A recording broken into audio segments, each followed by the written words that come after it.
Hello, hello, hello, and welcome to Creative Quarantine Springfield. I think we're on day number 24. As you can see from the background of my studio, it's a lot going on. Wow, man, we got 1 week left. 1 week left. As a matter of fact, next Sunday, we will be closing out the Creative Quarantine. And so, whew, right now, all artists are making an assessment of what they're going to complete. Those that had a plan are probably faring better than the ones that did not have a plan. But I do think we all got caught up in the creative explosion.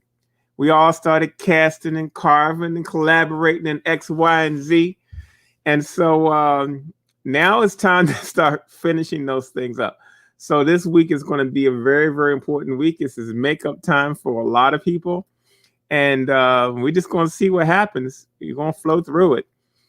Other than that, everything is going great. We got great reception from our sale last Friday. We're having another sale next Friday.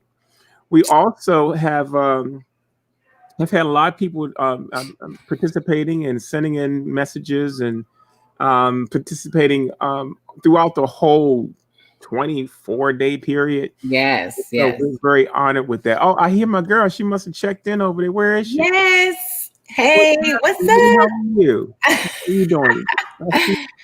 It's just been pretty. I'm surprised Miss Johnson's out there because she's doing a Zoom meeting at 2:00. She said, yes, we have had some amazing responses. And I am just so excited. And you're right, Pancho. We all got caught up in the collaboration, trying out all the new things. It's like Pancho would post something, LaShawn would post something. It's like, I want to try this. Oh, I want to try this. And I feel like all of the stuff that we originally came into the room with was like out the door. New things came in the door, but it's been such an amazing creative flow, and that's what I really like. Like a lot of people came in with the concept of this is what I'm going to do. And I just feel like, and you can comment, I feel like people that came in with just this kind of vision either expanded it or missed out on what was actually going on. And I feel like there are some that kind of missed out on what was actually going on. And then there were some that expanded their vision. Well, I think that there's a line going down the participants. As you know, we have established artists, we have emerging artists, and people that are mid-career artists. And sometimes people really don't want to assign themselves to one of those groups. Right. The reality is that we have one contention that is a little less experienced than the other contention, but in that process, that's how we learn. We learn from the artists that have been doing it before, and so trying to come out of the box and think a different way and work a different way is not easy for most artists. That's really what the Creative Quarantine was intended for, to spark you, just to jostle you into another state of consciousness. And if you allow it to happen, it can be magical, because you'll create. Every artist should have created one or two pieces that take them another whole direction. If they learned a new technique, that'll be apparent. So overall, I just love the flow, the way things have been happening. But this is the last week. Now, typically in the other quarantines that we've done, we actually did it for 3 weeks of work. And then we prepared for the exhibition the 4th week. Right. We are grinding through 31 days. So this will officially be the longest quarantine we've ever done. I know, because it's like, okay, so what are we doing for? Can you give us just a little bit of insight about the exhibition? When is it going to be? How is that going to be? Just so people will know a little bit about that. Well, right now, the exhibition has some question marks around it right now. And the only reason they have question marks is because we still haven't gotten clear on what the new social distancing guidelines are going to be. Every state is different. We still don't know what the COVID situation is going to be like. in a week or two. So but we are still going to have an exhibition regardless of those things. So right now, Rosemary and Billy are trying to really get together to pinpoint the actual date and time. We'll announce that before our end show on the 31st. Okay. When the show will be. We will also try to do a virtual version of that show one way or the other. So we'll keep you posted on that too for those of you that are not able to make it to Springfield. But we got a lot of plans where we're trying to use technology to kind of bring it to your front door. And in each one of those steps, it's a lot of moving parts to make that happen. So, but right now, it's going to happen in February. It may be up for a month or two. And I think there are going to be a couple of solo exhibitions that come out of that from that show too. So that's nice. A couple artists as well. I know Rosemary's like, I'm gonna have it up for the whole year. Well, you know, she's very dedicated to promoting the show. And artists need to really understand what's happening here. You know, I don't care whether she's a small gallery, a large gallery, but anybody that's going to put interest in what we do, we have to support what they're doing. Period. Right. And that's, I mean, and you don't work on a 30-day show and leave it up for 30 days. Right. I mean, I think it's absolutely, she has done so many things, and I'm not even sure all of the artists have necessarily interacted with her or engaged with her, but she's just an amazing person. And just to be able to do something like that, and just like you said, she's one of those galleries that withstand the storm. And she is still there, and she is still kicking and doing her thing. And she is as feisty as they come. And so I think it's absolutely beautiful to be working with her. Honestly, I feel I'm honored to even get to know her and be able to work with her. Well, another important piece to this too is that some artists were hand selected out from different states, but there's a contingency of Springfield artists. Right. That was a requirement for us when we did the quarantines, that we wanted to have at least half of the artists be from the Springfield area, which we were successful at doing. And that's another thing too, because the artists that have been selected on the other side have all had major exposure. They've been traveling the country, they've got gallery representation, they've been doing this for quite a few years. The Springfield contention has a little bit less experience, and in some cases a lot less experience than the artists that were in that group. But we tried to combine the two, both of them, and I think that we made some lifelong friends. Yes, we did. We got a couple folks who probably ain't going to talk to after this is over with. And that's just the way it goes. They'll talk to somebody. Maybe they made a friend somewhere. That's okay, as long as they made a friend somewhere. But other than that, that's where we are, day 24. So yes, we are. It's pretty exciting. Ooh, I tell you, I'm like, whoo. You know, I wake up in the morning now and it's like, wow, it's unbelievable. You got some amazing sleep coming in about another week. This is a challenge. See, some people, it's like when you say you're going to do a 30-day fast, on that 31st day in your brain, you got all the stuff you're going to go back to eating and things you're going to go back to doing. And so the quarantine either stimulates you into the year, which is really great about starting in January, and you have your momentum started for the year. Or you do like you do with that 30-day fast, and you just lay on your behind and go, okay, ooh, I'm so glad that's over with. And so I'm trying to get myself in the groove to keep my momentum for the next few months. But I did like some of the artists wanted was actually saying, hey, can we do this once a month, or can we do it once a week, or things like that. I did like that idea of doing something. I mean, not like the creative quarantine. It wouldn't be a creative quarantine. It would be more like do this once a week. Right. Oh no, we couldn't do this one. I can't see it once a week. And the artists that shared that are all artists that are really motivated, and some of those artists are the same artists that said they wish they had 30 more days. Because trust and believe, out of 12 artists, all of them are not on the let's go 30 more days. I know. I think it's really, and I'm one of them. I'm ready for it to be over on the 31st. I think it was more about the camaraderie. I think it was more about the camaraderie. I got that, and that's what it was more about. That's part of it. And while we had in the early stages people complaining about connectivity, that's happened already. Yeah. If you're not connected now, it's because you didn't want to be connected. Exactly. It's that simple. It's that simple. Because it did. I felt that connectivity started last week. Really, I mean the one where we were interacting and being very engaged on the screen. Well, we've been making moves to do that more every week anyway. Exactly. During the painting hour, and people come in and they paint till the show goes off. And that made a big difference too. So it did, and that's what I mean. It started happening on screen, you know, and because that's once we started doing that paint hour, it really kind of amped up that connectivity portion of it that had been kind of lingering. I'm not saying it wasn't, but it just kind of amped it up quite a bit during that time. So, and like you said, anybody that really wanted to participate, it was there. It's there. They still got 9 days, 8 days. And now everybody's turning in their work. So when we did the show last week, we showed 25 pieces out of the group.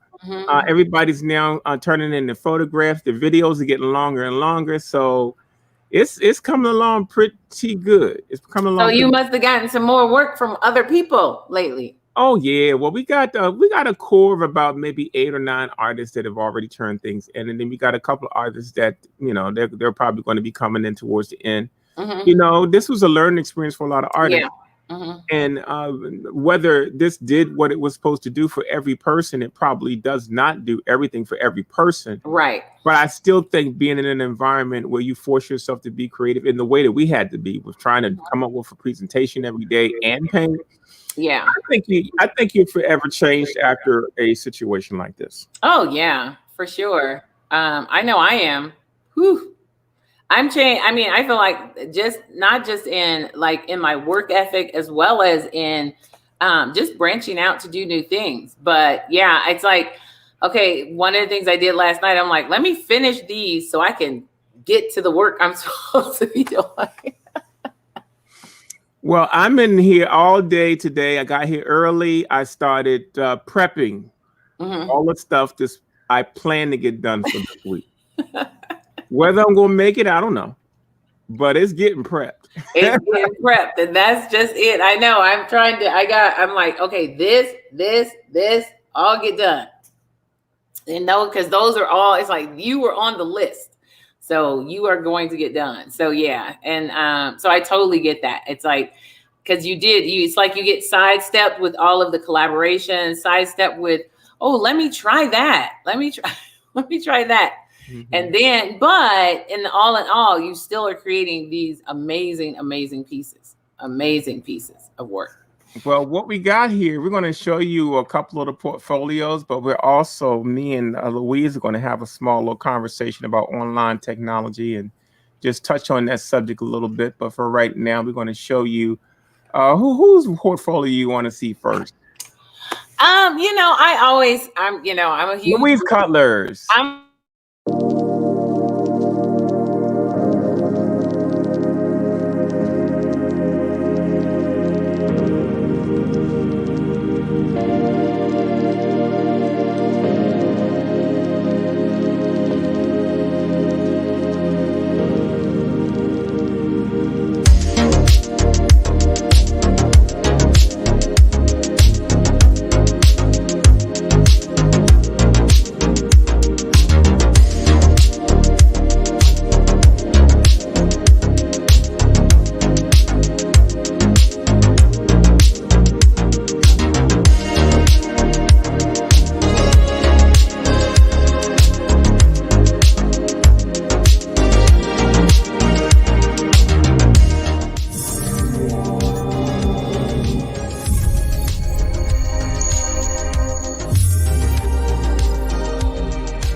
I saw you bust up with them Butkins cake. That's my favorite piece. I love it. And you notice I did it when I photographed them, I did them in a vintage, I did them in sort of like a vintage feel.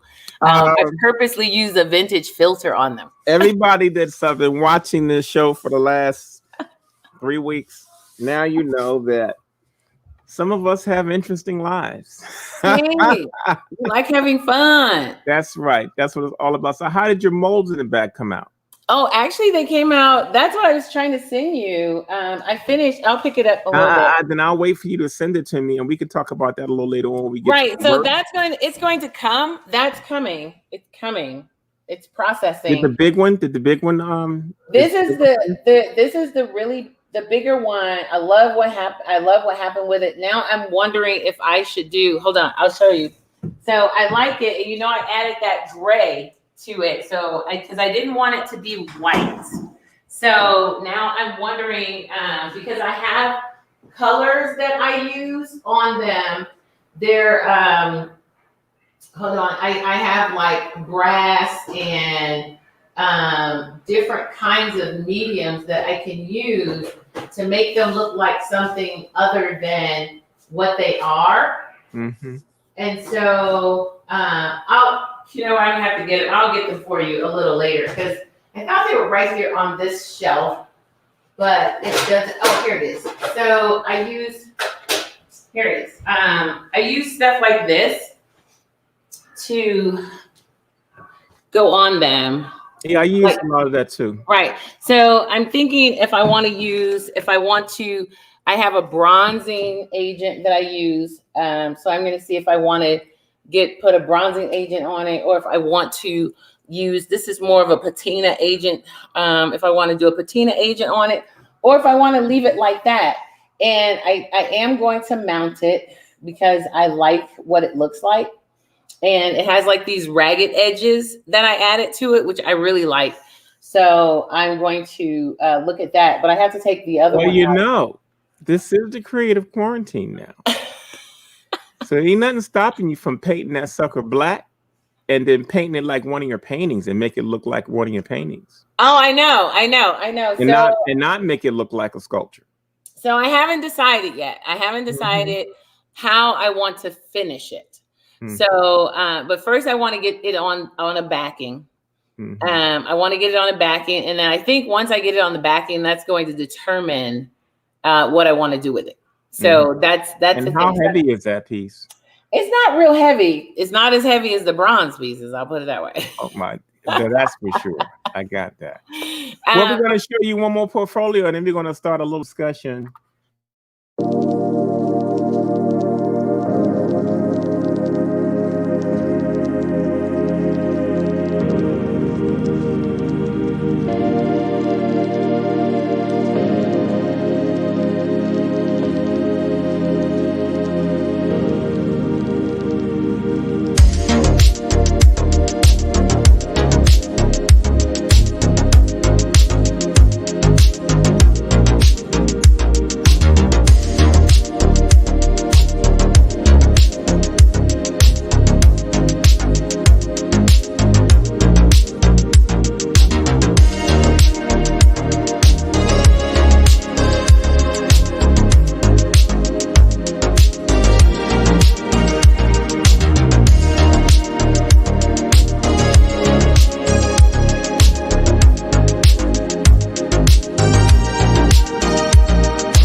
As you can see, we had to shorten the videos now and put less time in between them because we got so much work. I love those Deborah pieces that you just finished. I love them. Yeah, I got about 4 more of her pieces to do.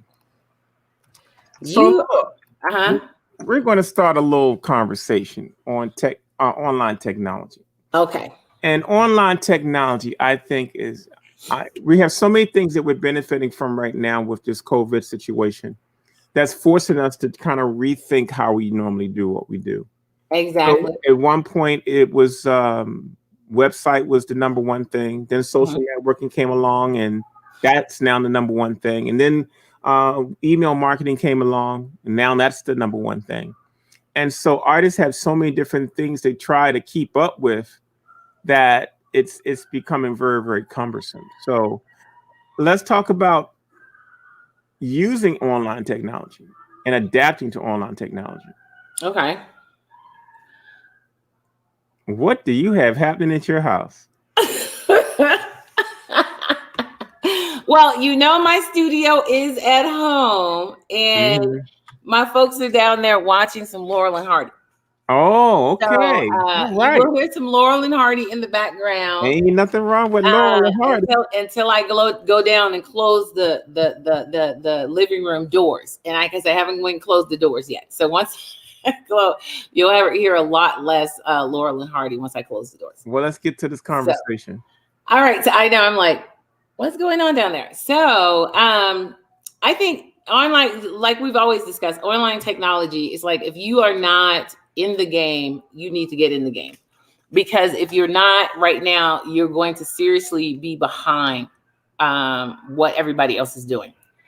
And one of the things that we found, especially coming into 2020, was if you didn't jump on the online tech bandwagon, then 2020, you did nothing. You didn't make any money. You didn't, and I get it. There are people, you might had gallery representation, but you were kind of obsolete if you weren't on that bandwagon. It's like if you couldn't go on Facebook without seeing somebody with a show or selling something, those kind of things.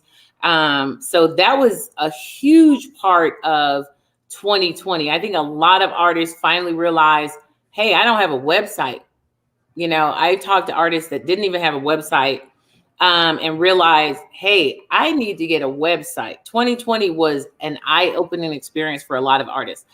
There were artists that didn't have Facebook pages and Instagram pages. It's like in 2020, you don't have a Facebook page or Instagram page. You don't have a business page. You don't have this.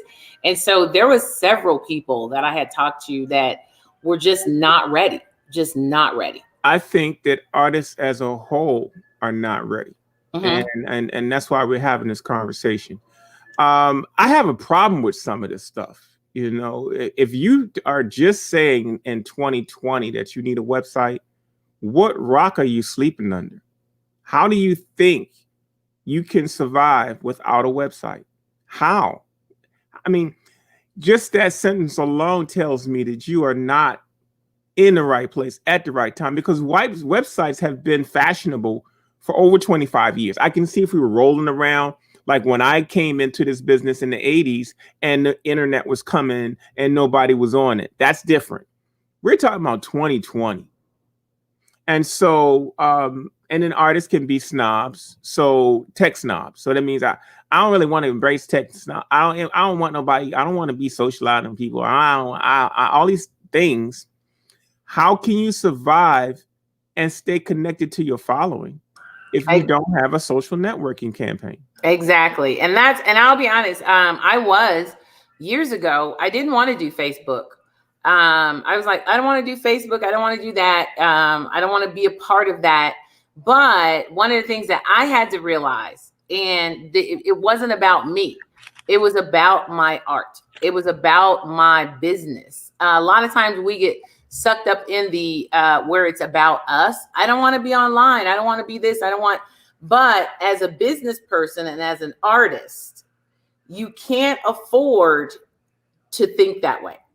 You can't afford to think in that kind of box. You need to have a business page. You need to have a website, and you need to be on YouTube.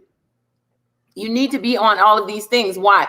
Because these are the things that when people click that button and they click your name in, when they click my name in, they click Pancho's name in, it's like, it's just Louise Pancho everywhere.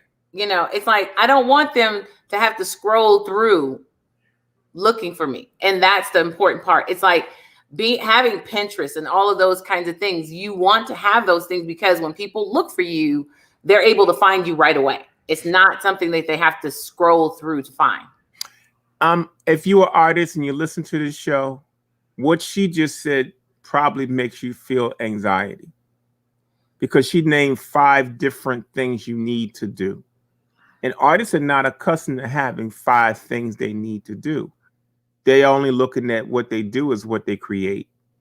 And what I'm saying to you is that flip the paradigm. When she said that artists had gallery representation and then COVID hit, no, the galleries got hit too. And so what happens is that artists still have a life and a way to connect. Charles Bibbs used to say to me, I survive off of 200 customers a year. And so for a long time, it was ethically difficult for artists to do all of these things. You had a dealer, you had this, you had that. They had all these restrictions of what you could and couldn't do, or the expectations of you as an artist. In 2020, those things were mostly all gone. And you can count the amount of artists that have gallery representation, and all of those are in a totally different realm. As artists, we still need to connect to our following. And that's the one thing that the social environment creates. Right. A connectivity to your mind. Now, do you think I'm sitting on Facebook for 2 hours answering everybody and liking and disliking and no, I don't.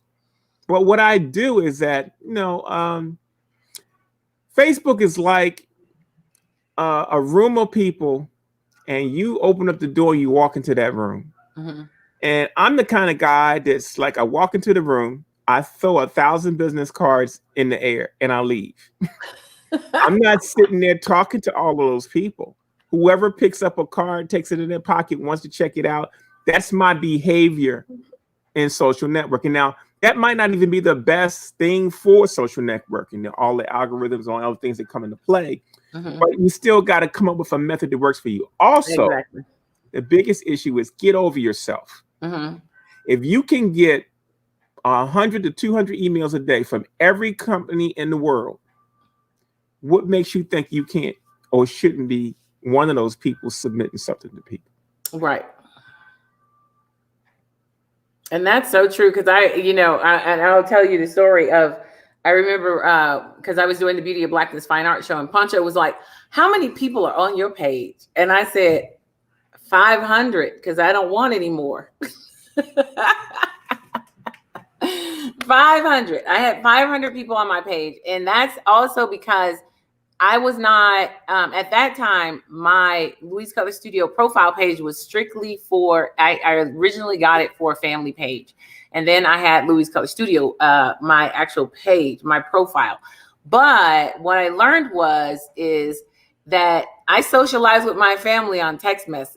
I have a text message, I have a family text. And so there was tons of ways for me to socialize with my family. So I began to use Facebook more totally as a business page for all of the different things that I was doing, as opposed to, and then that opened me up to actually receive the friend request that I had been putting on the back burner, that had been putting on hold. So that was I was one of the people that was like, what are you doing? What are you doing? It's not your mailbox outside of your house. It's not your front door. It's not. And people treat the email environment and the social environment like it's really that personal. It really isn't that personal. Right. Everything's out there. We are very individually driven. We're isolated individuals. I get that. But as an artist, you cannot survive without being in the social environment. Right. You can't survive without having a basic thing like a website. You can't survive without having a basic thing like a storefront somewhere. Right. You have to. You cannot. And that is so important, especially like you said, when I hear artists say they don't have a website, it's like, well, where do you send people? Where do you? And some people are like, oh, I just sent them to my Facebook page. And I'm thinking, there's tons of people that don't have Facebook. There's, a lot of people and collectors. There's a lot of collectors that don't have necessarily Facebook. And so when you're using your Facebook page as your website, That's not, it's not the same, and it's not as professional as your website. It's not professional. This is my point. Mm-hmm. It's like there's so many different ways to do this. At one point, I had 12 websites up and trying to manage those websites. And at one point, I had to decide. The Creative Quarantine had a website. Mm-hmm. It reached a point where it wasn't necessary for Creative Quarantine to have a website. It wasn't selling items. It was just an event that was happening every few years. So that can be, migrated to a good Facebook page. Mm-hmm. And so there's all kinds of ways to look at what you're doing, but you cannot operate without a website. That's just you are not a business person if you don't have a website. Mm-hmm. You are like a hobbyist if you don't have. And that's what people look, and that's how people look at it too. Because if you're out there and somebody says, "Oh, what's your website?" and then you say, "Oh, well, I don't have a website yet." Something's happening to me. Because when an artist says that to me, my brain goes, "You're wasting your time talking to this person." I'm wasting my time talking to you. And you said it to me like there was nothing wrong. Right. Exactly. It's like, I don't have a website right now. And then, literally something clicks. Even a basic, like everybody's got a card now. Printing a card is like the easiest thing on planet Earth to get done. It's cheap. I still have people to say, I don't have a card on me right now. Right. Where they don't have any business cards. And that's not even technology. I mean, and don't get me wrong. Every artist is not supposed to be a business person. Every artist is not supposed to be, and sometimes you just want to do art for art's sake. I get that. That's not my point. I'm talking to all you artists that are selling work. If you're selling work, you have a responsibility to make yourself available to whomever. And that's what this new time presents. If you are not, and if you've been watching this show, even the artists that were selected on this show are in different points of where they are. Right. With social networking, websites, and email marketing. Let's talk about email marketing. Email marketing has become the number 1 slot. It's not the number 2 slot, the number 3 slot. It used to be the number 3 slot. Website used to be 1. Now websites are like almost pushing to be 4th. Social networking was 2nd now, and it's almost like it was 3rd at one point. Now it's definitely 2nd. So if you're not doing, I ask artists all the time, even the ones that are established, how many people on your email list? You ask me. And they say, "Oh, I got about 500. 500? What are you doing?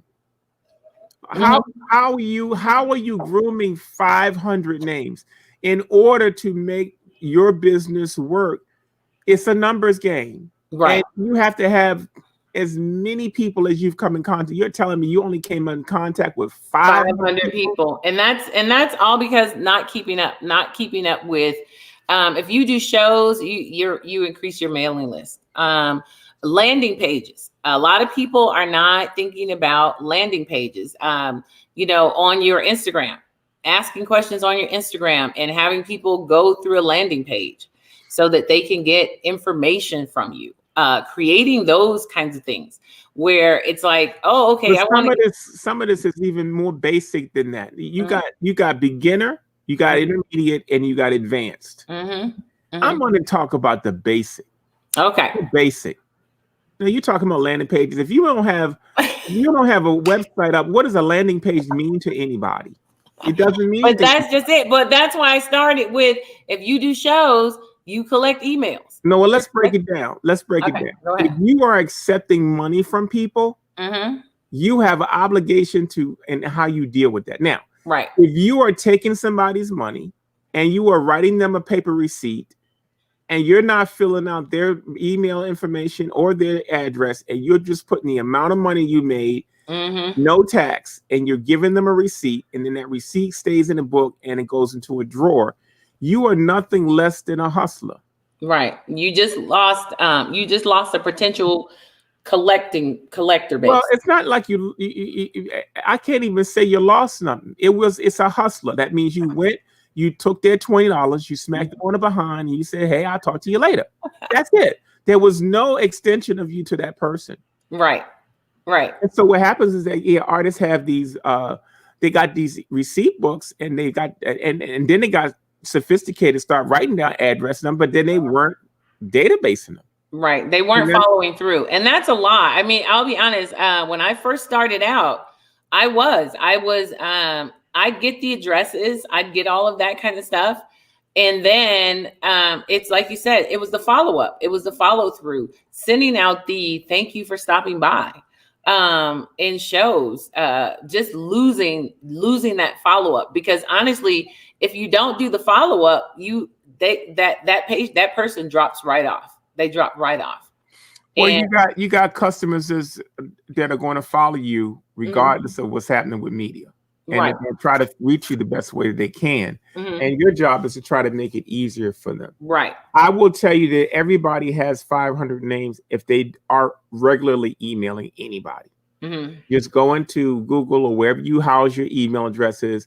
You can start databasing straight from your email address first, from your emails first. Right. That's going to get you 200 to 300 people right there automatically. If you don't have a minimum list of 2,500 people,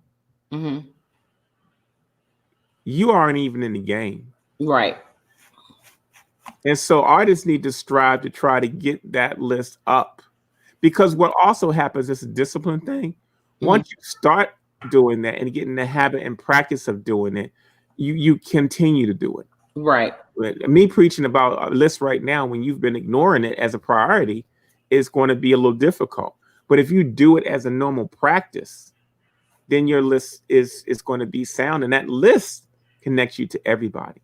It really does. I encourage anybody, if you got artists out there that are listening, or anybody in particular out there that's listening, collectors that's listening, if you have any questions regarding this technology thing and this technology conversation, please send us some questions so we can address some of those online. Kim McCracken said there is no comeback, and she's true, because when you're a customer, there's a customer.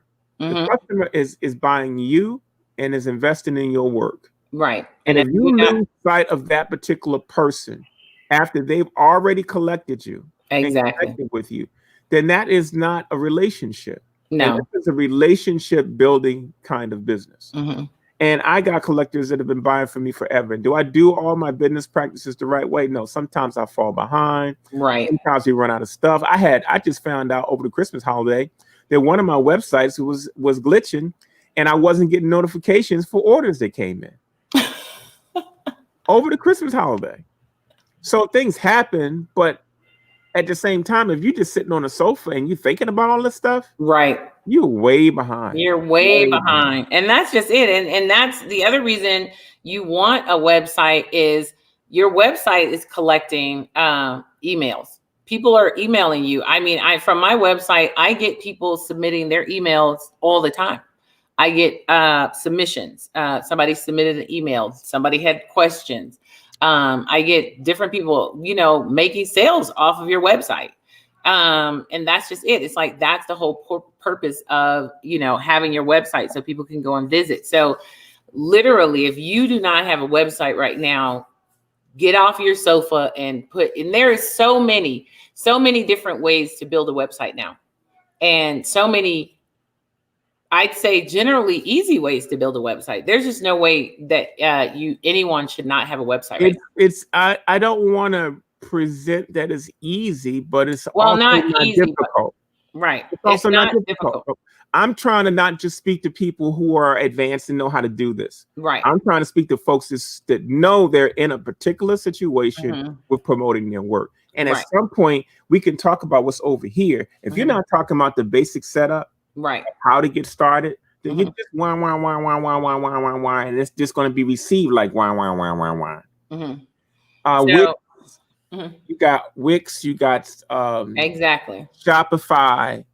Those are places you can go where if you want to have a hands-on with building your page and building your store, that's one place to go. You got Etsy online if you wanted to build a shop there. Right. There's so many places. Fine Art America. There are literally all kinds of places you can go where you just need to be able to upload your work and manage whatever you're getting ready to do. Right. And so I know artists that just don't have a clue what's available. Your homework for instance, is to Google yourself.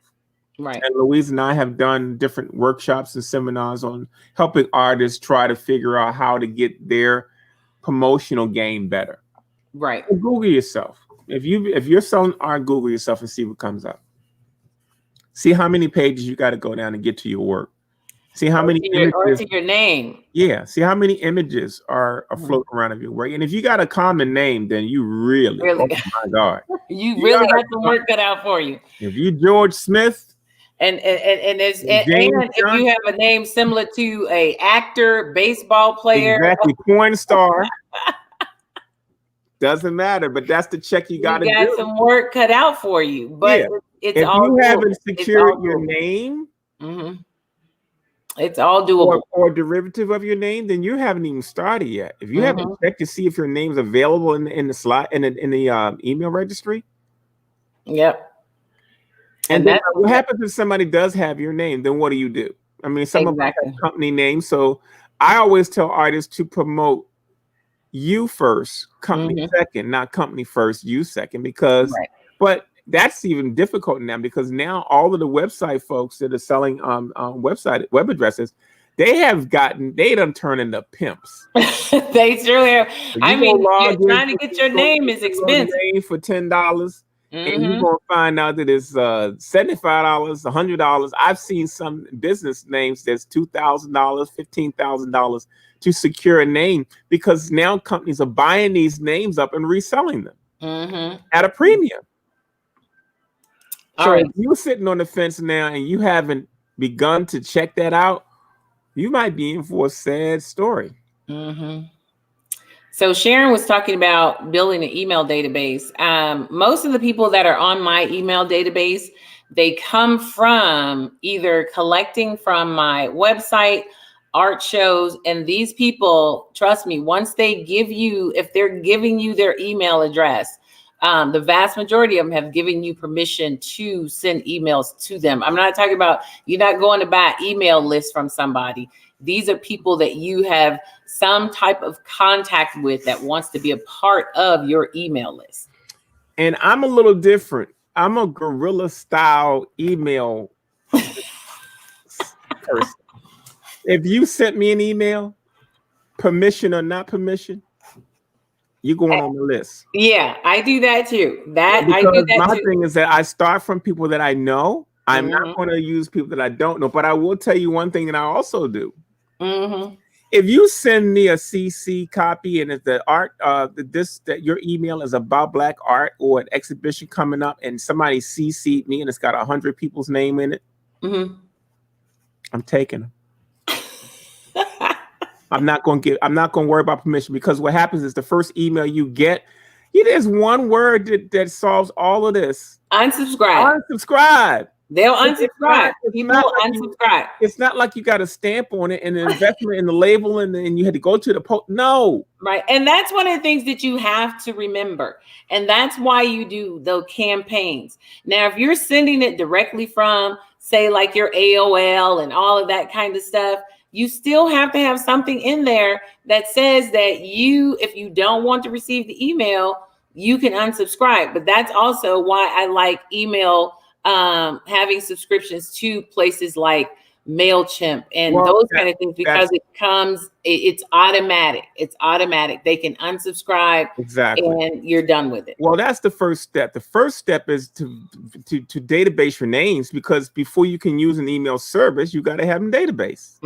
Not in a book, not in your receipt books. It's down in the closet or at your tax office in a shoebox. So once you get your database list up and you see what number you have, just like knowing your blood pressure, you need to know your numbers. You know how many people is on your list. Right. Then you can go to MailChimp, Constant Contact. There's a host of companies that are email services. I encourage all people who are selling their work to invest in an email service. You cannot just AOL everybody. No, it's once you start getting the 25, 30 names and you got one address wrong, it's going to kick back. It's going to kick it all back. Whereas if you with a bona fide email service, you have some controls, and you can control the unsubscribe part of it if somebody decides they don't want to get your email. So Exactly. this is not about the restrictions of gathering emails. My conversation is about gathering emails. Right. Because there's all kinds of things you got to consider. Plus, when you sign up with an email company, when you first hook up, they're going to watch you for a while to see how many bounces and stuff you get, to see if you're not out there playing, because they you're not out there just stealing emails. They make it difficult for people because everybody's out here doing all kinds of crazy stuff with email. There's a lot of spammers out there. How many of the emails you receive every day did you actually gave permission for? Exactly, because I know I get a whole lot of them. What happens is if you make a purchase from somebody, you automatically go on you an whether email. you want to or not. And even if you say they give you the option and they decline, guess what happens? You go on the list anyway. And guess what happens with their list? They go on somebody else's list. They migrate them around. So when you're getting all those names, I'm asking the question, why aren't you playing in this game when you see how many emails are coming in your email box? Right. So now I'm a big gorilla. Good company. I've been with Constant Contact probably for about 15, 16 years. It's a good company. Anybody else got any questions out there about the web part of this? So we talked about websites, the importance of websites, and those that are still sitting on the fence with doing one. We talked about emailing. Yes. And I think those two are like a 1-2 punch. Those are a 1-2 punch for sure. Talked about social networking, the importance. Did I say you got to do Twitter and Instagram and Facebook? We mentioned it a little bit. We mentioned it. Okay, but what I'm saying is that if I'm speaking to the beginning, you're speaking to in general. So you make everything sound like it's easy peasy. Just go on and do it. It's all easy. That's not how I. To the ones that's sitting out there on their behind and don't know how to get started, because at some point you do. You do. You really do. You getting the Facebooks, the Twitters, all of those kinds of accounts, and a lot of times people are afraid because they're like, "Oh, well, if I get Twitter, I won't have anybody." Because the biggest fear in social media is you're taking it personal. You're taking social media personal. Well, my numbers aren't up. I don't have enough people. I don't have this. And so then you stop. And then you don't want to continue your social media account. Why? Because you're not getting any friends. And so you're not making any posts. So here's the 2-2 blow. If you're not making any posts, you're not going to get any friends. So if you stop making posts and you stop reaching out, then it's a guarantee you won't bring your numbers up. First of all, this is a business. If you're talking about personal, then we're having another discussion. I ain't even talk about personal because y'all doing more personal out there than you would ever do in the business side. So I ain't even talking about how you. But I'm just telling you, that's why a lot of people stop doing or won't do Facebook or won't do Twitter because it's personal. Whereas we're looking at it, we're not even talking about doing a personal. We're talking about business, your business. How are you handling your business? But then the other side of this too is that if you interpret it as being personal, it's not. You can present whatever personality you want to have online. You do not have to be present. You do not have to show up. You can post and go. You cannot comment. I don't sit down and comment on people's stuff. I don't like people's stuff, but I will be posting. I do. I don't. And that's how I'm saying is that they're different kind of personality. Everybody's different, right? Everybody's different. And that's just it. And it's like you have to make it your own. You have to be as engaging or non-engaging as you want. But you have to, the first step is you have to have the account. You have to have your Facebook account. You have to have your Instagram account. You have to have your Twitter account. And then you're like, well, how am I supposed to handle all of that stuff? Then there's ways to do that as well. There's ways that you can handle it. But before you can do any of that stuff, before you get frozen in your steps because of how to handle it, step off the bridge, step off the cliff, and actually start getting those things put together. And what's funny is if you went right now and you set up an Instagram page and you post 2 or 3 of your pictures and a brief bio of who you are, and you never go to it, when you open it up a couple of months from now, it's going to be about 50 people in there that are looking for you. Mm-hmm. And that's what I'm saying. It's not about engagement, likes, and what people think. It's Mm-hmm. about the connectivity. It's Mm-hmm. about people being able to find you and you being able to connect with them. That's Right. what this offers you that you cannot get any other way. And this is the 21st century. We in 2021. If Yes. you have been sitting on the fence waiting for this, Mm-hmm. now let me speak to my people in different age groups. Mm-hmm. All my old folk feel like technology is out of their hands. Mm-hmm. I get that. All my folks in their 30s and 40s, they use it for work and business, so they're still like, Right. and the young kids do it in their sleep. That's just every day for them. Right. Still have ones that are in that age group that don't know what a mailing list look like. Right. They're connected. They got all the pages up. They're getting numbers and counts, but they could not show you 3 customers. Nope. And so my thing is you got to pick where you are, what you would like, how you want to position yourself. I'm Mm-hmm. almost 60 years old. So, and by most of my peers, I'm pretty active on social compared to my peers. But as far as me to somebody like her, the one over there, she does it more than I do. I just do it in a different way. And I am all about connectivity. I'm not about any other part of it. Mm-hmm. And I Right. succeed with the connectivity piece of it. Mm-hmm. And that's what you want. I mean, but that's the whole basis of it, is being connected, staying connected. And like I said in the beginning, if you are not, then you are behind the 8 ball. But that doesn't mean that you can't get in the game.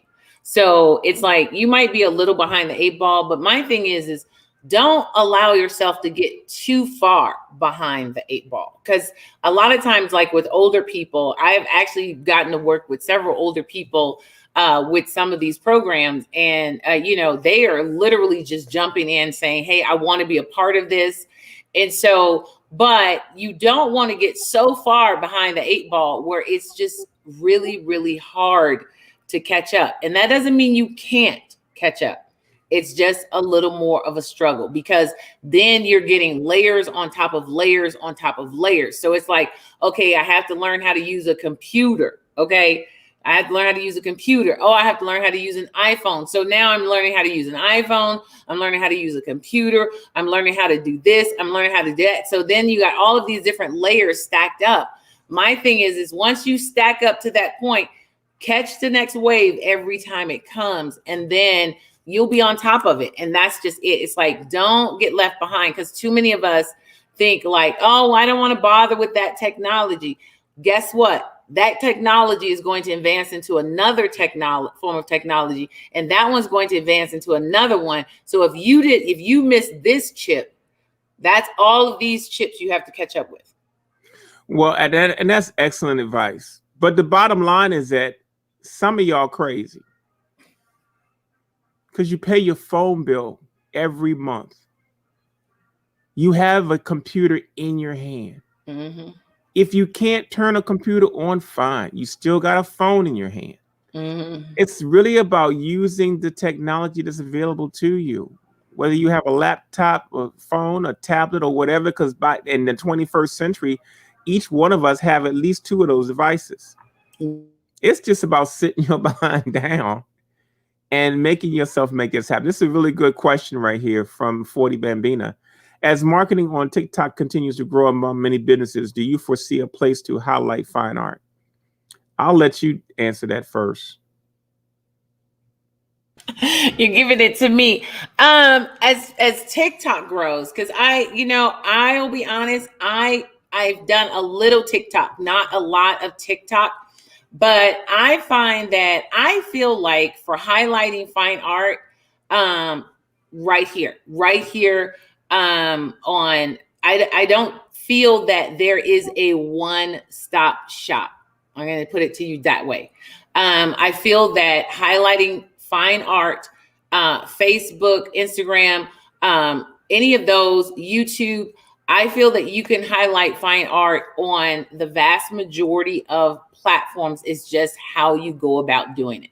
That's how I see it. I don't see having, oh, everybody's coming over to this one area, and this is where you can find all of this great fine art. Now, what I have seen within 2021 is that there was a lot of art sold on Facebook this year. A lot of art sold on Facebook via shows. Were you going to say something, Pancho? Yes. There are literally 12 to 13 different platforms out there. But when you start looking at the specs on each one, TikTok is growing, but it's not a Facebook. It's not an Instagram. So it's not even a Snapchat yet. Right. Or it may have been a replacement for Snapchat. My point is, depending on where you are as a person, then that might be important to you. TikTok is not important to me because my demographic of people is from 35 to 65. And most of my 35 to 65 people are on Facebook. They're not TikToking. Also, TikTok was kind of launched as a entertainment platform, comedy, do dance moves kind of place. And I don't really think it's conducive for art. But while I say that, all of these things are changing. So I wouldn't personally pursue TikTok. I would probably personally invest more in the platforms where I'm finding success to connect with my people.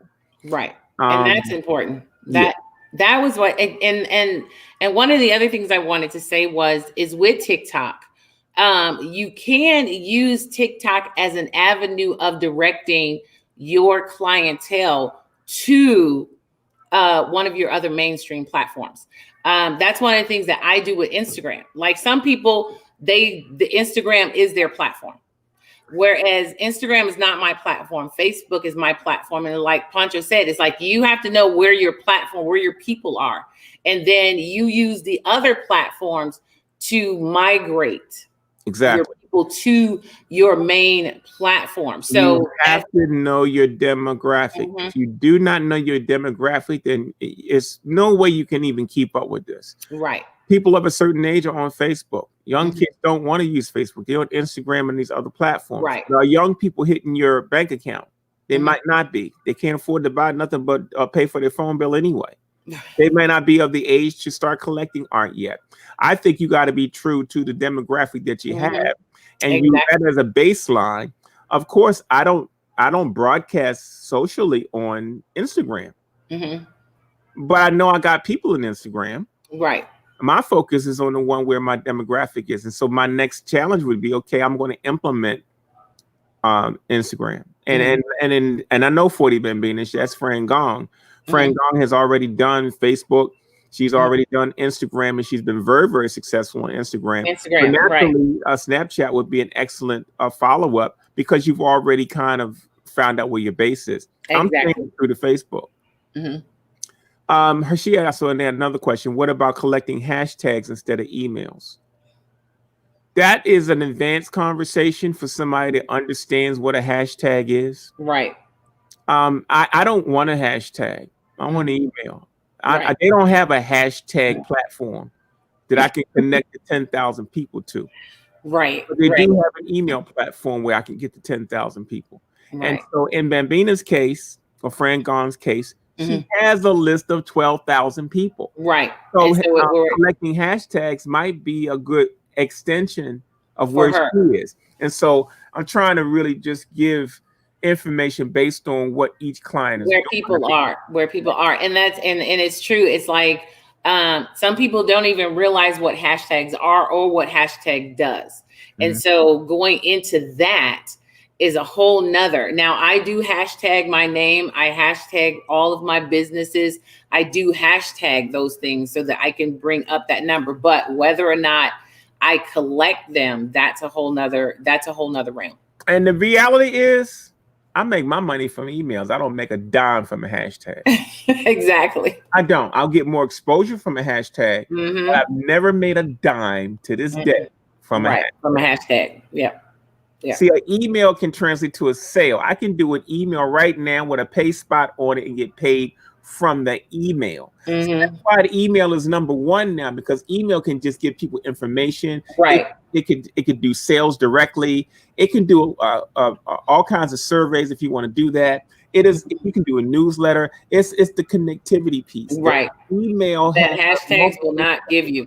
a Right. hashtag is something that people are going to follow to kind of categorize things. Mm-hmm. And But that's what they do. You show me where hashtag went in your bank account, and I might look into that.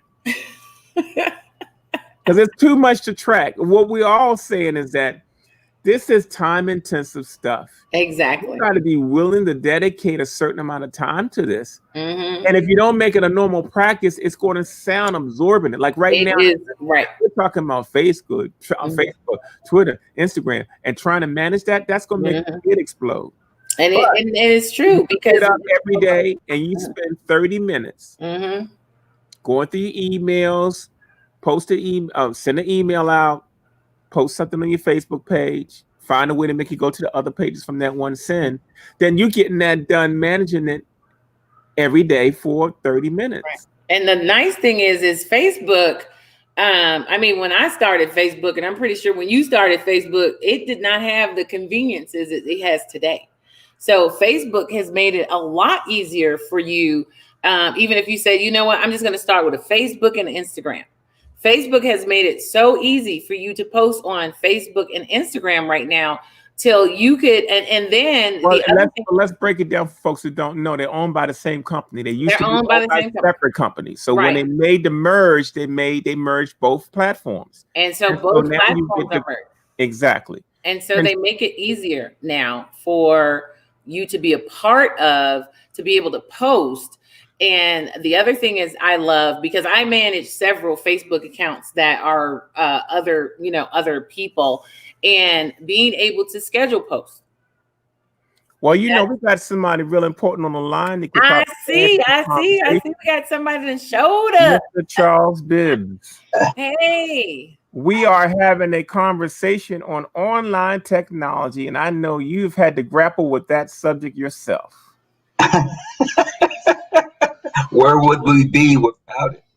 There you go. That's the importance of it. And we're trying to tell artists they need to. It works. It does work. But tell me what your struggle was. Tell me what your struggle was when you first started pursuing technology.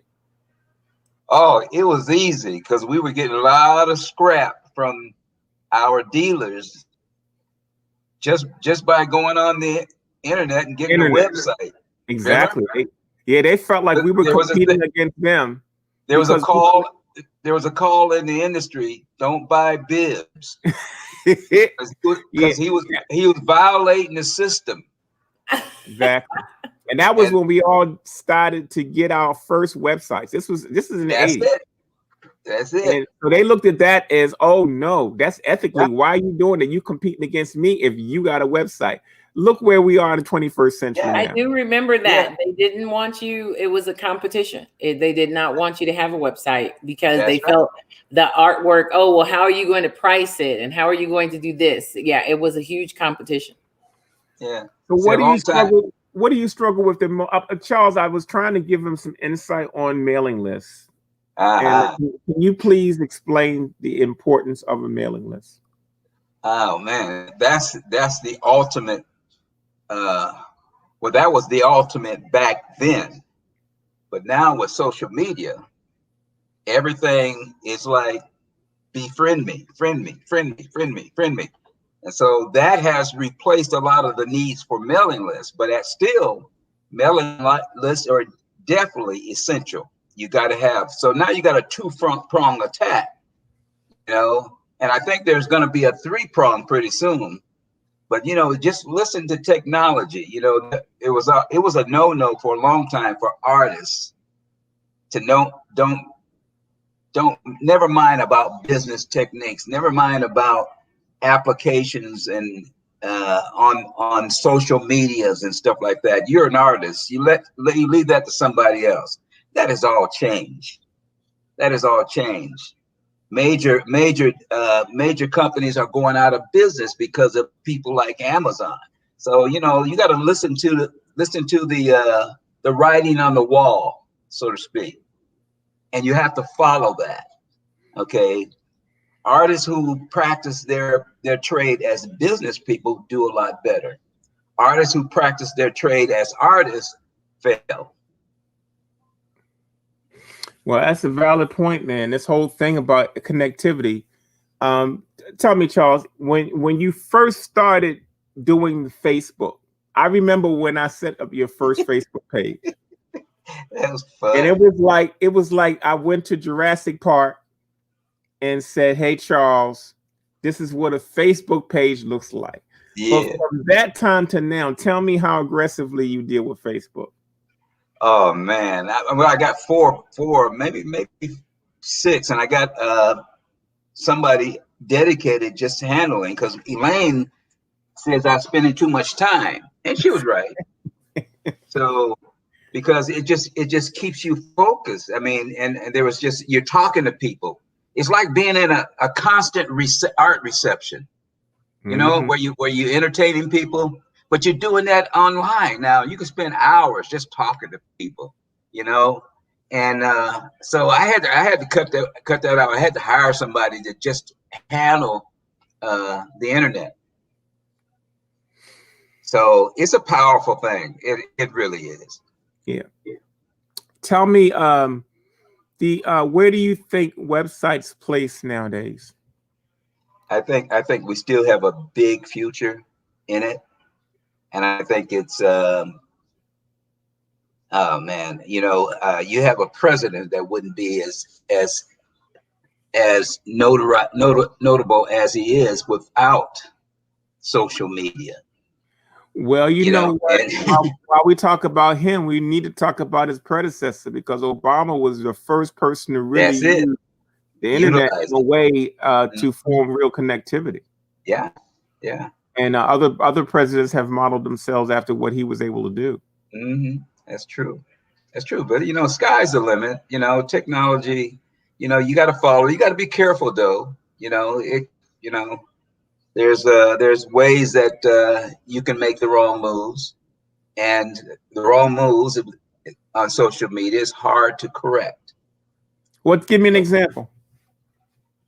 Well, see, What's the worst well, thing you did What's the worst thing you did in a social networking environment that Sounds like there's a that story made there. that I'll made tell you. you? Sounds like there's a story there. Yeah, the worst thing I've done was tell a lie, and the lie went viral.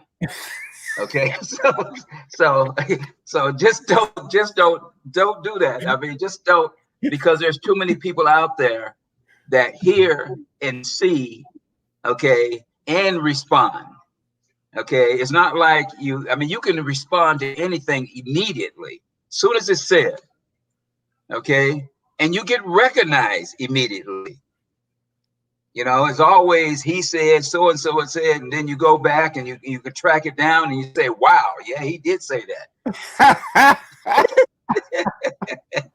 You definitely have to be mindful of, especially in business, you definitely have to be mindful of what you are posting. Yes. Got a good question out there. What is your point of view for paid shows in the future? Paid shows. I don't know what she means by paid shows. Right. Queen Mother Goddess Opulence, maybe you can break down that question a little bit more for us. Because I could ask a lot of questions. Is it paid shows? Right. Is it paid shows on Facebook? Is it paid shows, physically paid shows, or something like that? Just to know a little more. So with this new COVID situation, Charles, what did you learn about your business prior to because we went through a couple of turns. We saw the black art market before it crashed and when it was getting there, and we always try to do things that kept us ahead of the game. Yeah. What did you learn in 2020 that was essential for you as a business person because of the COVID lockdown?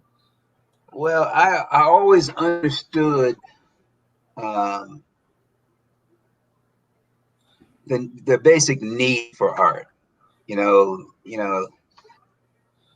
when people were closed down, when they couldn't go to work anymore, when they were relegated to their homes, that sent a message, okay, to me, at least to me, that this could be an opportunity. Okay. And it turned out to be an opportunity because, you know, people had all this time on their hands and they were relegated to their homes and they started fixing up their homes. Home Depot and all these hardware stores are doing record numbers. People are fixing up their backyards, putting in swimming pools. I mean, I don't know where they get the money from, but they're buying art. And all of a sudden our sales just went off the roof. I mean, I can't even, I told Elaine that we got a bad situation here because you got to hire somebody to do this shipping because I am falling behind on my art commitments. So I don't know if that's happening to everybody else, but as a businessman, it made a lot of sense. And I would think that any artist that's worth their weight in terms of their the public acceptability of their art needs to think twice about what's happening and respond to it appropriately. Okay. I can honestly say that last year was probably my best year in 5 years. And that was COVID. But it also, what I learned is that the connectivity piece was really pertinent. That I had underestimated the connectivity. I always understood that it was a relationship based thing, and that, but being in front of people in these new media changes everything. Now I already know there's some people out there that's like, oh man, Poncho's like on TV selling his work. I got you. But if you're a gallery owner, if you're a dealer, and you haven't bought nothing from me since COVID started, then I'm doing the right thing. Right. Well, it's a great opportunity. I hate to see it that way. I hate to be a bearer of good news in a climate that has nothing but misery. But it is what it is. Right. And but there is another change coming. Absolutely. Okay. When this pandemic is defeated, right. Okay, you got to be still aware of the change of your position. Yeah, because it's going to change. It's going to change. Right. Yeah, and I think a lot of things have changed so already, and artists have to be aware of that, and not, because you hear a lot of people talk about, oh, I can't wait till things get back to normal, and you're thinking, I think you're looking at it in the wrong way. And what is normal? Exactly. What they consider normal. What is going to be the new normal? I mean, because right now, the other thing I learned through COVID, the COVID circumstances, that my demographic was still gainfully employed. My folks were not out there trying to find bags of food. Right. You know, and I'm not belittling that. I didn't say that to belittle anyone. I know. What I'm saying is that was a light bulb moment for me, because on the news, they were telling you how many people were unemployed. The unemployment rate was getting high. The death rate was getting high, the X, Y, and the Z. But yet all of my people were still gainfully employed and their children were being homeschooled and all that kind of stuff. So I was not getting correct information for me to make a decision. For you, when the president first called the pandemic, I was like, let me go to U-Haul and start packing my stuff. Because I don't think we're gonna make it through this last punch. And what happened? Boom. We decided to go online. We started doing live broadcasts. People were at home. My demographic was home. They responded, and it was the most amazing year I've had in a very, very long time. And like you say, I'm always ready for when things turn. But right now, if you're not utilizing technology to help further your cause and extend your reach, especially now extend your reach because we're all locked in and things are closed down, you're not traveling, it serves another purpose. So I say that artists should all use this time wisely. Right. If you are behind, catch up. If you don't have a website, catch up. If you don't have email and stuff set up, do it. If you don't have social networking set up, do it. Do it while everybody's off the treadmill. Right. Because when they get back on the treadmill again, it's gonna be a blast. It's going to be a pace that I don't think many people are going to be able to keep up. And that's how I feel too. It's like, do it now. Do it now. Because once that horse gets to running, it's going to run. Mm-hmm. So sky's the limit.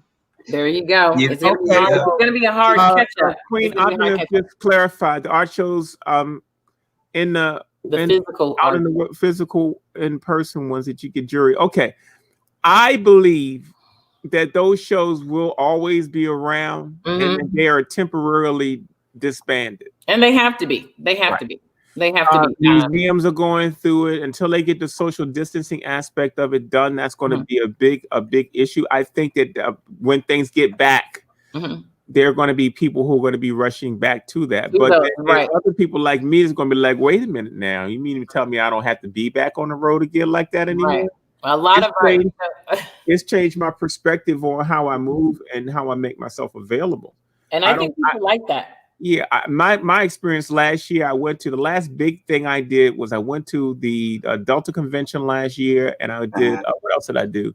It was the Delta Convention and one other show, and me and Karen Buster did together. We did 2 shows back to back, and all of the money that was involved with the booth fees were absorbed. It was the Essence Festival and the Delta Convention. Charles was at both.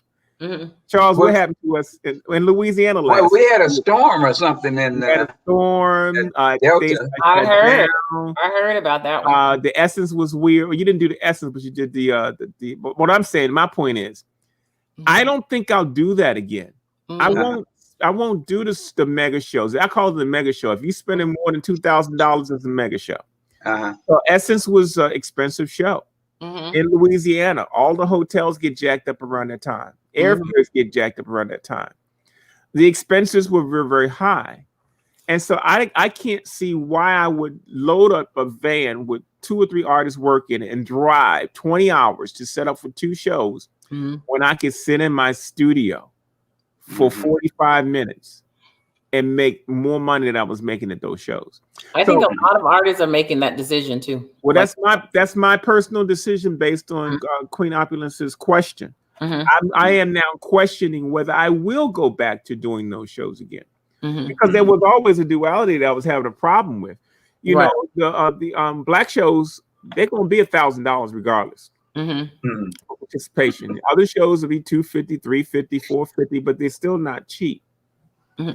I don't think I'll do another $1,000 plus show anymore.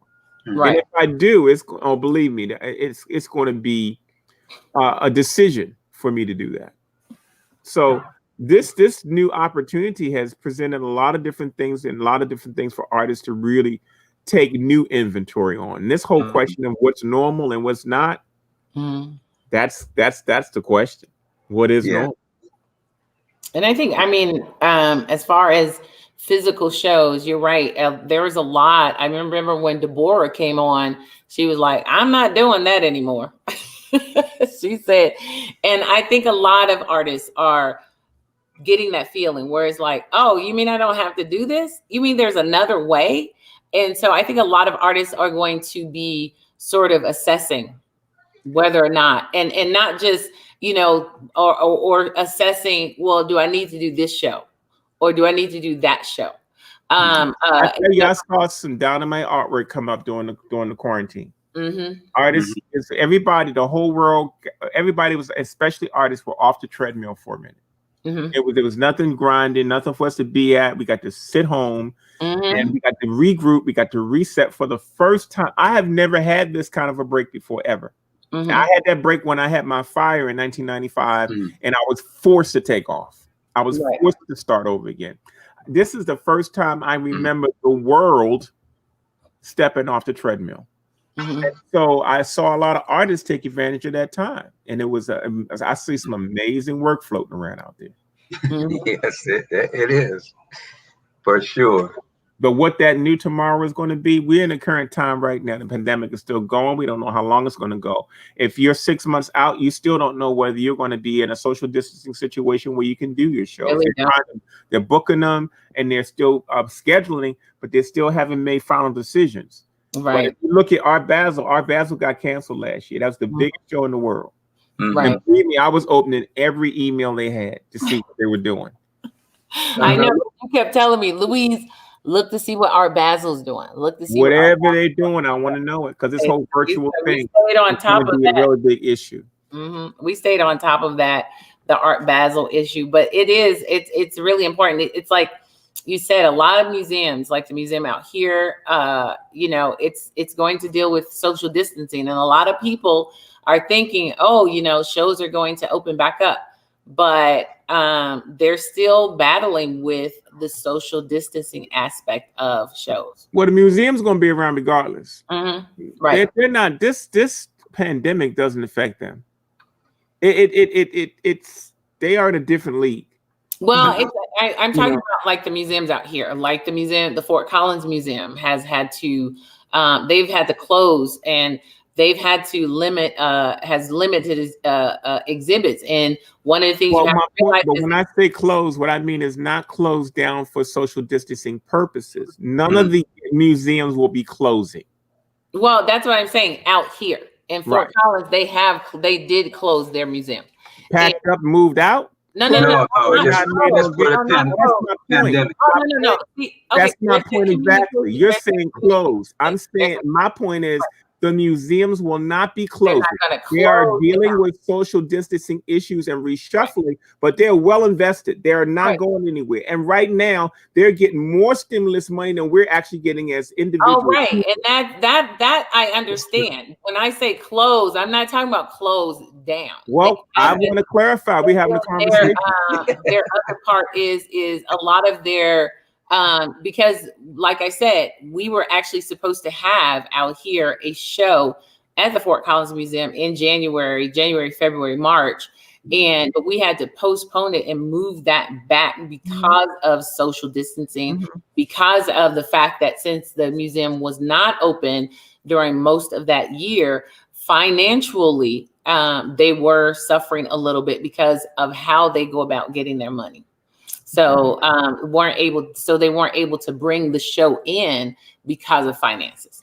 Well, what I'll be looking for in my overview of what's happening in the world as our new norm is what museums actually close, because none of them will.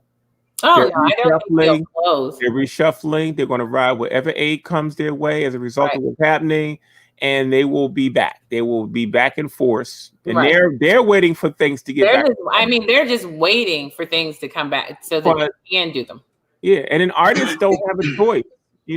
This is what we do for a lifestyle. So we're trying to find our way, but everybody's trying to find their way through this crazy time we're in. Well, I got something to tell you. Well. I'm sure you always. It's not going to stop if you stay right where you are, and you work in this social media. Okay, whether there's a pandemic or not, you're always going to go up, not sideways. You're not going to slip up as long as you maintain. And whatever this technology is taking us, you got to stay there now.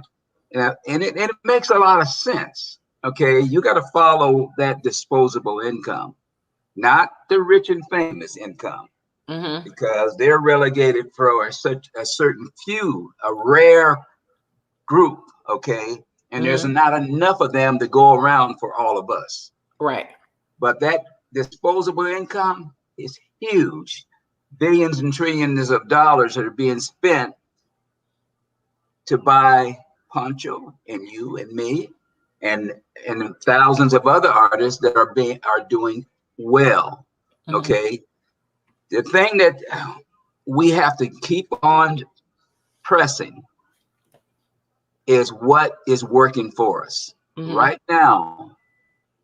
That middle class family with a disposable income of $300 a week will give you half of that if they need to. Okay, multiply that times 5 or 6 million. There's plenty of opportunity there for you to go and say, I want to be like Kerry James Marshall, okay, or some of those other guys are selling their works for millions of dollars, and you feel that you have failed if you can't reach that level. I don't know. I don't know. Samantha Lewis says that art is a necessity. I say art is a privilege, but it's not a necessity. Everybody don't need art to live. That's right.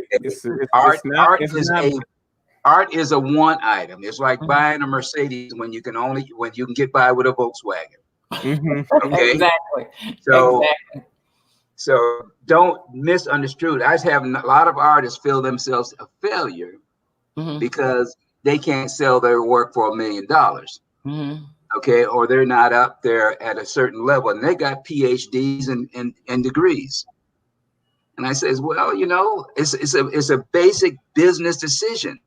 Why would you want to get in a business where the clientele is limited?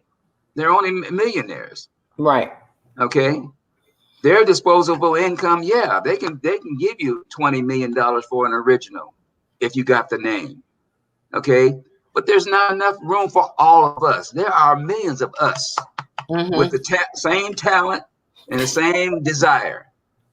Okay, I'm gonna stay right here. Okay, and if I can do $1 million a year, or 2 or 3, and then I can build on that. Okay, I'm good. More people know Charles Bibbs than they know Kerry James Marshall. Why?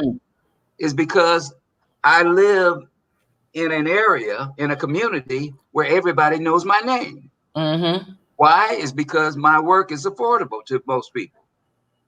Okay, this may sound, I'm not speaking like the average artist right now. I'm speaking like an artist who wants to survive and expose my work to the most people possible. Okay, without me sacrificing my standard of living.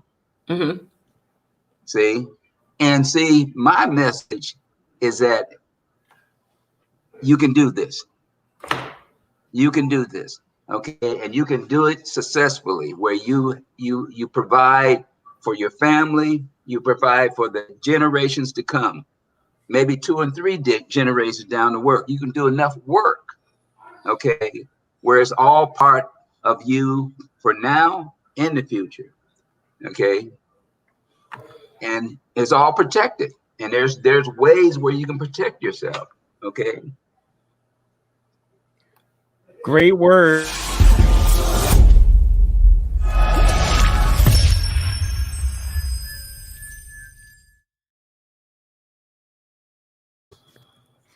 So Charles, what you got coming up, man? What was that? Oh, we got little graphics. We got all kinds of stuff on this show, man. We mix it up in here. We gotta bring you up. We are just pressing the envelope here, man. We gotta bring Charles up. Charles, tell us what one thing that's going to be happening for you in 2021. Oh man, just tell us one, and then you got 1,000. A lot of things. I'm going to try to go back where we were 10 years ago. We want to bring Images Magazine back. We want to. Last time we left, we were the last ones to interview Jacob Lawrence before he passed. And who was the other artist? Lois Malalou Jones before she passed. So we were really on a roll, okay, until the market crashed, okay, until those planes hit those buildings in New York. And it's just that when the public is scared by some calamity like we've experienced in the past, that really affects us, okay, because then what happens, they regress back into themselves, and it's survival time, right? Okay, and they start cutting off those things that they don't need, and we got hit real hard. Mhm. But it came back. It came back with a vengeance after that. Maybe about what, 4 or 5 years after that, Pancho? Yeah, it came back. The climate changed, but it did come back. Yeah, it did We were come back. servicing close to 3,000 galleries across the country, and there was probably 500 by the time things resumed. Because people really did lose. They closed. Yeah, they never came back, and that's why that's why I was making that conversation with Louise earlier about closing. I'm like, no, you don't understand. We know some folks that completely got shut down as a result. Oh no, I got it. It was a miscommunication. That whole male female thing. No, it's not.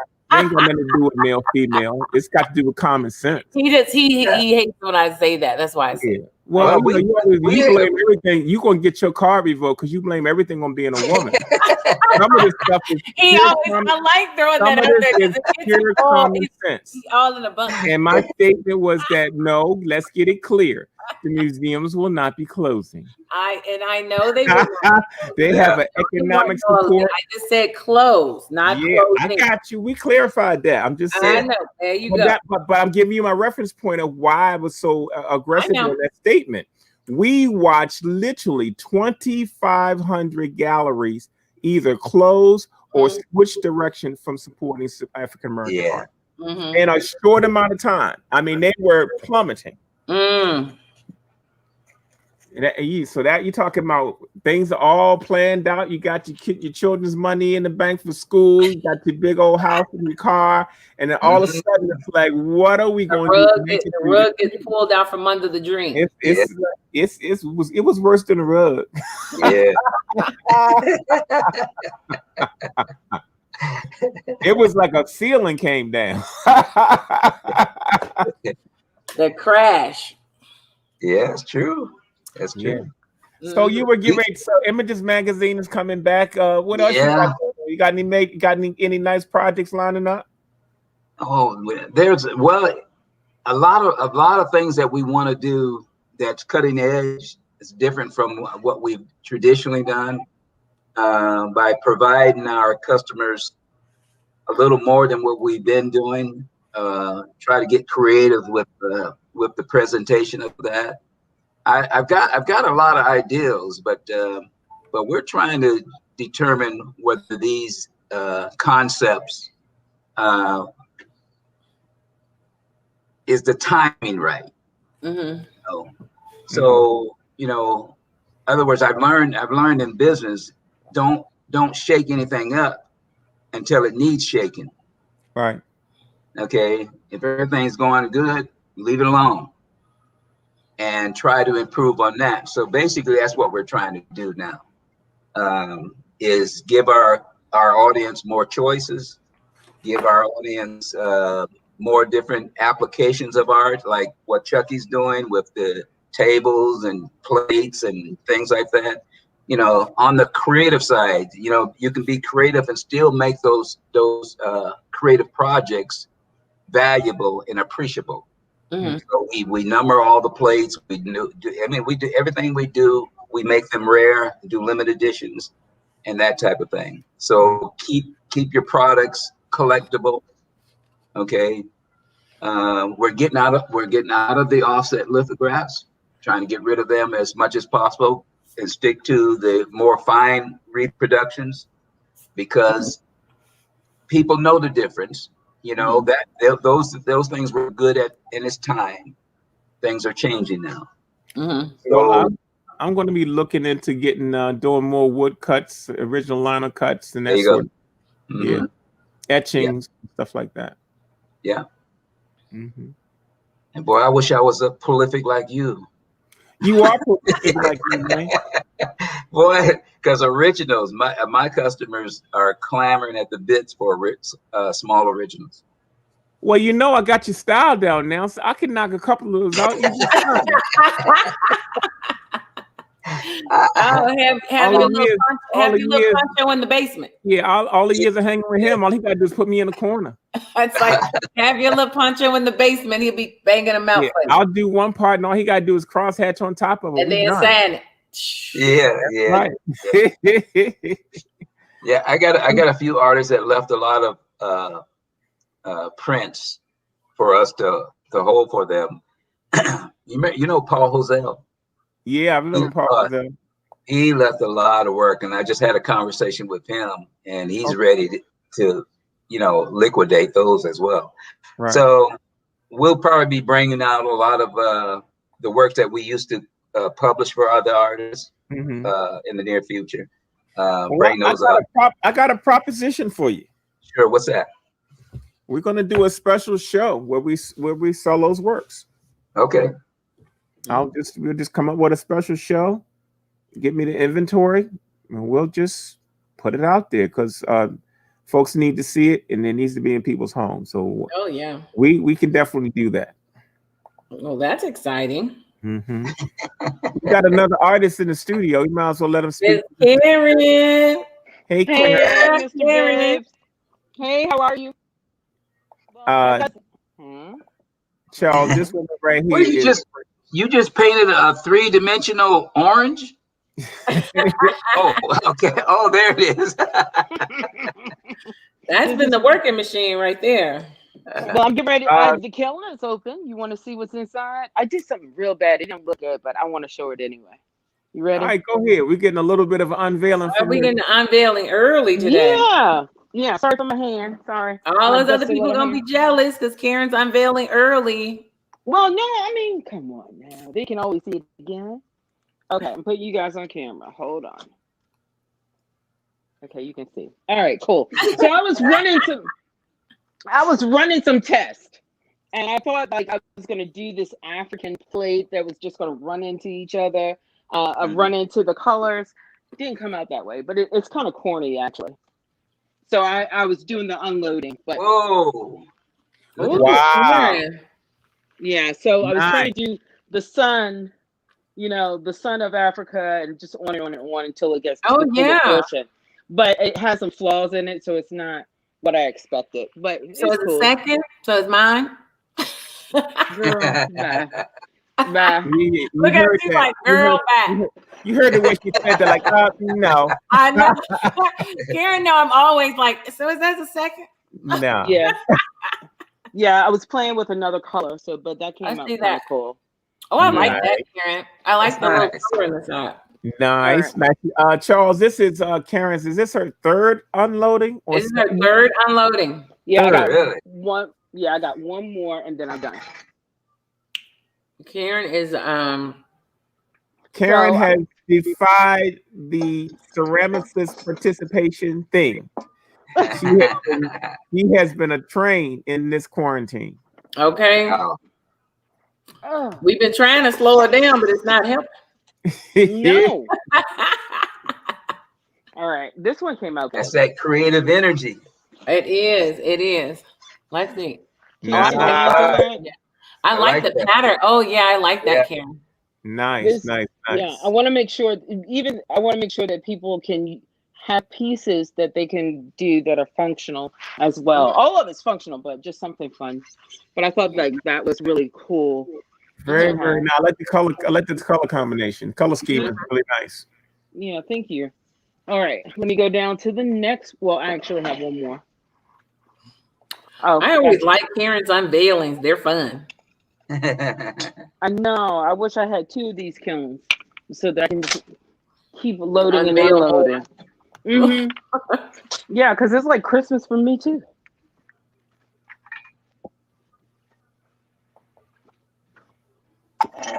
So this was functional pieces, and then this is heavy.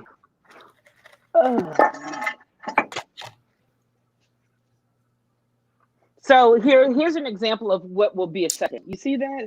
You see it's really pretty. You see it's warped. Oh yeah, girl. Oh, that's a second. When is your second sale supposed to be happening? When I collect enough. When I collect like 50 or 75.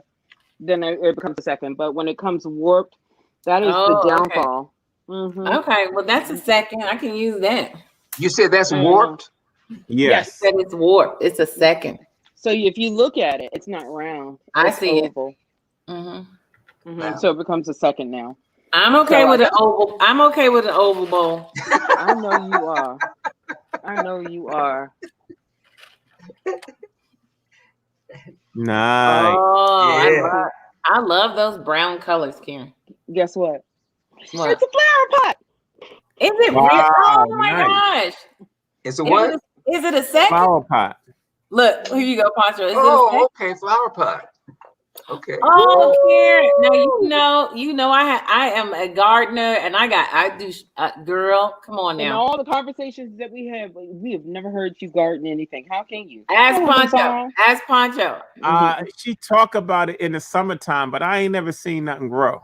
You need to stop it, Pancho. You know you've seen all my gardening. I even did gardening tips all the time. He did gardening tips, but I never saw any And plants. what did you tell me? What did you tell me when I was selling all those plants from my house? You're like, Louise, how much money are you making from all those plants? Whoa, Nice. that's nice. Oh, that's nice. Was she in there? Was she in the kiln, or you just pulled that off the shelf? Just No, pull she that was. out.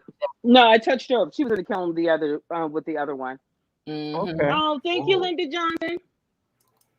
Okay, and then Yeah, Pancho getting on me. I am a gardener. Charles, Charles, I was working on some pieces, and I've never dealt with something so hard, but it has been very, very fun.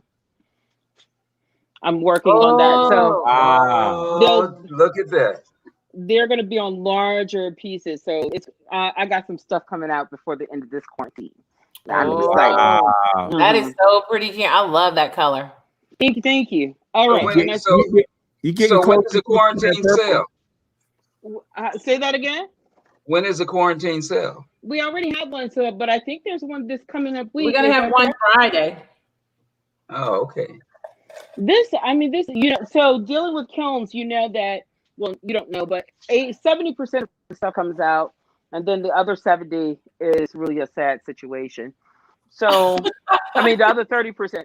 So I got another warped bowl. So, so that means that I have to look at the science of what's happening with the kiln. So it must be running hotter down at the bottom to make that happen. So, but how about then I have a set. The warp bowls are matching though. Yeah, I like Didn't the you hear me warp just say? bowl. Then I have a set. Something fun. Oh, that is fun. It's really nice. Mm-hmm. So what's the inside look like? That's Ooh. pretty. Mm-hmm. Did that one warp too? That was warp.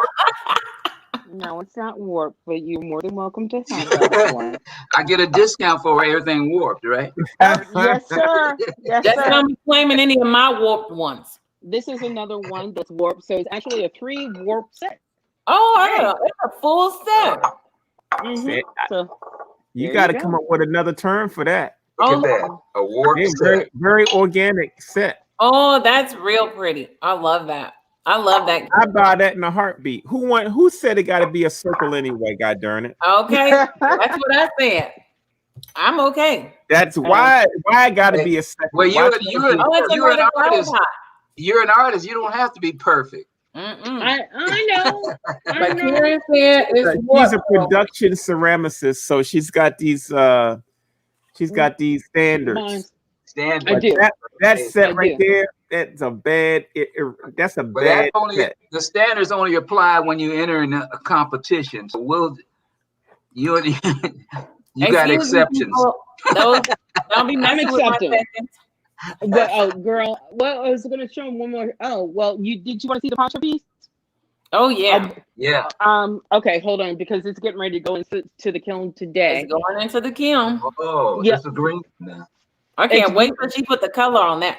So this one is greenware, and I'm walking it over because I'm getting ready to place it in the fire. Can you see that? Oh, that's a bad. Whoa! You got some poncho on that?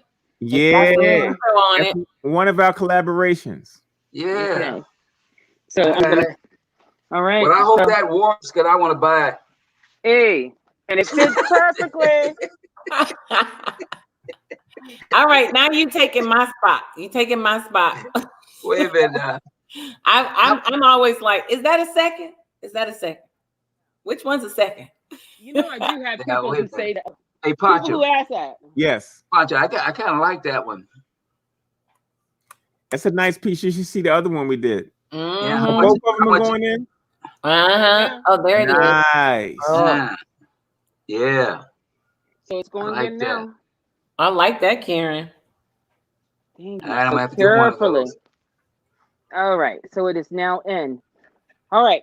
Time to put the rest of it in. Whew. So now I have to, now that it's cooled off, I can start loading because I have enough work to load this now. So Mm.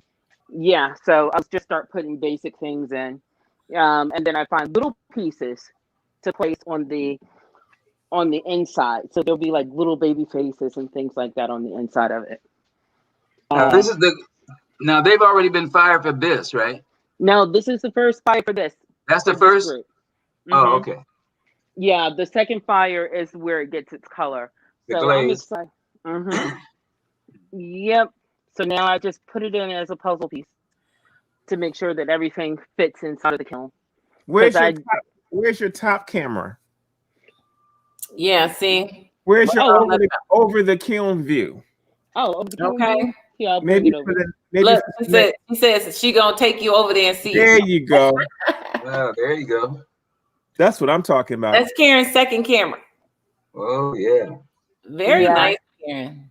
Thank Those you. are going to be some bad pieces, boy. I can't wait to let- see them in person. Well, I listen, the pieces that I'm doing now, ooh-wee. Look at it. I mean, I said ooh wee. So you'll see me working on that later on this evening. But they're going to be good. So anyway, I just wanted to say hi because I saw Mr. Bibbs. So hey, Mr. Bibbs. Mr. Bibbs, it's 5 o'clock somewhere. Yeah. Where's, That's I right. Now, that tall one. Who's got bids on that one? Nobody's seen them yet. Nobody's seen him yet. I just saw it. Yeah, but you know, all of these pieces are The tall one. that's a Karen, I quarantine want piece that one. that's going to be going into our exhibition. So you know, you want to get you Yeah, got to but get it's gonna go in there already sold. That's cool. hey, They okay. can take orders off of that one. Yep. No, they Hey, can't. Charles, that's going in already. So, excuse me, sir, but you'll have to wait for Friday. That's right. And that one might not be on the list for Friday. I'm making a commitment because it may blow up in the kiln. Collect the money now, Karen. Look, collect the Listen, this is not going to blow up. Like it is bone dry. I made well, that's sure. what I want. Like, That's what I want. Kind of stuff. That's what I want to hear. Yeah, I said, listen, this is why it took me a week to load it in the kiln because I've had it since Friday. Go. I was like, you're gonna be dry before you go in. All right, so okay, I'm trying to figure out what the next piece is. Huh? Karen's like, don't even. No, I'm real. It dries out for 24 hours, so it's still got 24 hours to set in here. So I don't play with this kind of stuff. No way. Well, Charles, we're not going to hold you. We want to thank you for taking the time to come in and talk to us. Thanks a lot. Thank you for your words of wisdom. We are in our last week, my friend. I'm so sad. I'm so sad. Congratulations. I am so glad you popped on. This was a great having you here. I need another month, Mr. Bibbs. I'm not finished. Karen needs another month. He says she needs another month. Karen, where do you reside? Richmond, Virginia. Oh, okay. Yeah. So, what you want me to do? Mail you a piece so you can draw it and send it back to me? I may come out there and spend some time with you. Come on. And come on. You got a kiln and everything. I used to dabble in ceramics. I used to do some hand pieces, but I never threw though. I hand built. Oh, that's cool. Yeah, you're welcome. You're welcome. Because he had a kiln at the house that he gave to an organization because I gave it away. Yeah. I sure wish you had given it to me. It's probably about the size of that one you got over there too. Oh, it would have been lovely. Definitely. Yeah, so that's all that's being worked on. So anyway, I'm gonna switch cameras. I'm gonna log out, switch cameras so that I can go back to the other space. Okie dokie. All right, Karen. All right, y'all. We'll see you I'll over see you there. guys. Take care, Charles. We'll talk to you soon. All right, Alrighty. Charles. Thank This was fantastic. Okay. So, y'all, if you can hear me, it got real cold in here, and I got a new comforter. And so what I did was I put my old comforter inside of the studio. So now I'm mighty fine. Mighty fine. So, yeah, I'll bend down so y'all can see. Queen size down comforter.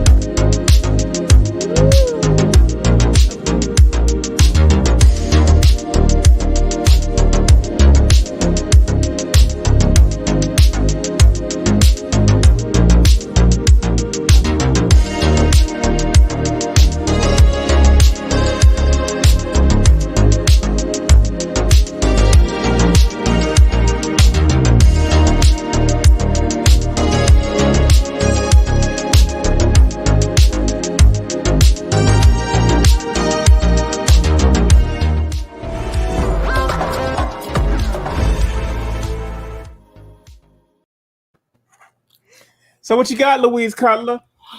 Oh, let me show you these. I worked on these last night because your thing is still processing. You have to see these. I absolutely love them. So I finished up my last bit of alcohol release. Said it right. So I finished up my last bit of alcohol release. No, you didn't say it right. It's not release. It's resist. Oh, okay. Well, and you've been trying to get it right for the last 2 days. All right. I finished up my last bit of alcohol resist on these. Nice. And I did the scratch test. Very good. Mm-hmm. And so now I'm either going to add an image or just gold leaf. Well, but I'm probably going to do a silver on that one. And then this one is my other one. Mm-hmm. Which I really like. That is beautiful. So I did them all last night because I'm like, let me get these things done. Because you look like you want to roll. I got to move on. So I was like, these bad fellas got to be finished tonight.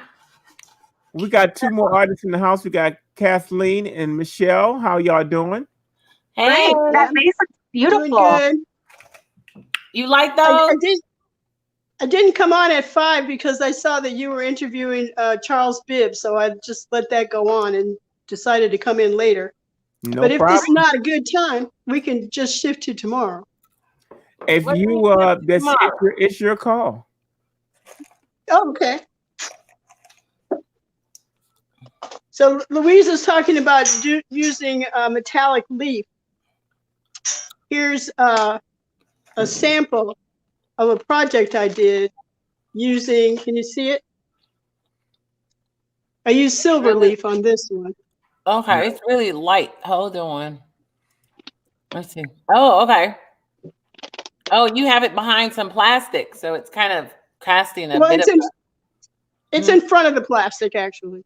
Okay, okay. Angle it down a little bit because the light is reflecting off of it. Let's see. Okay, there we go. That's better. Oh, okay. Oh, you can see the pattern now. So that's on the polymer clay? Mm-hmm. Yeah. And nice. silver leaf. And silver leaf. I have some gold leaf too, but this one was in silver. Okay. Got to take my earrings off now that we're done with the interview. Oh, yeah. That's really nice, Kathleen. Very, very nice. Yeah, I like that. Mm-hmm. Yeah, so I'm finishing up the piece I started yesterday. Mm-hmm. Very, very, very nice. Mm-hmm. Yeah, so I think I'm going to it's going to hang this like this. Mm-hmm. Okay. So you're going to work on that today? Yeah, I'm finishing some next steps on this. Mhm. I'm going to imprint, stamp the back, do some kind of design element on the black edge around here. Mhm. Maybe, in this moment, as I'm talking and thinking about the Togu patterns and Mhm. how they use a lot of oval shapes, I think what I might do is take a cutter and impress some stamps, ovals around the edge. Oh, okay. Maybe, we'll see. Mhm. We'll see. Yeah. So working on this, I'm getting close to finishing the necklaces I made with a while ago with the big gold piece. Oh, right. Oh, I thought you were done. Let me see. Well, the gold piece I am done, but these other smaller pieces. Oh, yeah. Nice. I like that. So you're finishing those up. Those will be really nice. I love Yeah. the color. I like the colors. Yeah. Mhm. Yeah. So and then I'm working on a bunch of earrings. Okay. And you were working on those yesterday. You stayed a good while in the queue, which was great. Working on your jewelry. Well, now that the Wi-Fi is accessible to me, my phone is not burning up. So that's good. So that's good. Yeah. Mhm. So yeah, the this big one, this one's done. Mhm. Yeah, And that's these are earrings matching them to match them. mhm. I'm going to finish up this one for the sale for Friday. Okay. And I have an eyeglass box ready for a veneer. I think I'm going to do that one too this week. Okay. Well, if you want to work on stuff, you are welcome to work on things. We got several artists in the studio, and you could just start working on things if that's what you want to do. That's fine. Okay. That's fine. Sounds good.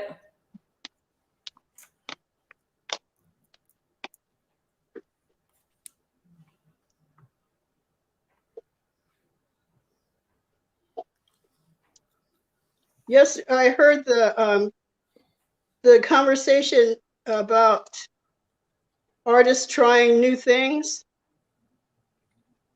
Okay. You and Pancho had yesterday at the opening of the show. Oh, okay. Mm-hmm. Yeah. So I just wanted to comment how excited I was to try this painting on polymer clay. Mm-hmm.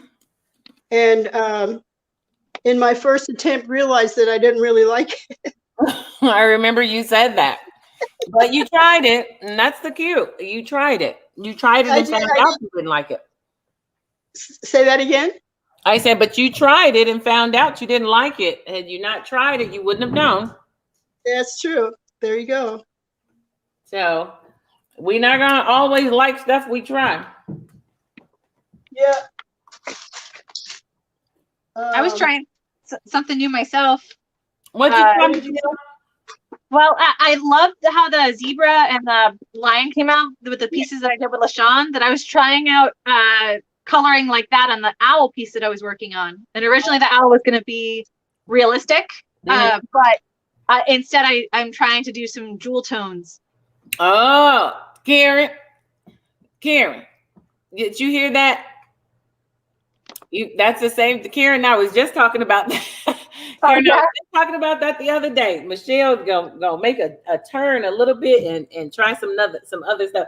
You know, not saying that your stuff isn't your work is beautiful, but it's just like you said, it's all about experimenting with new things. Because those were beautiful that you did, those pieces that you did with LaShawn. Thank you. And you're right. It did kind of open you up to a whole nother palette. Yes. And that's where I've been feeling stuck is my goal is to stylize more. I promised myself that after this, I would spend a month just stylizing and like not allowed to do anything realistic. See how that goes. I think that's what it takes, though, sometimes to knock you out of your comfort zone. Say in the town I live in and near where Michelle lives in Amherst, I was on the committee. The town has these electric boxes, and you know, they're on corners every place. They're the junction boxes for the electricity on the public ways. And our town has artists painting pictures on those boxes. Mm-hmm. And I was on a committee that selected the last set of artists to paint pictures. Oh, and yeah. Michelle was one of the artists we selected. Oh, nice. Yeah, we do that out here as well. I think that'll be beautiful. It was a lot of fun. It was one of my first, this year I had my 2 first public works projects, and that was like a huge experience. Yeah. But I was really proud of the result. I always think of doing one of those, but then I'm like, yeah. You should, because then you get to look at it like it was totally worth doing. It took me a lot of hours of painting, but it was totally. I think I would apply again.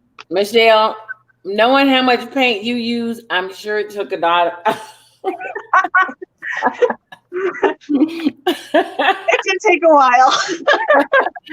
Knowing how much paint you use and how you paint, because we've watched you for what, 24 days. And so, Louise, other people would get to see your art too if you did that. Oh, they all come here. They can see it. No, they don't, because some of them don't even know who you are. And that's all right. That's all right. I admire people that paint the transformer cabinets, and we have people that paint the pianos about town.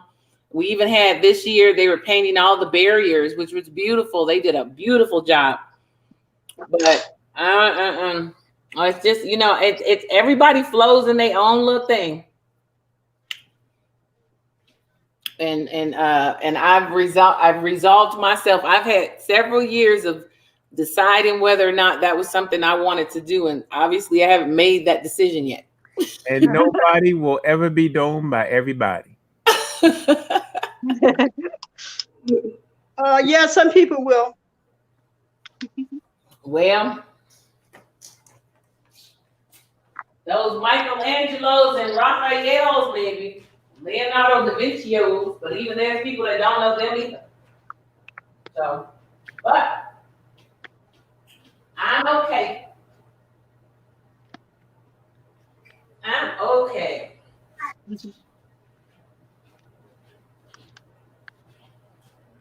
But I definitely can see, I can definitely see your work out there, Michelle, because it's really pretty and it lends itself to that kind of project too. Thank you. It was a lot of fun too.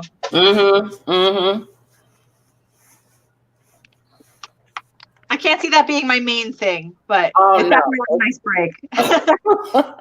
Exactly. It's like, I can do this, but not every day. Yeah. Because it's very demanding. I know a lot of the artists out here that does it and they love it. They love doing it, but it is very demanding. Yes. I had to have a friend come out to help me with the base coats.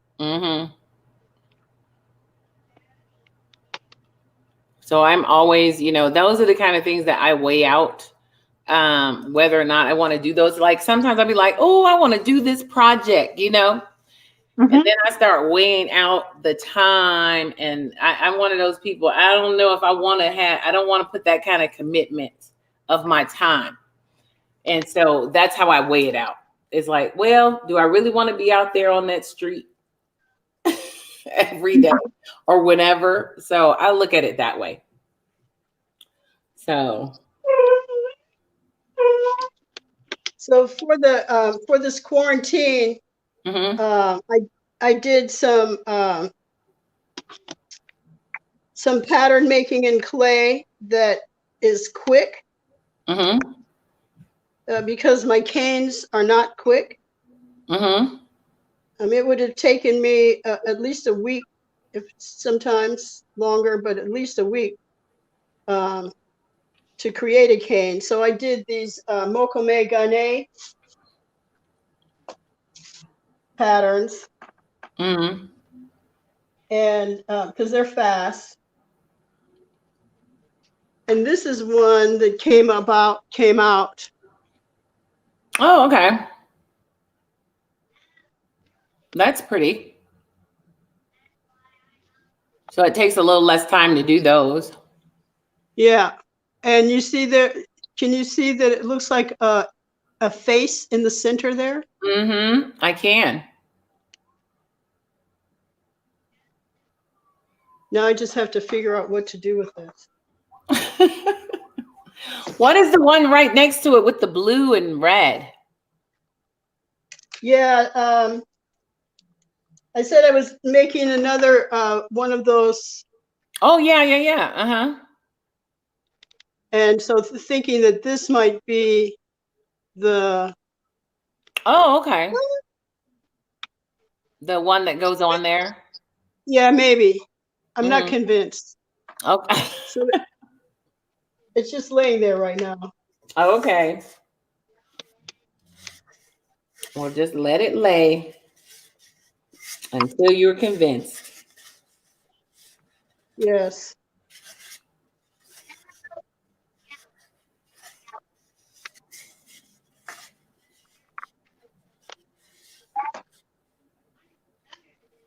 I did feel kind of bad about last time I was on. I bombed the painting that I was working on.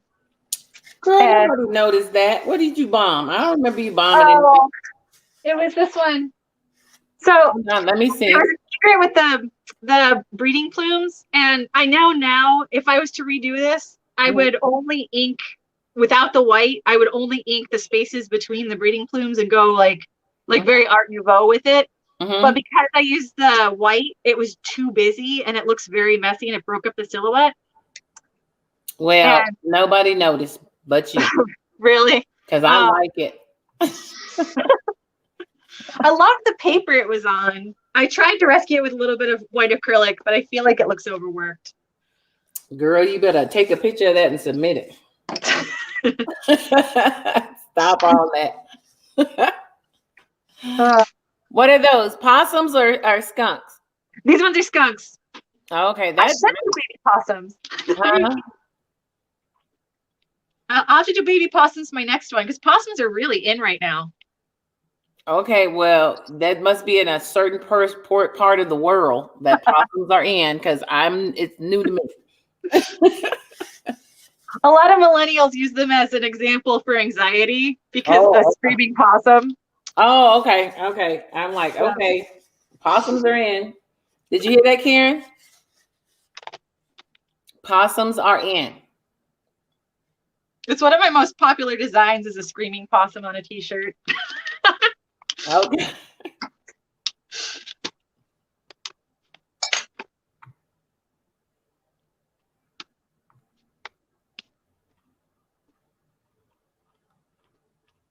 That was a nice conversation you had with Charles.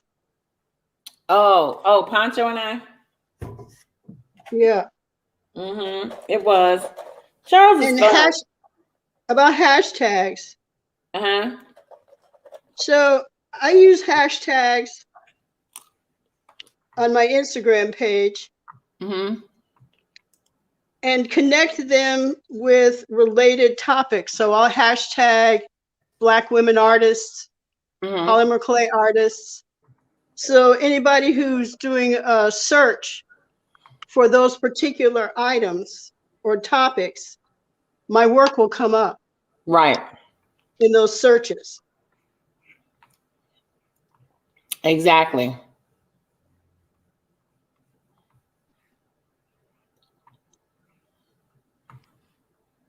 That's the beauty of hashtags. That's the beauty of hashtags. Whose dog? That's mine. Sorry.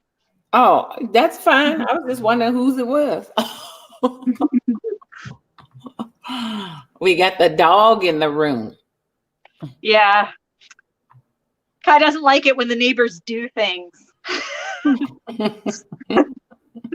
Gotta let me know every time they move. The neighbors are busy. Yes. My dog is such a busybody. Oh my gosh. It's like the neighbors are doing stuff, mama. Yep. They opened their door.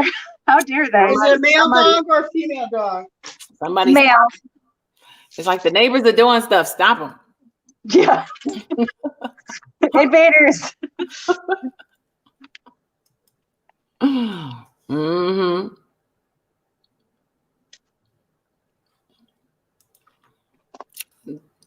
Doggy invaders. Yes, and the neighbor has a dog that is super sweet and just wants to exist, and my dog thinks she's very suspicious. She probably is. Dogs know, you know. Dogs are smart. They are. So who knows? What is that sound? Hold on, let me move that over.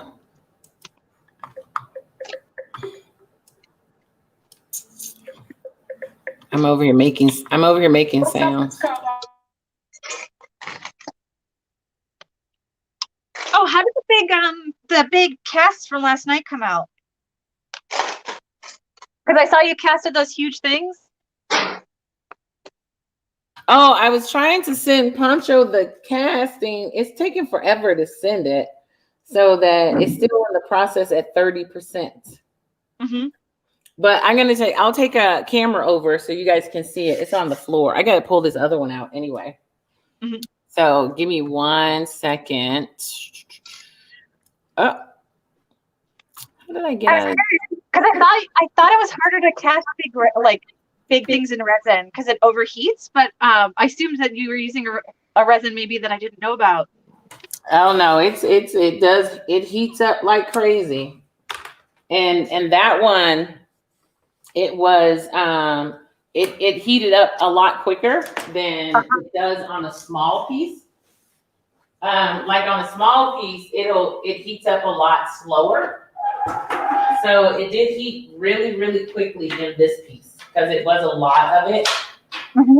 And I don't usually use resin in these molds. These are actually my bronzing molds. And so normally the only thing that gets poured into these is wax. And so, I mean, you can pour resin into them. The guy that does these molds for me, he's a mold maker. He does it for, huge molds. And so, but they can take resin, but I don't usually put resin in them. And so this is the first time I've actually put resin in them. And it was interesting trying to pulling it out because this has a lot of folds and all kinds of stuff that I didn't really think about when I did it.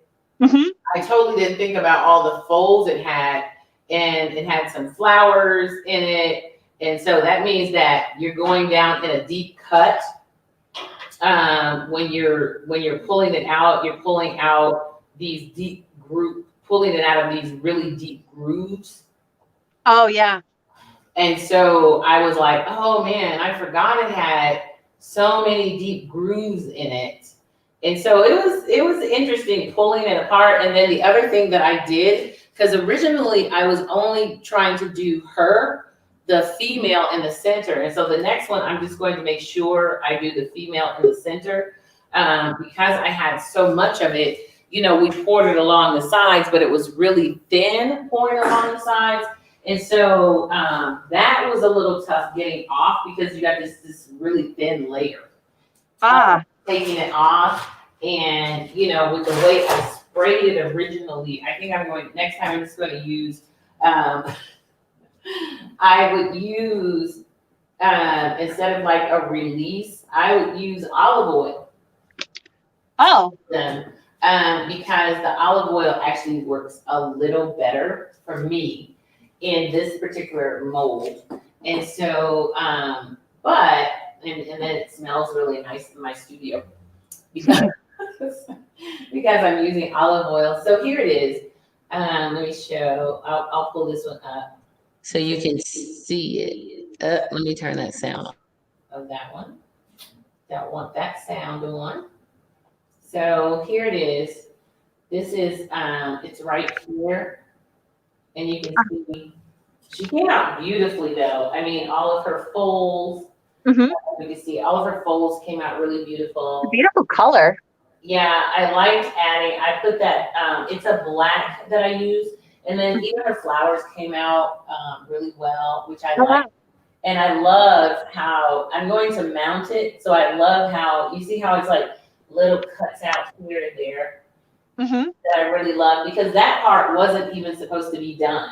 I mean, it was like I was not even planning on doing this part, all of this part. I was merely going to do her. And so that's why it's so thin. Because that part wasn't even supposed to be done. And so that took a little bit to get off of the actual rubber.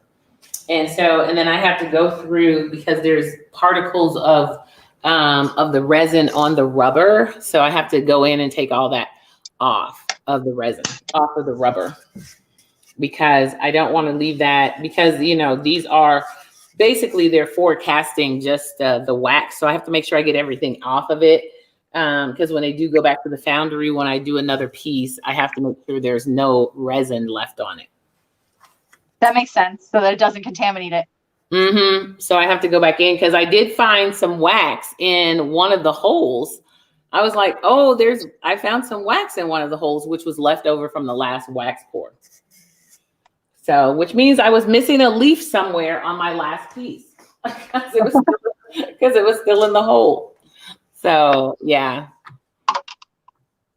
but so hopefully this will show up. That will show up, and you guys it'll come, and we'll get it. So, Karen, what are you over there working on? In the space, I'm trying to make sure that my concept is proper on it. Here. Oh, okay. Oh. Yeah. Now this is going to be a single. It's going to be a single space. It's not going on anything, or is it going on something? This one, I'm debating if it will be something to hang or something to put on. Because I'm still right there in the decision making. So I'm just trying to figure it out right now. It takes me a minute to figure these out. Okay. Yeah. So that's what I'm doing right now. That's what I'm doing. And this is different from the one you were working on the other day. Oh yeah. Oh yeah. The other one was much bigger. That's what I thought. But I thought it was big. I thought it was a lot bigger. Yeah, it's bigger. So I'm just trying to figure it out.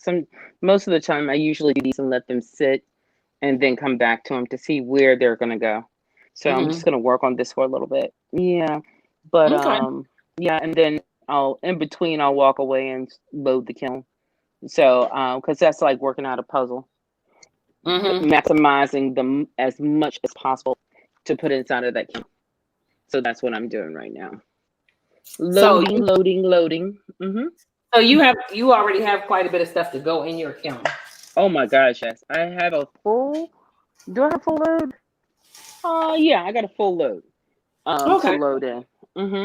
And so by the time this is finished, by the time quarantine finishes, I'll have 2 more firings and 2 more bisque fires and 2 more glaze fires, and then I am truly done with quarantine. So I should be finished by Friday. Inshallah. So yes, then I can. How many outs? How many? What do you mean? This was your third unveiling. Mm-hmm. And then, so how many do you have left? How many more will you do? Two or How one? many more pieces? How many more? How many more firings? Mhm. Finish firings 2. Okay. And a possible third one if I can get it done. Oh, okay. Ooh. Mm-hmm. Yeah, So, but I'm pretty done. I think. Well, yeah. As far as I'm gonna load, yeah. mhm. As far as for the artist quarantine, I think. Mhm. I just have a few more things that I need to make. That will be for later for like LaShawn. LaShawn needed some additional things that I'm going to send out to him. And I might be able to even get them in this fire. More than likely. Mm-hmm. Yeah. Oh, that's good. Yeah. Yep. Mm-hmm. I'm gonna try to get some work done while I watch you all work. Mm-hmm. Yeah. Try to work a little bit on these pots. Okay. Have fun. I wonder if Poncho's gonna give me any music. I don't know. I don't know. Mm-hmm. I see him over there. Maybe. Is he working on something? I think he's trying to give me some music. That's what it looks like. Oh, I can't even see him. Oh, yeah, he's on here, so that's why I can't see him. Okay. There he is, right there. You just see half of him. Him.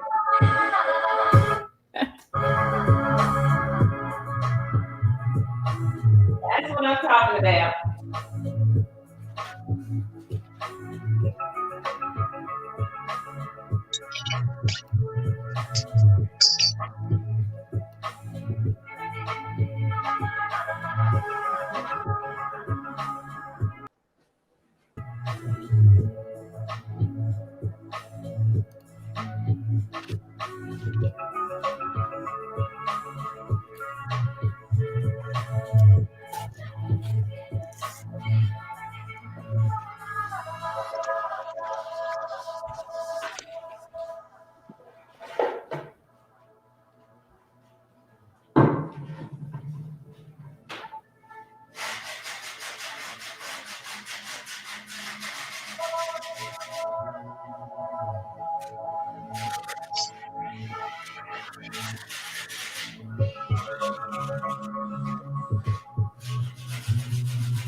I like that angle, Karen.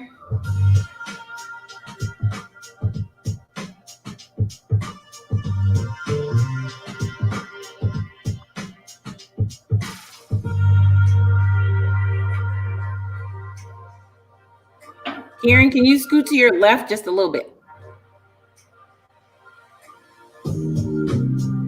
No. You scoot to your left. You because that's a good angle. Just you scoot to your left. Hold on, you can't. Can you hear me? You just scoot to your left just a little bit so I can see a little bit of your work surface, so a little more. I said I got a bookcase beside me. Oh, okay. All right. Is that okay? Yeah, that's good. That's good. Okay, cool. Thanks.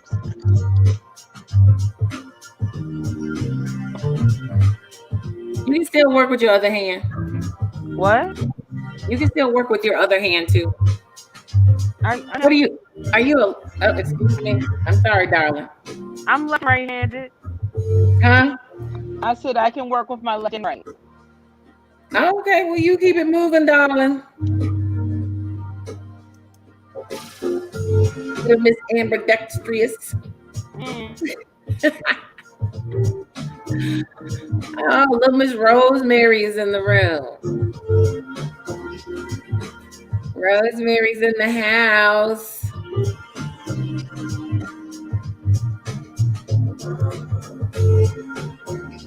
Hey, Rosemary, how are you? Hi, Karen. How are you?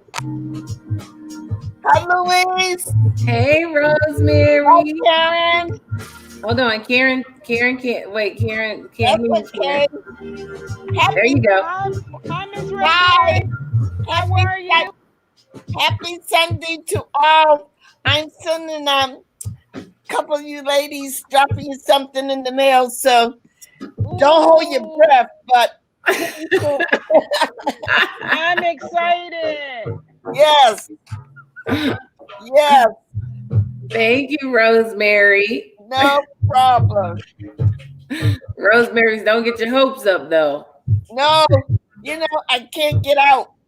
It's so cold today. Oh. I'm waiting for my Blu-ray glasses. I wear sunglasses in the house. Okay. Yeah. So how have you been enjoying the show, Rosemary? Oh, it's exciting. I love it. And so many people, text me and call and say, oh, they can't wait for the exhibition. They look at it every night. People I never thought would, look at the show. Oh, wonderful. Yeah. So that's been good. Getting ready for the exhibition and little stuff. That has to be a lot of work. Well, it is some, but not too much. Don't. It is, but it's work that I love, like you guys love that. And, it has been so cold, and also we haven't had a lot of. We had a curfew. So now the curfew has been lifted because of COVID. And I'm going to start getting you ladies as they get closer to do some radio interviews and some TV interviews. Oh, okay. I think that's wonderful. So I'm trying to heal here. I have to get myself together. Well, you look beautiful, so don't worry about it. Thank you. I told you the sidewalk won, right? Every now and then we all have some sidewalks winning on us. Oh, man. Whew. When you get a certain age, you can't be. What you say? When you get a certain age, you can't afford to be battling with the sidewalk on regular. No, absolutely not. No. Well, I'm glad you're doing well. And I'm so happy, you guys. We're gonna have a great time. Oh yeah, I'm looking forward to it. I'm looking forward to it. Pancho's going to do. He said we'll be getting some updates on the process and when everything is going to happen in the coming week. Yep. And Billy is so excited. We're waiting for some of the work to get here, and we'll probably choose the color for the gallery. Mm-hmm. If you look on my website, you'll see some of the exhibitions that we've had. So you know we're very colorful. That's all. I like color. I like color. No, I've been to your page. Yeah, I've been to your website. It's a really nice website. Color is who we are. That's right. Where's the boss tonight? The boss, I think the boss is hiding back there behind his where is he? Hiding behind his profile. Okay. Well, I think he's back there hanging out. I'm not going to stay on here too long. I usually try to watch it from the Facebook page in case some of the artists want to come in. Mm-hmm. Yeah. Well, we appreciate you popping in, Rosemary. We always enjoy having you. And I'll see you soon. Tell Deborah I dropped her something in the mail as well. Okay, we'll hey, let her. Rosemary. Hi. How are you recuperating? I'm doing fine. I go back Tuesday to make sure there's no bleeding on the brain. And I feel a lot better, especially today. But Poncho, it's like 14 degrees up here. Wow. 14 degrees. Well, yeah. It is the buck of wintertime. I tell you. Is that what it's called? The buck of wintertime? The buck of wintertime. That's right. All right. We got some bucks happening up here then. I got a little snow today. I'm in the cut, but I'm in here working. All right.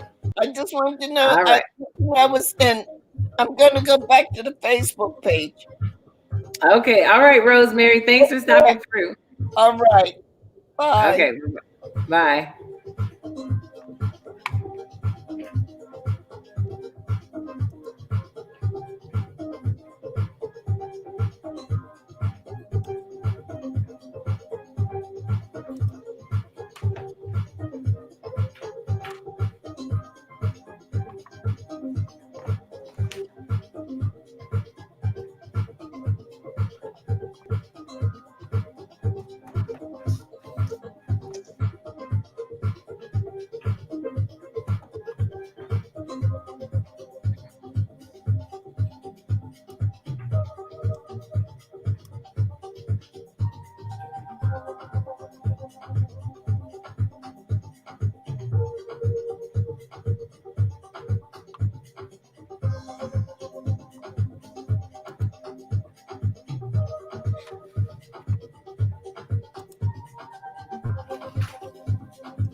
Hey.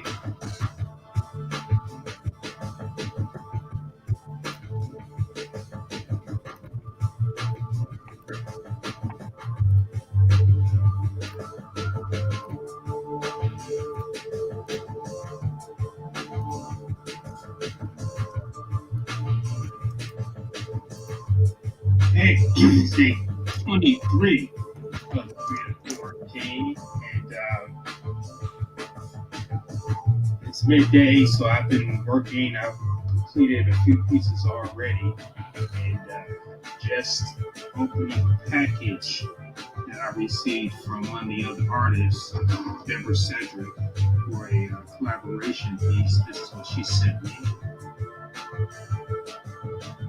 So I'm going to sit here and contemplate for a little while and see if I get a vision of what I want to put on this. I love this piece right here, just the way it is. So I want to just, look it up. That's what I have going on, and then I need to start some more pieces. Other than this one right here, because we're on the downside of this and still haven't accomplished nearly as much as I would like to have. So no time to waste. I'll be getting to it, and I'll be back to see you guys later on.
Day 25.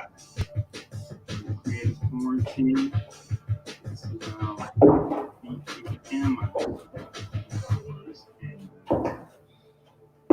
I'll just start another project here. Working on this particular charger design. Feeling good. A little sad though that the fact that it's coming to an end. You know, these 31 days. And it's been really a high energy month with a lot of production and not finished, you know, trying to finish off big. So, you know, it's the anxiety of how much more can you get done in the time that you have. So it's been great working with all the artists, the inspiration that I've gotten off of them. It's been really good. So I'm going to get into this right here, and I'll be back to see you guys a little later.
Define art to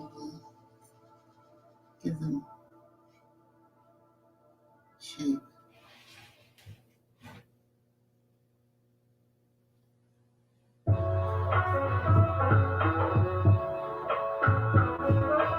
So, do these look exactly like tulips? Yeah, right there. There's no question. There's no question about what they are. They're tulips. So I'm going to start going in with some greens.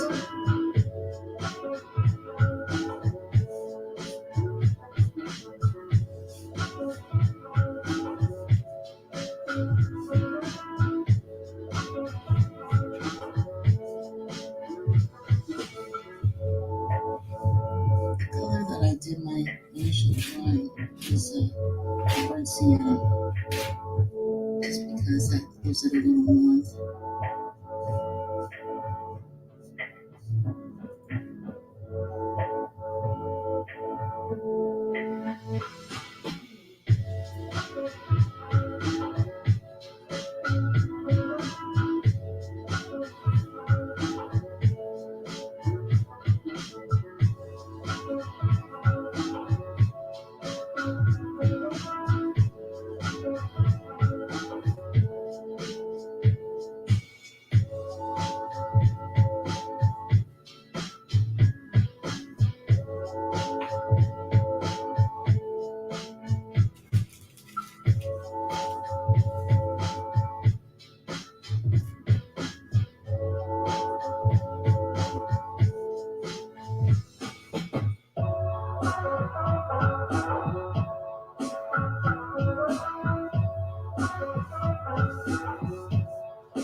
beautiful subjects to paint.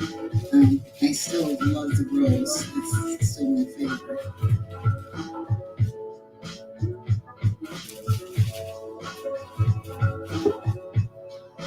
So as you can see, I'm just adding color.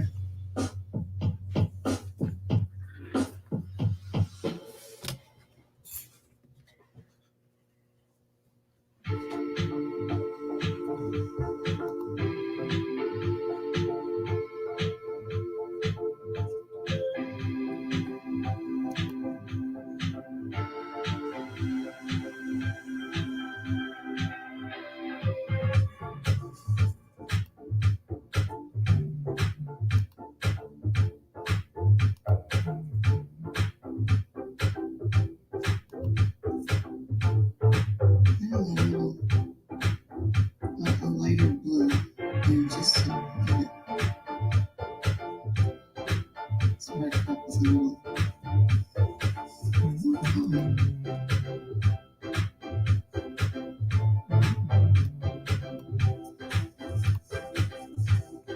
One of the other things that I just noticed, I guess I've seen, is that there's white underneath on the other side of the roses. So what I'm going to do is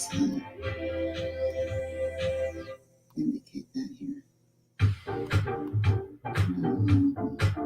And I'm using the side of my brush to do that.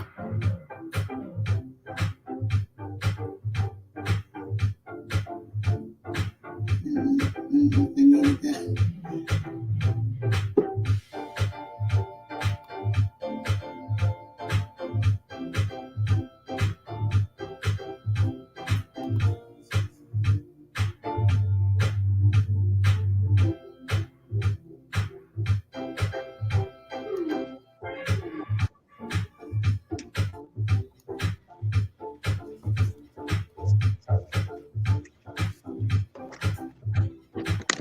Yeah, I think they look pretty good.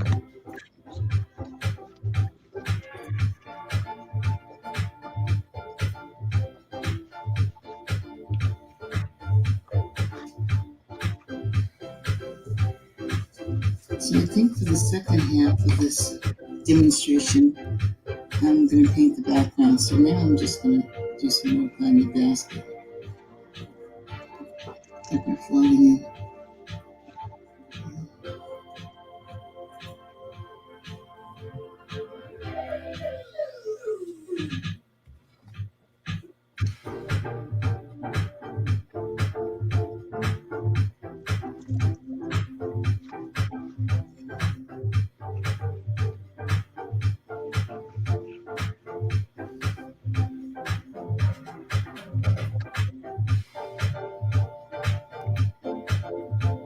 So this is all for this session.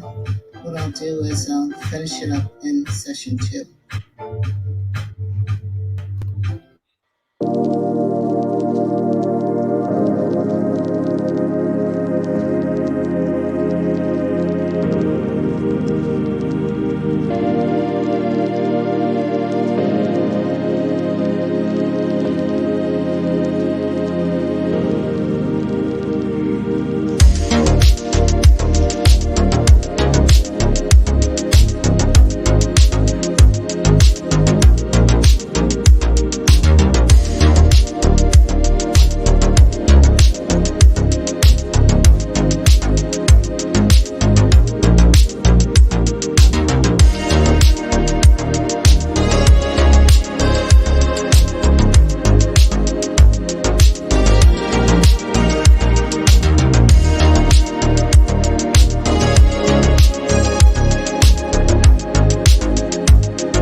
So this 8x8 size is my size 2. And by working with these smaller canvases, obviously you can get more done. You can finish faster. And you know, this kind of painting is done very quickly. So maybe this painting took me 15 minutes for the whole thing, because you don't want to labor over the work that you're doing. You want it to look like it was done quickly. No, look at that.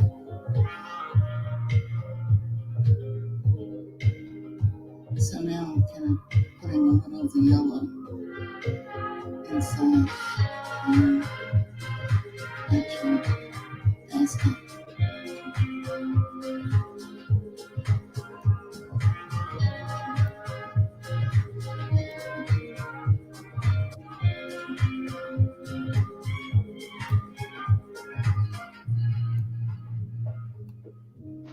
I'm using the edges brush. I think I'd like to do something with this basket.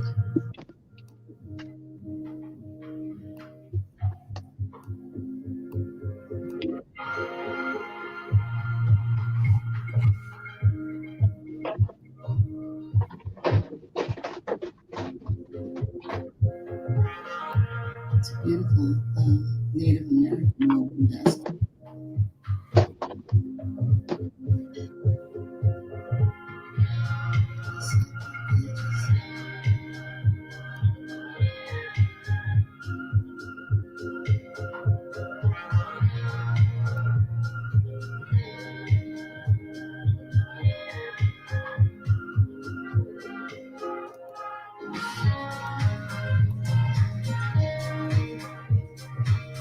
So what I'm doing is I'm stepping back every so often just to see what I feel about this. You know, this kind of painting is more feeling than anything. It's what it feels like. Actually, I don't want to do too much more to it because I'm liking it just the way it is. But I think I'll do this.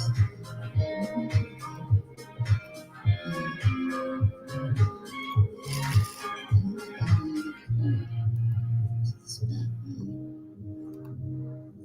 Yeah, oh, this is good.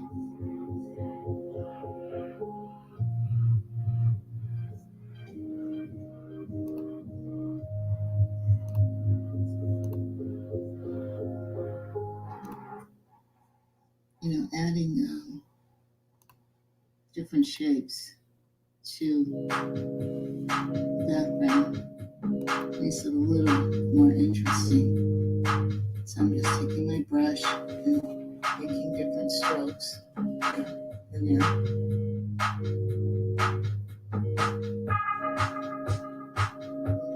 Kind of got a little busy, but I think it looks good.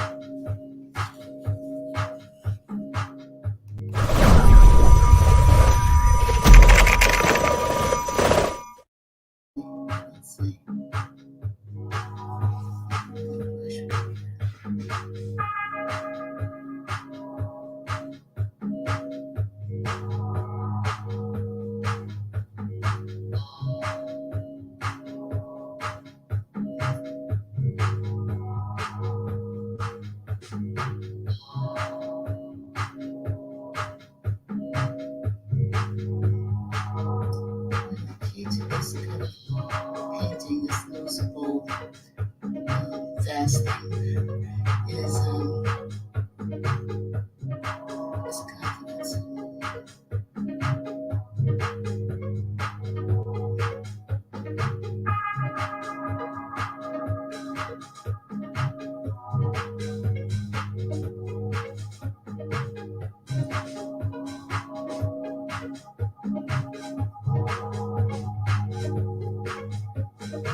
tweaking, just tweaking here and there. In areas that I see maybe white spaces.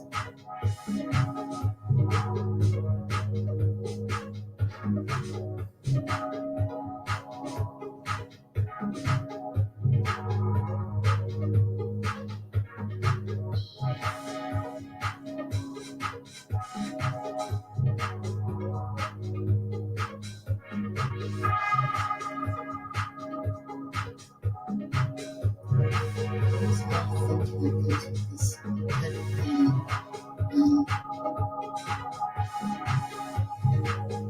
Because you're trying to bring out the art of the artist too, rather than just a painting of tulips.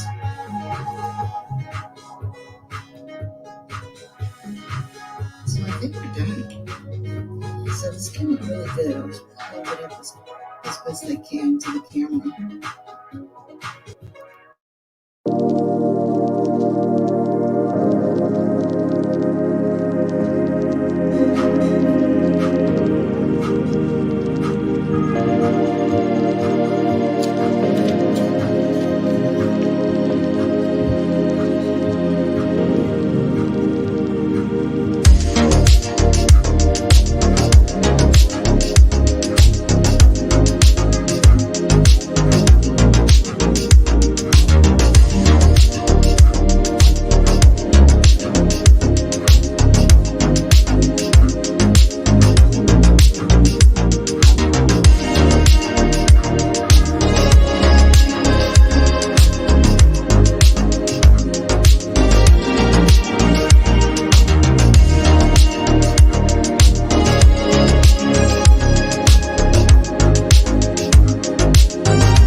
Louise. Yeah. Oh, Yeah. Louise, Uh-huh. got a question for you. Oh, okay. When I'm listening. Hold on a second. Give me 1 second. Okay, I'm listening. What's my question? when did you first start using acrylic paint? Probably in 2001 when I was going to have my second child. You said taking a shot? My second child. Oh, Because I didn't want to use acrylic and I didn't want to use oil and I didn't want to use pastel while I was pregnant. And so I changed to acrylic at that time. Why? I'm just wondering. Oh, yeah. Because before that, I had never used acrylic.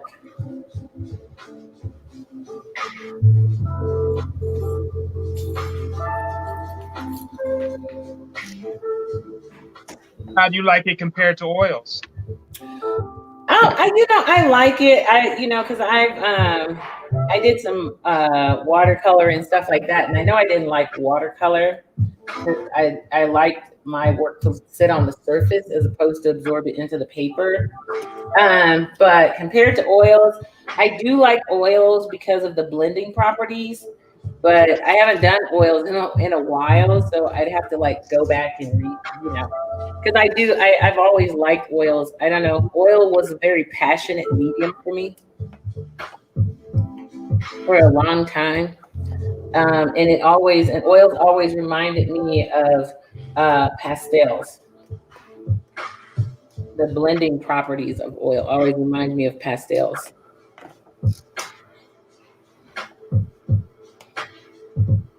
So how long have you been in acrylics? I've been using acrylic since I was 12 years old. Really? Yeah. I started off with oil paints, and one day I went to the store to buy some more paints in a tube. And when I got home, I was so happy. I had all my colors. I was ready to get to work. Got home and started painting, and I had this yellow, and the yellow wasn't blending with the rest of my oils. And up to that point, I had no idea what acrylic paints were. Okay. So, my painting was coming all muddy and everything. Mm-hmm. And I finally realized that it was a different kind of paint. Oh, I think I remember you were telling us that. What day? I can't remember what day it was. Yeah, but I love them ever since. Oh, well, you do a great job with them, so you're phenomenal with them.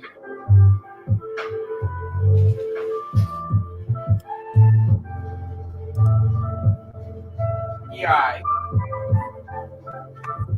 Oh, there's some lace happening over there in Poncho's section. No lace, paper. Oh, is that paper? What is that? That's what is it? Embossed paper. Oh, is it? Huh, it looks like a lace. Nope. Very nice. Embossed paper. Did you buy that, or how it comes in? Yeah, I bought it. Okay. I'm always looking for embossed paper sheets. Okay. You make good texture without having to work too hard. Mm-hmm. That's a pretty big sheet. Yeah, they come 36 inches.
waiting table, just going through the motions day by day. Out of the blue came someone so strong and able, knocked me up my feet, swept my heart away.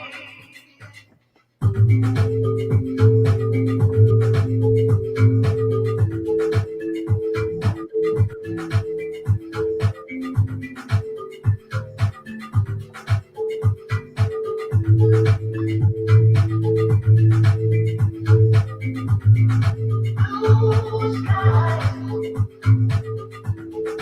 sun was shining. Blue skies, sun was shining. Smooth sailing on calm seas.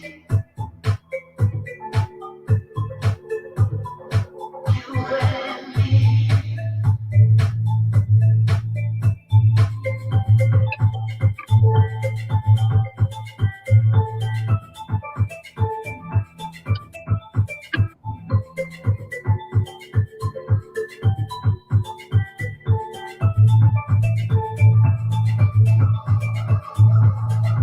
Ain't it funny how life turns and changes? One fine day it all just rearranges.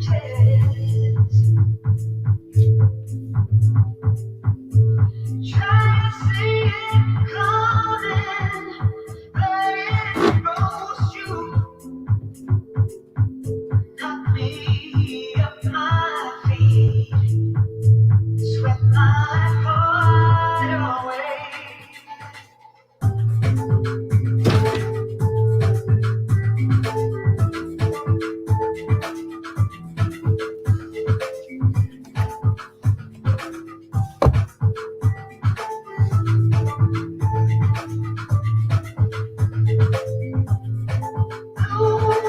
Hey, Karen.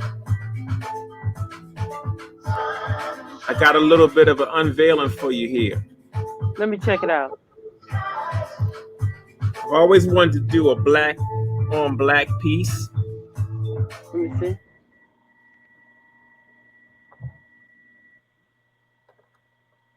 Whoa, that is fabulous. Fabulous. Yeah, I decided to just do it black on black. That is gorgeous. Gorgeous. Oh, that's one of your assemblage pieces. Yes. That's the one from That yesterday. is Yeah, I was going to color it and do alcohol zest on it. Then I was going to do leaf on it. no. But I always No. wanted to do a black on black piece, and I think this is it. That is it. And it's Yeah, everything. that's nice. Wow. That's mine. No, I'm just joking. But that is a hot piece. Wow. Wow, wow, wow. Put it closer to the camera. Yeah, that's really. I love the. What did you paint? What did you paint that with? I use automotive paint. You and LaShawn and their automotive paint. Yeah, no, a lot of people use it. Even Woodrow Nash uses automotive paint. Well, It you gets know, amazing there's a colors. the moral to the story is there's a bigger world out there than acrylic and oil. I Right. know. I mean, it gives a nice finish. I like the finish. The artist got to make friends with Home Depot and Lowe's. It's all kinds of friends around here. Well, I know Deborah hit me to the Home Depot and Lowe's. She's like, Oh, yeah. go and just walk around. And that's what I've done. I'm like, thank you. Thank you, Deborah. I'm sitting here making hair. Yeah, I see you. Man. Usually this is all day. I just do tons of hair. But I'm just doing a couple pieces for hair. Yeah, I'm in here removing resin from my mold. I I know. think that's your favorite color. What'd Here's you an say? element from Home I think that's your Depot. favorite color. Here's an Poncho, he element said, from Home Depot's that can be used as Say a that jewelry again? piece. You said it's my favorite color. Oh, you said she said there's I an think that's element your from Home favorite color. Depot that could be a jewelry. No, my favorite color is purple because black is not a color. Well, Yeah, what is that? this is What is plastic, but the brass ones are usable too. What do you use them for? Use it as an element in a necklace, a centerpiece. Cool. Yeah. Cool. Nice. Very nice. Pancho, that's hot. That's And good. yes. And yeah. Yeah, that was a hot piece. Ooh. Ooh-wee. Aaron's over there having hot flashes with that piece being so hot. No, I wouldn't call it hot flashes, but I'm a lover of. I remember my first piece when I bought it. I was 21 years old when I started buying art, and it's been like that ever since. I love what people do. Yeah. Mm-hmm.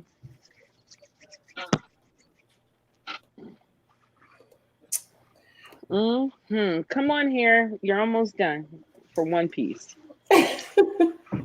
Yeah, I gotta break out the. I have an extruder where I can actually put 100 pounds of clay in and crank it out, but I still have to make it. I still have to roll it out to make it smaller. But I didn't feel like bringing it out. I don't feel like doing it tonight. I'll do it tomorrow because I still have 1, 2, 3, 4, 5, 6 pieces that need hair, and that's when I do the braiding. So I'm just doing coiling tonight. Oh, okay. All right, Karen. I have an extruder, and you have an extruder too. Yeah, hold you on, see on, the diamond shapes on nice. this. Oh, nasty. Hold on, Kathleen. Hold on. And so I think I'm going to incorporate some gold leaf into this one. I like that. Mm-hmm. That's hot. Yeah, that's one of my favorites. Yeah, I love that. I'll put some gold leaf in this one. Mm-hmm. That's hot. All right, let me see. Kathleen was showing a piece. What was it, Kathleen? Yeah, so the diamond shapes on here are extruded. Oh, you talking about that little baby thing that we use? Here, let me say see that if again. I can find it. I'm gonna find mine. Are you talking about that little baby extruder about this big? Say that again. Yeah, I don't see it. I said you're talking about an extruder about that big. I don't know. I don't see it. That big. Hold on, let me bring really it. tiny. It's about this big. Suitable for polymer clay. Did you call it a baby extruder? Yeah, it's a baby extruder. Yeah, I got the it holds about 200 pounds. It's a cranker. It's like, ooh. Yeah.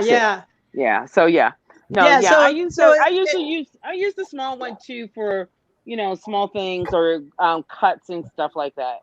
Yeah, it's cool. So it seems that clayers have similar tools. Yeah. No, not necessarily, Kathleen, but I mean, you use some things. Yeah. Yes, I'm going to send to you a link to a man. He does his company is called Lightwave Pottery. Mm-hmm. And he does the kind of work with earthen clay that I do with polymer clay. Oh, I know that. I mean, it's just mixing up clay. I don't want to go that far into it. He's using mason stains to create.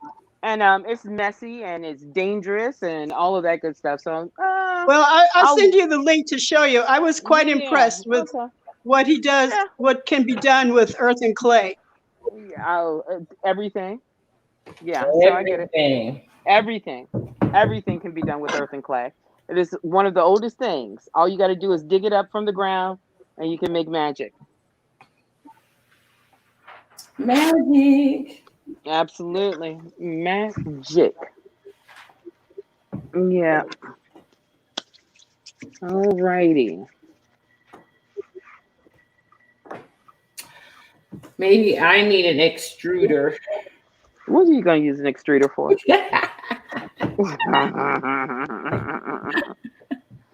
No. I figured you use it to extrude things. Right. Yeah. Well, I mean, you can.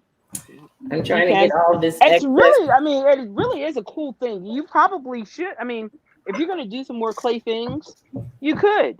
They have so many angles to cut the clay that you can get something beautifully organic coming out of it. So it extrudes tubes and square tubes and octagons and squares. You know, it does. It's a great. I know. I tool. mean, for me, just I guess the things that I clay, you know, when I'm making bronze pieces, I guess I don't really use like you make hair and things like that, and I don't really make a lot of that kind of stuff on my pieces, right? And shapes and stuff. So I mean, well, it probably would be fun.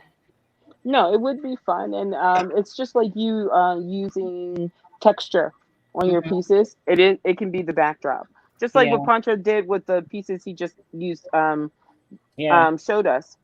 So you know, texture in the background. Yeah. You know, around the main objective of the piece of work. You know. Has either of you used precious metal clay? I have a box of it sitting right here.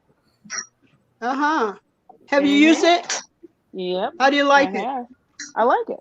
How do you like it? I like it a lot. Yeah? I like it. What kind of clay is that? A precious metal clay it's just a soft clay. It goes up to it goes a lower fire, but I have copper, but they do have silver clay. And it's for those clay artists who that usually do jewelry. And there's gold too, isn't there gold? Isn't there also gold precious metal clay? Yes, and they typically incorporate it with polymer clay, or by itself, or they sometimes even use resin. So I mean, there's some pretty effects in dealing with precious metal clay.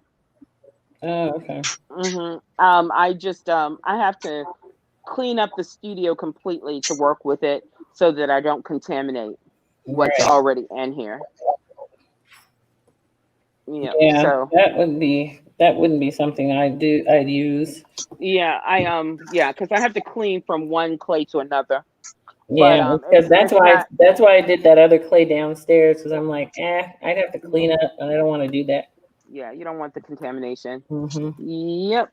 Yeah. It's it's hard using different kinds of clay all together. You can do it. You'd have to have a studio set up for it. Right, you can do it, and you can also mix it. It all depends on the firing. So if it's all the same fire, then you don't have problems. Right. If you mix a low fire and a high fire clay, then you have problems. If you do a medium to a high fire, you have terrible problems. Yeah. So it can be very disastrous. For sure. That's what I would think so. Yeah, it can be. That's why I'm just sticking right here in the realm of I was supposed to work on my yesterday. What is that? My piece downstairs, and I didn't even make it downstairs today. Oh, okay. Girl, you'll do that after the show. I know. I'm not worried about it because I'm I mean, I go and check it. I go and check the clay every day. Yeah. I mean, because that involves a lot of attention, so I get it. Right. So I'll get down there and it'll get finished one day soon. Okay. Woo. All right. So on to the next piece. I need to remove all of this off of my mold.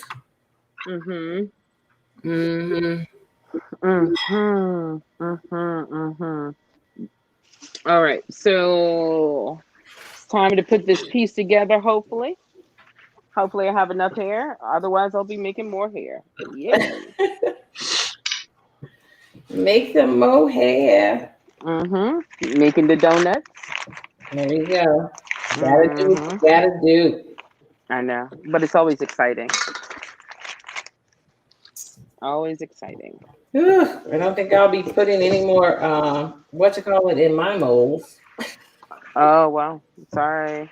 Oh no, it was fun and I like the results. I just, unless I'm going to pour the whole mold, Hmm. I'm not gonna or I'm gonna make sure I just stick where I said I was going to. Hmm. I'm just Yeah. gonna make sure I stick with it. If I'm just gonna do the form, just Hmm. make enough so that I pour the form and I'm not going outside the form. Right.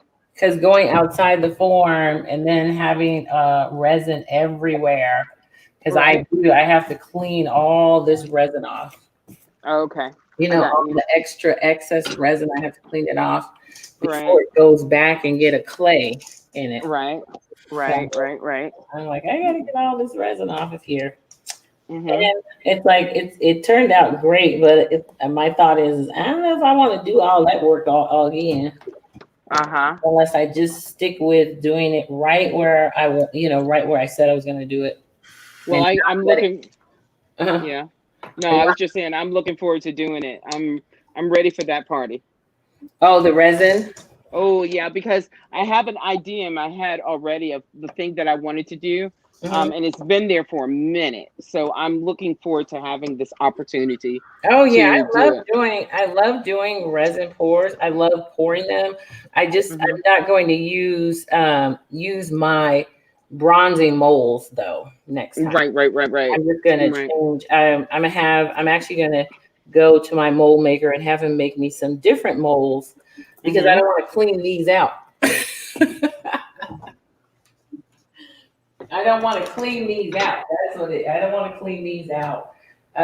Again, I'd rather just use something different.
What you need, Karen? She gone?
Greetings, friends. So today I will be going over my thoughts on the latest of 3 color studies that I've been working on.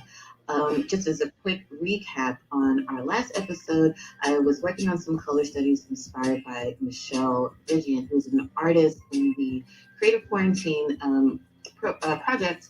And I was really drawn to the color and light in her work, very inspired by it. And we talked a little bit, and we both discovered that we were both into James Kirby, an amazing artist, one of my favorites of all time. And again, the color, the light is just so magnificent, incredibly moving. And yeah, I was really moved to try this approach to color. Another artist I was looking at was GDB. Her approach to color is nothing short of amazing, and I'm just really inspired by the work she produces. Seriously prolific and just gorgeous. So I'm looking at these artists as inspiration to push color in new directions with my art. I started with this color study here, kind of explore ways to approach color that was completely different from anything I've known before, which was a pretty traditional approach to color. This approach really pushes a lot more cyan and magentas. I'm noticing these kind of in-between colors that I think are just delicious. And so I'm thinking of ways to apply that. I'm noticing a little series kind of coming together. This particular one started with this drawing here that I did a few years ago.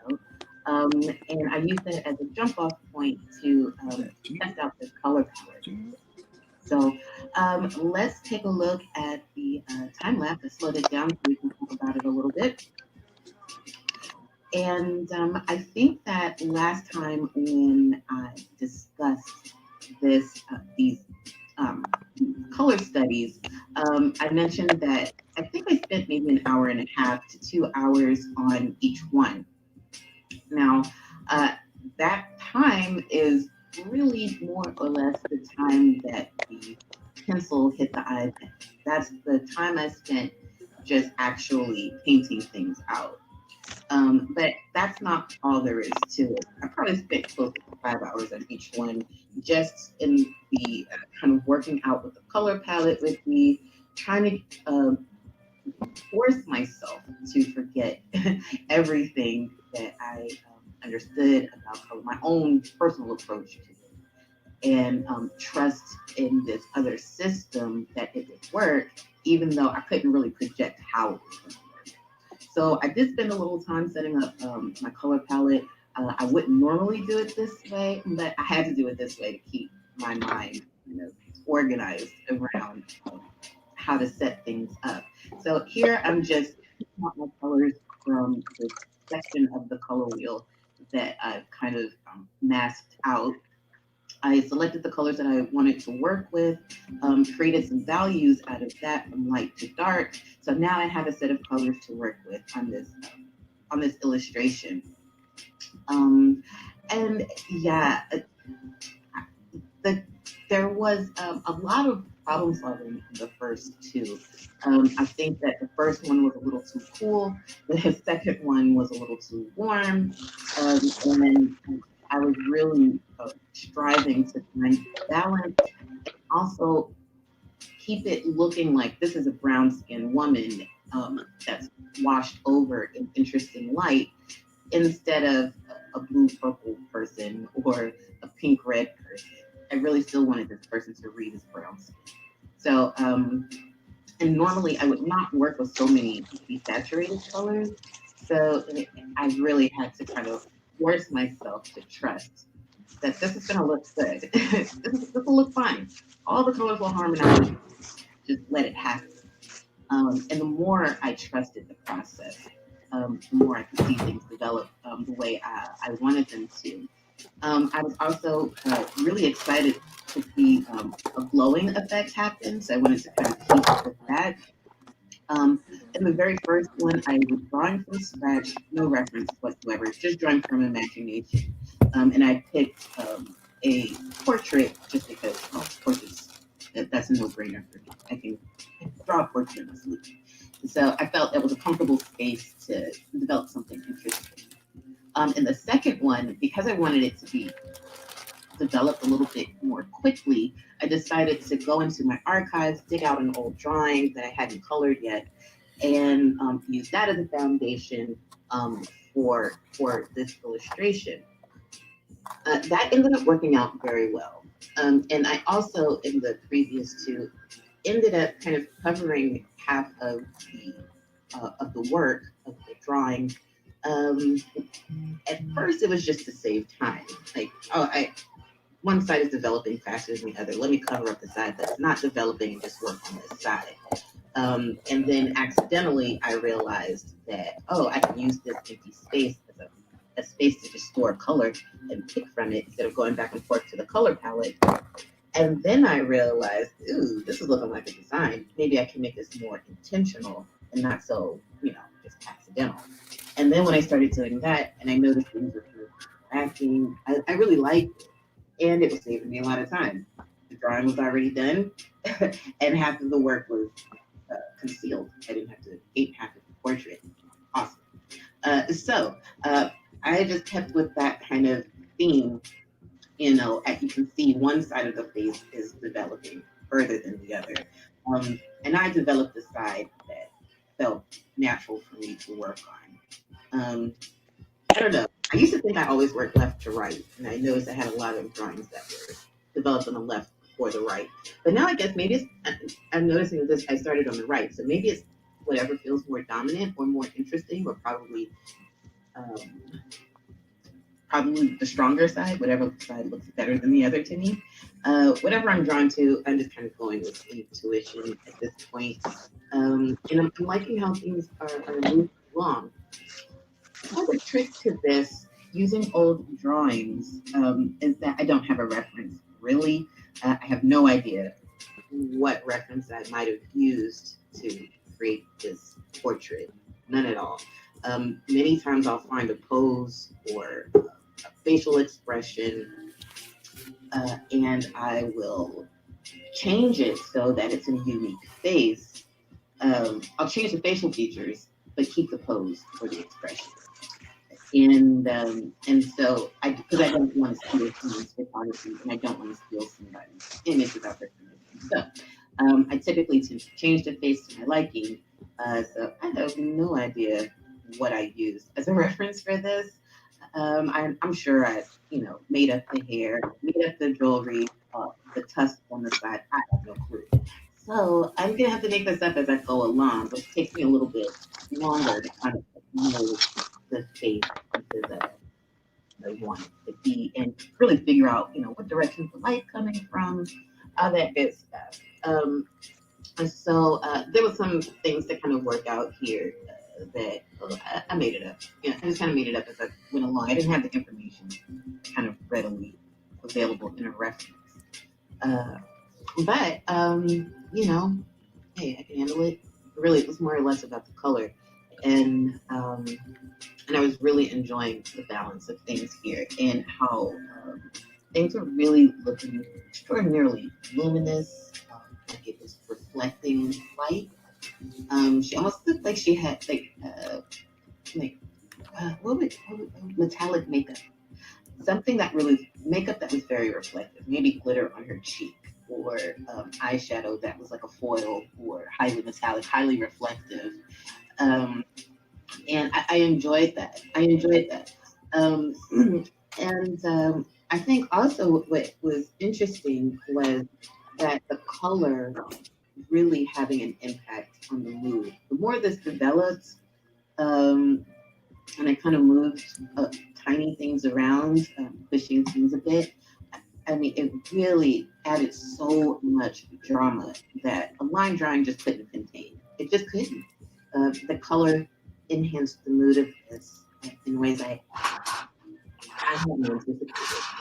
And really, I couldn't project what this would look like color-wise. I was just experimenting, exploring, and taking note of what happened if I tried this or tried that. What if this was warmer over here? Ooh, what if I introduced a little bit of the background color here?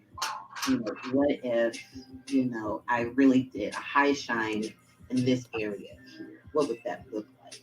And then trying to pull the face out too into the directions that I wanted it to go. And keep it from looking too stylized. I wanted it to look as realistic as possible. I wanted this to feel believable. And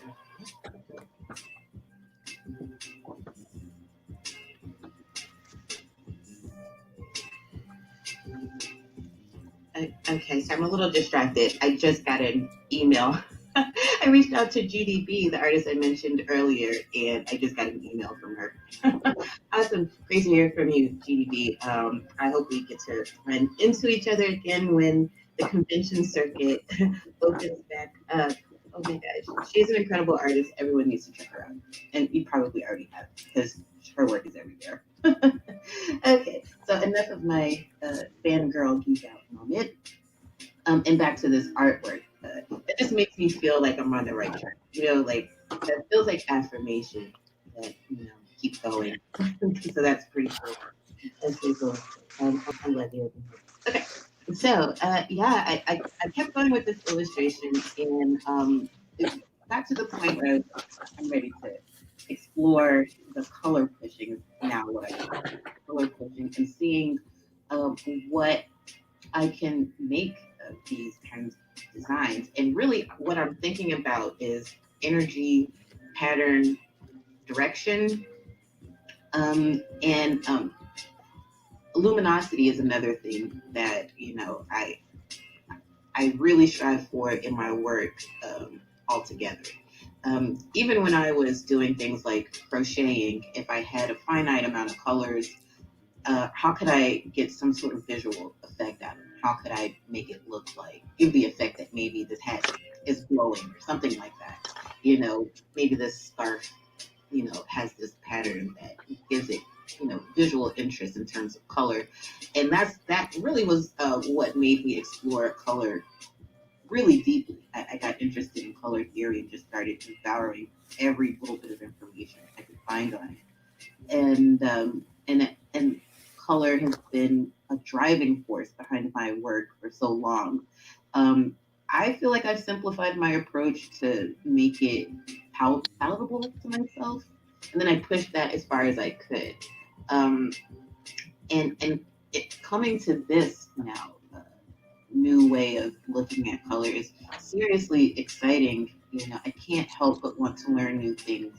No matter what I master, I feel there's something right beyond it that I need to kind of, you know, tackle and challenge myself with.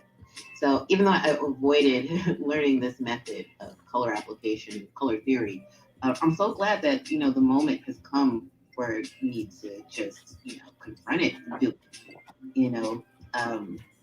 So as these patterns started to develop, you know, I got excited about, you know, this mysterious light popping up. Maybe this looks like hair. Maybe this looks like, you know, this curtain that she's behind. You know, all kinds of thoughts started to come to me. And then I was sharing it with other people, and they were giving me their impressions. And one person told me it looked like an acrylic pour, which I thought was interesting. So now I'm going to look at some acrylic pours for their patterns and things. And guys, you know, to see that this started from here and then landed here is just, it's crazy to me. It's crazy to me to see the shifts in mood and energy and all of that. And to create mood and energy with color to transform old drawings into this series of work, all because I was just trying something out under a time crunch. Pretty cool. So that's it for me, guys. Thanks for joining me. I'm going to keep developing this illustration. And I feel like there's more for it. But I'm also seriously eager to just keep trying other colors. So I'll be sharing more. We'll see how this one develops. I really have to get to the actual illustration, like the collaboration that I'm going to be doing with themselves. Hopefully I'll be sharing that kind of stuff soon. So consider this my preparation for my collaboration, and stay tuned for the next steps. Thanks for joining me. Peace.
We got a full house tonight.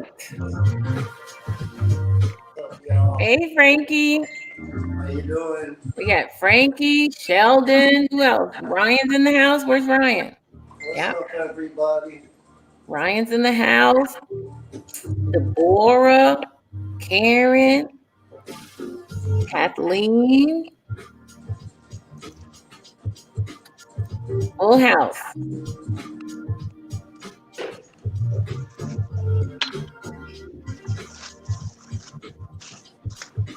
Poncho there? Poncho's in the house. I'm working on the bottom end of this piece. He's over there mixing it up. Having dinner. Oh yeah, because I was like, where did Poncho go? It's dinner time in Baltimore. Oh, it's dinner time in Baltimore. Well, my dinner consisted of pistachios. Pistachios. I had a can of Chef Boyardee by choice.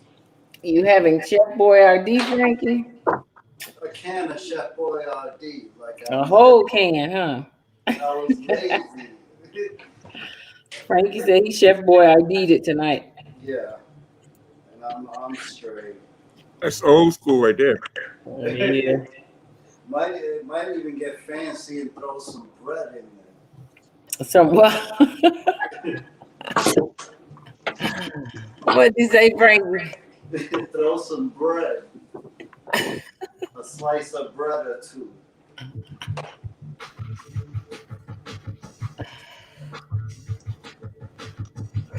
All right.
Sheldon, you got some kind of haze on your screen of some sort. On your, what happened to Sheldon? Okay, magic.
Hey. Hello. Hey. Hey. Huh? What'd you say, Oh, Kieran? I was gonna say I'm waiting for Kathleen mailed me her pieces, and so that's gonna be the knob, the lid to that. Oh, that'll be gorgeous. So I'm still. So you're working going to put that on the lid. Kathleen, did you hear that? Is she still there? So I don't know if you can. Oh, I'm not. Oh, okay. Still working. Say it again. Kathleen? Say that one more time. I said when your pieces come in, This is what your piece. This will be the knob to this piece. On the lid. Mhm. So just waiting for it to come in. That's gonna But be it just happened gorgeous. to- I think so. It's going to be black and white, and whatever Uh-huh. pop of color. And that will it will actually her color will be down here Mm-hmm. and right here. Oh. So it'll be 3 pieces that are going to be in the piece. Oh, that'll Yeah. be gorgeous. I think So I Louise, think it's going to be pretty. She's got Karen here. Louise, Yes. Louise, Uh-huh.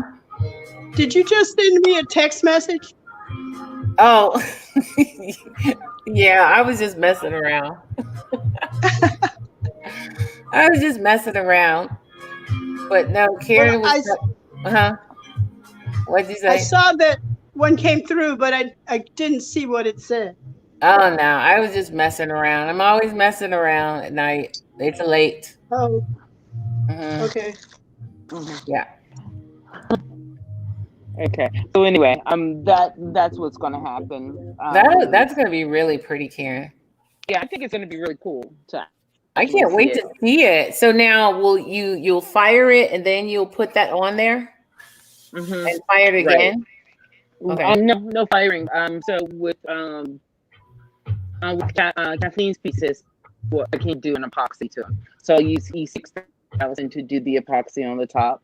So I have one other thing to go on top of that, and it all depends on the color that she gives me. I'll probably will intertwine that into a tube, and then take the bamboo to stick through the shoots for the knob. So okay. whatever she has, and that will sit up on top.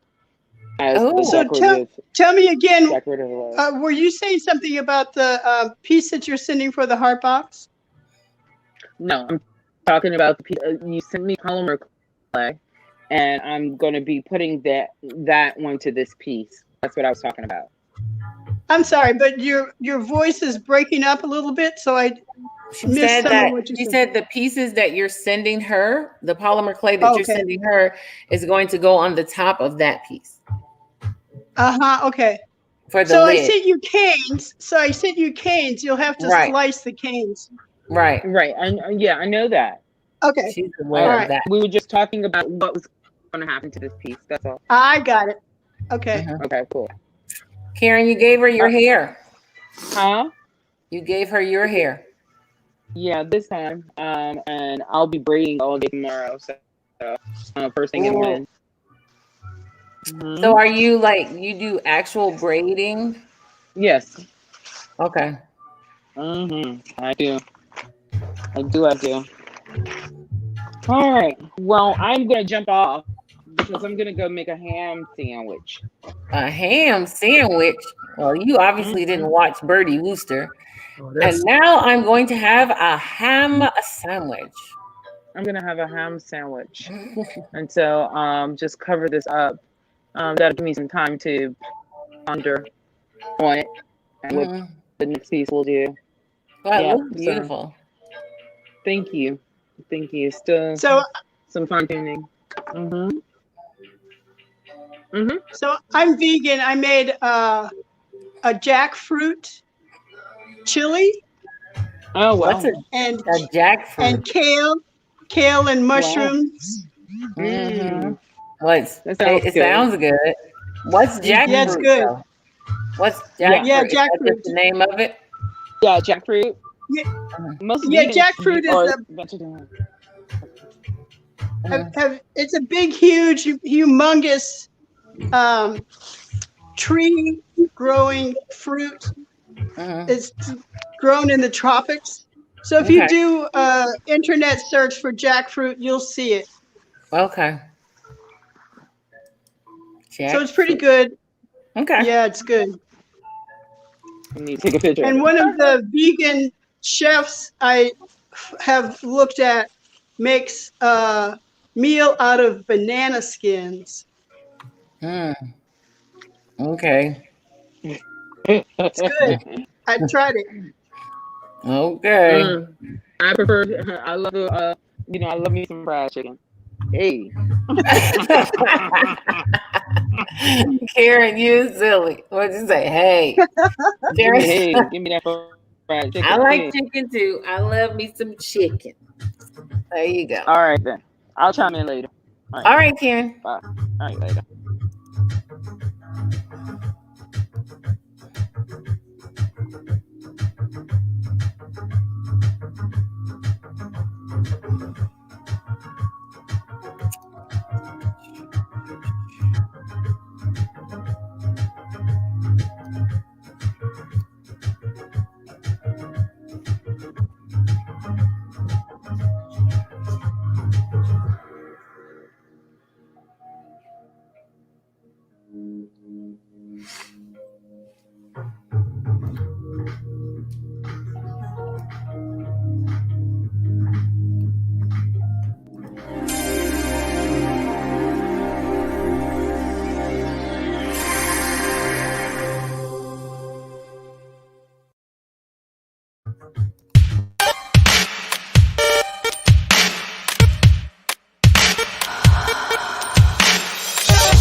freezing cold Sunday. I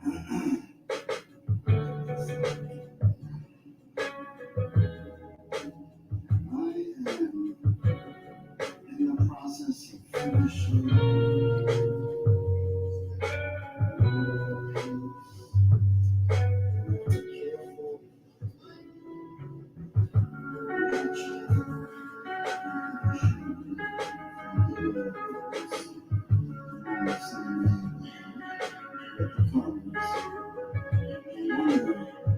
focus more on the mosaic part of it.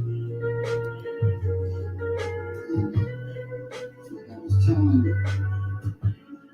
my other creatives in the quarantine artists that it's hard. I tend to see the sign pieces when I think I'm done and I'm not actually done. And then it goes back and haunts you. And you can't let it go. And that's where I am with this piece. I left it midway or left the border around it with the intention of, I don't know, I just stopped here. But that leaving it like that, seeing undone, crazy. So I'm going to clean that up a bit. And speaking of which, I need to clean up that paint mess I have there. I will be right back.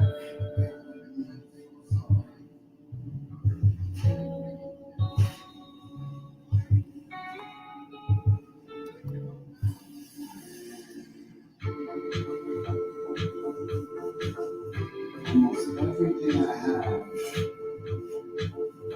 whatever fabrics I end up painting, leaving paint on. It's the smartest thing I have done to me get this material because fabric, in any kind of fabric, I would have destroyed already. So, I'm also out of clothes. Only I can pretty much on clothes.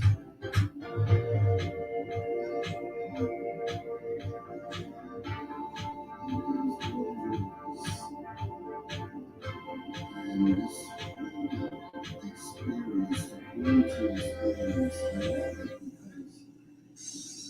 because I feel like it's a boot camp and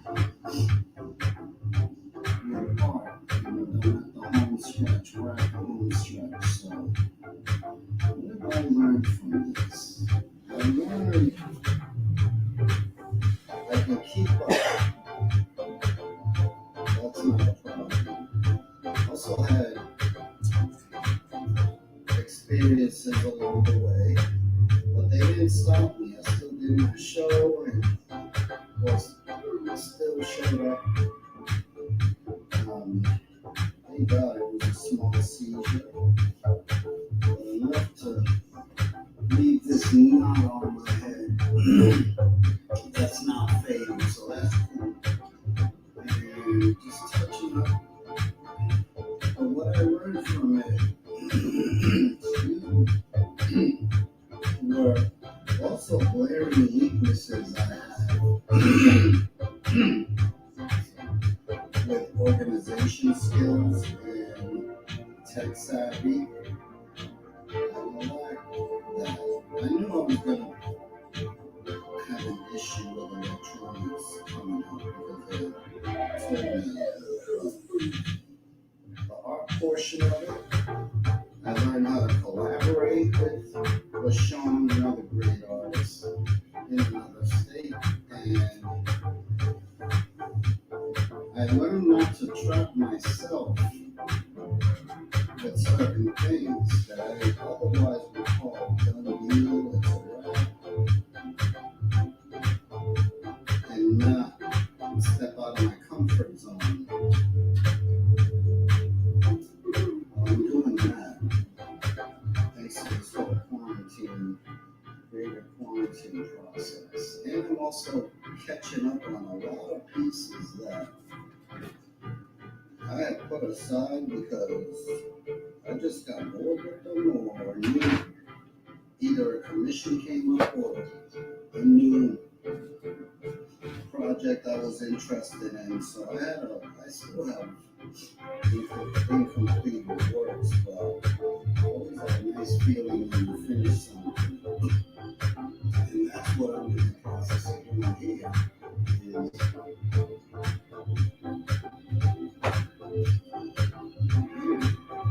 finishing up this piece. I don't want to pull out a new paint because then I'll get it confused and mess it up. So I'll have all the colors, all the shapes I did that match this particular.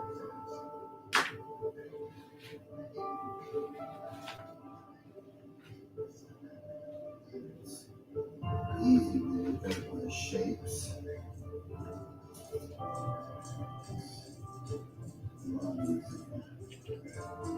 Think of Tetris.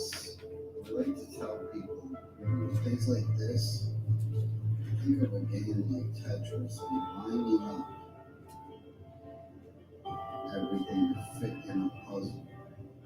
That's what I do with my pieces here. I want to color them a certain way. If it's a commissioned piece and somebody asks for a particular color, I'll number that color and make sure I don't lose that. But there's a difference between sky blue and royal blue, navy blue, or whatever. So I like to number the blues and then ask the person which number matches the most. And then they pick from there. And it gives people the impression that I know what I'm doing when it comes to color matching and picking. So that's always good. But it's also when you stare at colors and try to match, it's also an extra little burden too, because I actually feel mentally drained when I have to make sure, besides the paint, the color match.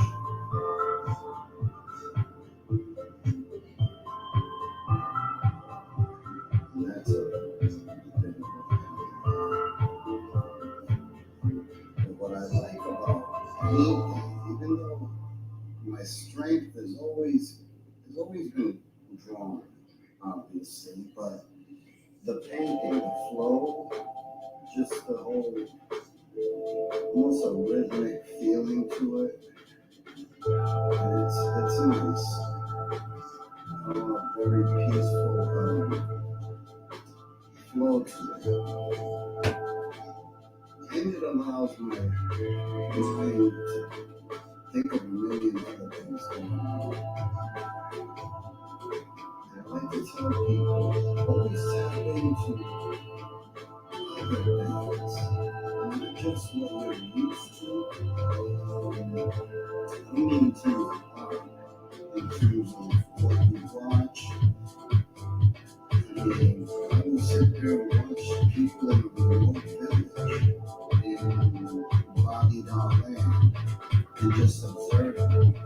I feel like if you get all this information, it's almost like your brain, your brain is recording all this information, taking it in, and then when you want to tap into resources, you can. You get so much things to choose from. So that's where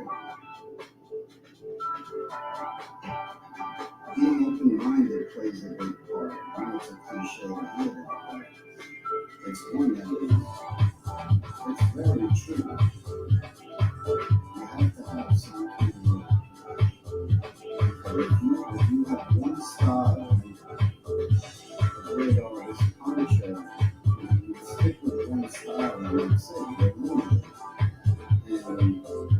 actually,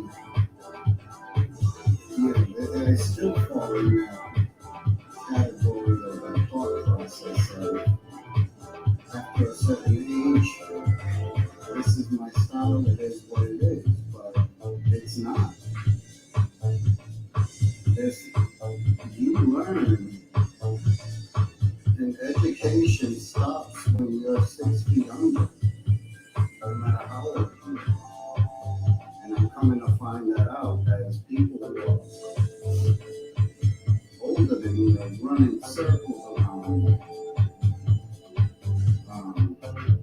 the production. So the fact that they're running circles around me makes me feel good because it makes me hope. It makes me feel like, okay, they can do it, I can do it.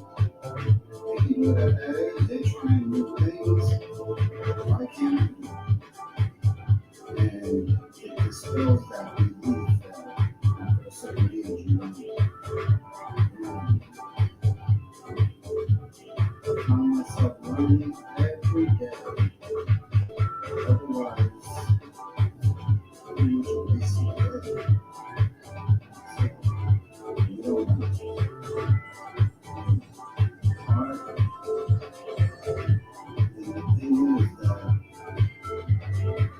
when it comes to art and learning, I never take a day. I never take a day off. I'm always, whether it's my birthday, whether it's a holiday, whatever, I'm always, every day is work day for me. And I wouldn't have it any other way because of how therapeutic it is. And my coping skills when it comes to my brain injury. So this is brutally important for me. I tell people I'm extremely successful at what I do. Like I mentioned before, I'm very wealthy at what I do, and money has nothing to do with it. It's just I tie my job, which is this, with happiness and therapy. I tie everything into this. So, as Confucius said, you love what you do, you never work a day in your life.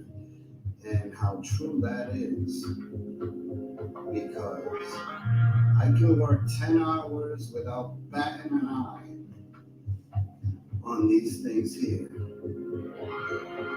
And I actually feel guilty because at times we feel like, oh, this is too good to be true.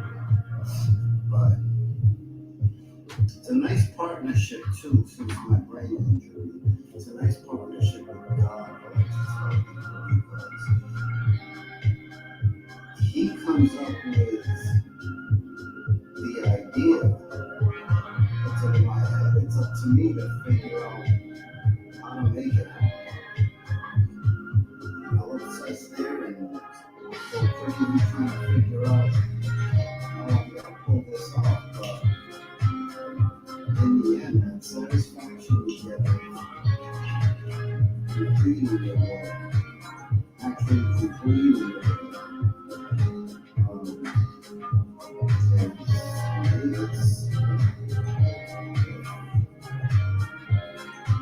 sense of accomplishment.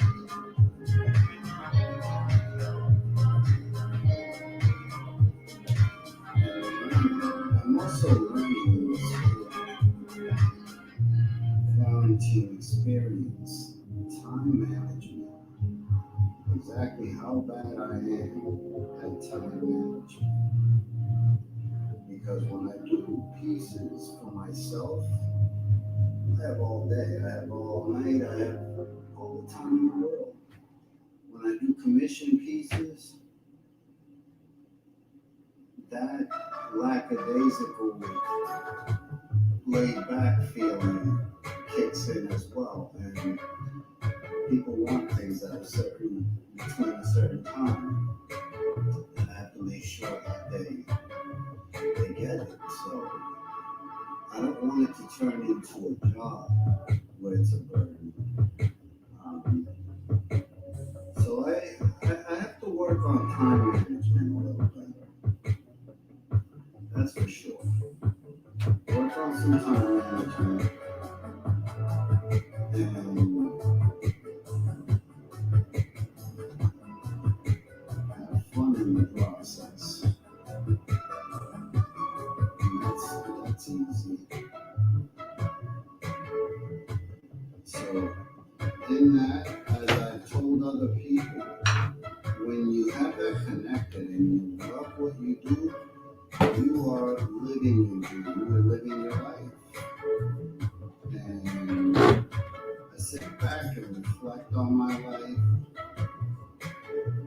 and always feel that sense of I have to do more. I have to achieve even more so that I can pass it on to other people and influence other people. I've been having that dream for over, well, my whole life I've been an artist, but to be able to use it as an educational thing and teach people, tell people a story, that's always been my dream. And I gotta say, I'm living it thanks to people, especially in Springfield. The help I get here is phenomenal. The love I get from people is, I cannot complain ever because it's amazing how people are here. They extend their hand out to you, and I would not trade that for anything. Sit back and think, and look in the mirror every day. I'm reminded of medical problems I have. They're sobering reminder, but it also lets me know how much I do.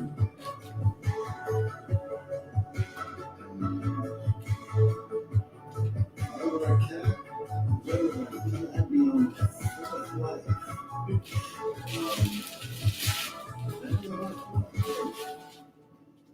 And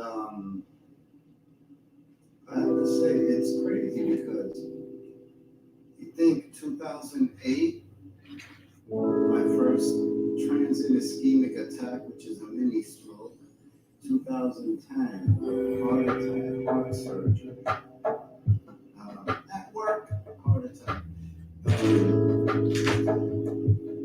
Then you think, fast forward that a little bit, I jump into 2005,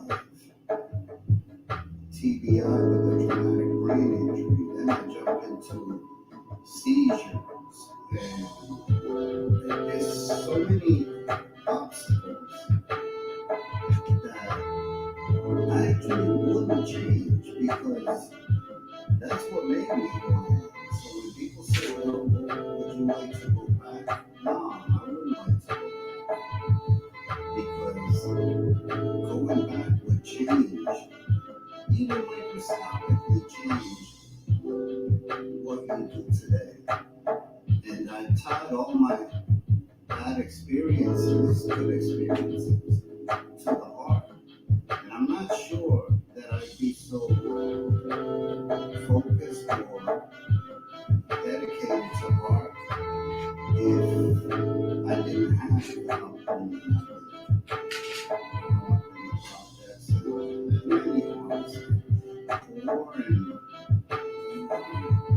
you either learn or you get swept in the wave and lost.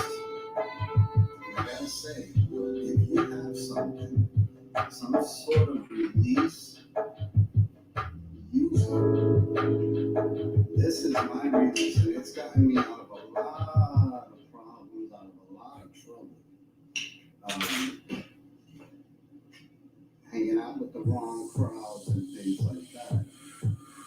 The belief that I'm an artist and I have something to tell, something to express. And now it's second nature. I think when I came out of the coma,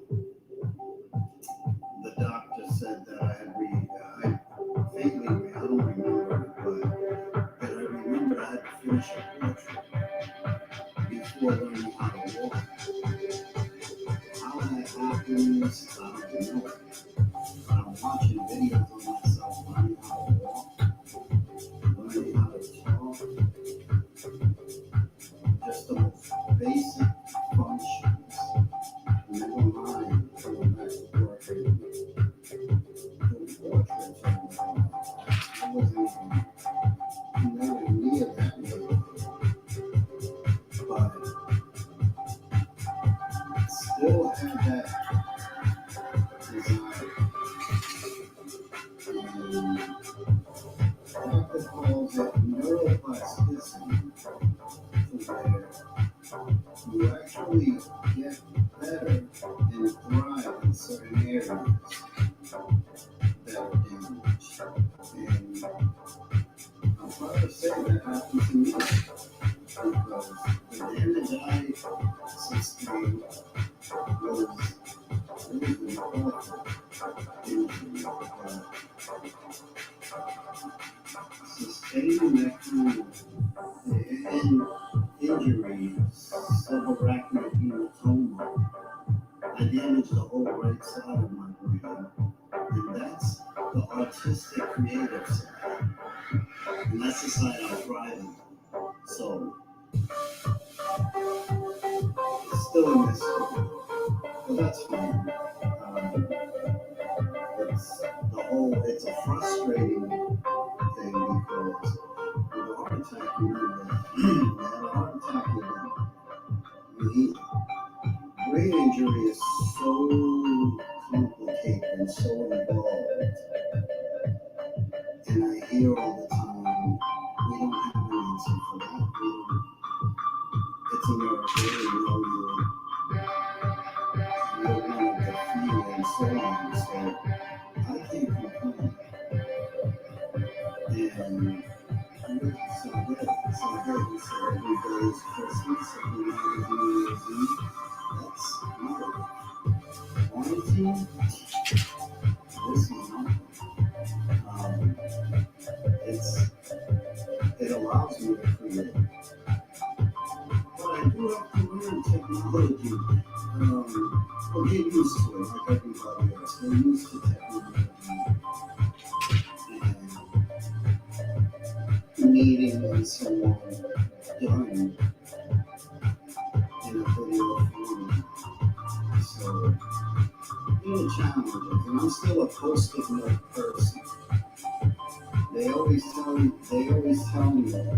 can enter it on your phone. And yes, I can, in theory. And I have every intention in the world to do that. But if I don't do it right then and there, forget it. I always work on it. So I'm a post-it note person. I just write in my notes on a little piece of paper. And then stick that on a refrigerator. So you see a whole bunch of little notes. And then when I have my ideas, I do the same thing. I create, but I write random messages on post-it notes. And my PCA will laugh because she's saying, what is this? And it doesn't make sense, but it was a thought process at the time. So that's how I do it.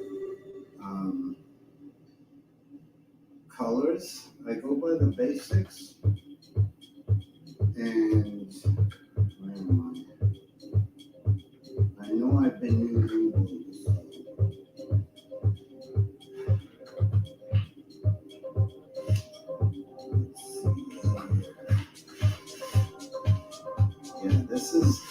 think of it like this is what does it for me. I will, especially since I've done it before, I drove cross country a couple times from Atlanta to California, from Massachusetts to California, from Atlanta up to Massachusetts, and I traveled cross country. So when I saw a drawing or something, I always think of it as the beginning. And right now, when I look at this, I'm at the home stretch. There's been times that I've done a portrait and it's a completely different color because I got the wrong pencils and just got distracted. That I've had those things, which is the equivalent of driving from New York to Texas and have to turn back because you forgot your ID or something. I've had that where I had not literally that, but metaphorically where I had to start all over again from scratch and go from there. But I also learned that with hardships, there are obstacles, but also challenges. And it's cliche to say, look, you try to go knock on walls and stuff like that, but it's true. And I make my kids crazy when they say, I want this, I want that, or I want to go somewhere. The first thing I ask them is, how bad do you want to go there? Huh? Well, you want to go to the library. Yeah. How bad do you want to go? Are you willing to walk there in the cold? Are you willing to bear the weather and the distance to get what you want? Okay, well, how bad do you want it is what it boils down to. And I think ultimately, I do that on purpose for my kids because it makes me feel like, well, do I really want this? If I really want this, then I'll do anything for it. And that's what I like to set that example with my kids, with anybody. How bad do you want it? You can have all the talent in the world, but if you don't have the hustle to match it, the perseverance, the willingness to deal with adversity. Because another thing I tell people, I've had a lot of successes in my life with my art, especially recently in the last couple of years, but I've also had to deal with, dear Mr. Barrero, we regret to inform you. So for every congratulations, I've also had we regret to inform you. And those are humbling, painful. I've had that, it can be a painful thing. But then you start to wonder, okay, what could I have done different? And it's a learning experience. There's reasons for everything. I didn't get this, but guess what? This opened up for me. And that's how it happens. And you have to, it's Oprah Winfrey who said, luck is a matter of chance meeting opportunity. How true is that? If you're a vigilant person, you have your eyes open, you seize the moments. It's really up to you. When I first moved to Springfield, Massachusetts, I was here 1 week, less than a week. And someone gives me a flyer that says, we need artists needed for projects. And that's where it took off. I said, let me check this out. I attended the meeting, connected with people, and I became one of those artists. But all of it had to do with, and then from there, just taking off. One success after another, all of it has to do with just taking a flyer and paying attention to it.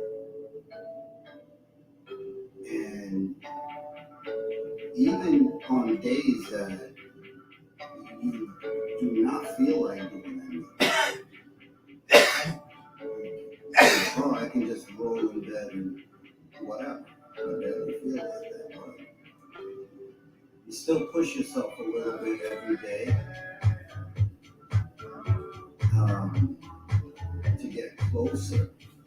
But also, I've learned not to make that such a mission, in a sense. How do I explain that? Enjoying the trip there. People have asked, why would you drive to California when you take a plane and you're there in one day? But you miss all the landmarks along the way. You miss the drive, you miss the experience, you miss the drive through the desert, and you don't have a story to tell. The only story you have to tell is if you had a meal on the flight. And that's about as exciting as it gets. And little things like that, but you enjoy the trip along the way. I'm one of those that I'd make an adventure if I go to the school. What happened along the way to the school? But I try to live my life as enjoying all the moments and not get so caught up with everyday things. Of course, it's a lot easier when you know you can do much more sport. So you really appreciate everything. With this quarantine, it's not a quarantine for me. It's what I do anything. The adjustments, ordering supplies, meeting people face to face, and having that in-person communication has been a challenge. But I've also learned to work more on the web, communicate with people outside of my local, and just branch out. Creative quarantine, it's done.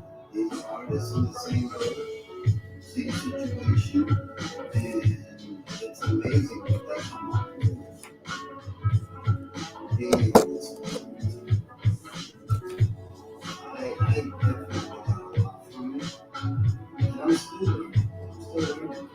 I ask a lot of questions and a lot of things I want to know when it comes to art. And some valuable information that I got from the masters, from just people who've been doing this a lot longer than me. And it's a humbling experience too. So always take the advice when it's given to you, because you're never too proud to take in information. Humility will get you a long way. And the eagerness to learn will get you a long way. So that's where I am with that. Still working on I've been working on this all day. I appreciate your time.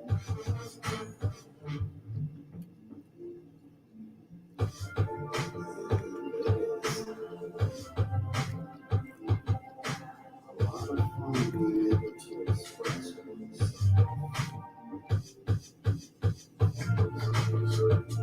another big advantage we have in our age is we learned all this on our own.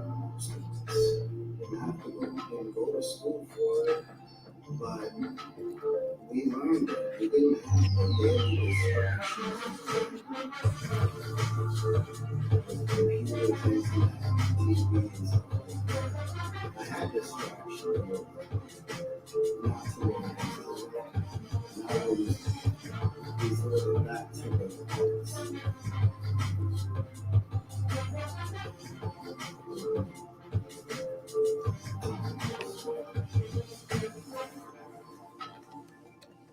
I will give this one more there. And we'll be done with this. I'm going to finish 2 pieces today. And that's another thing too. If I create a comedy scene, I feel like I'm in a boot camp when it comes to art and production. Because you have to produce. Well, and I like that. I like the challenge. It makes you have to create, produce. And that's challenges me, pushes me to my limits. And I'm coming to realize I'm not nothing else. There's nothing else doing it's me. I'll continue to do this no matter what, because it's me. It's who I am. I like to ask that question. If you're not getting paid for this, would you still be doing it? Absolutely. Absolutely, because it's a passion, it's a necessity in my life. So I shall keep doing it, keep working on it, and I will see you soon.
Well, I really like that, Deborah.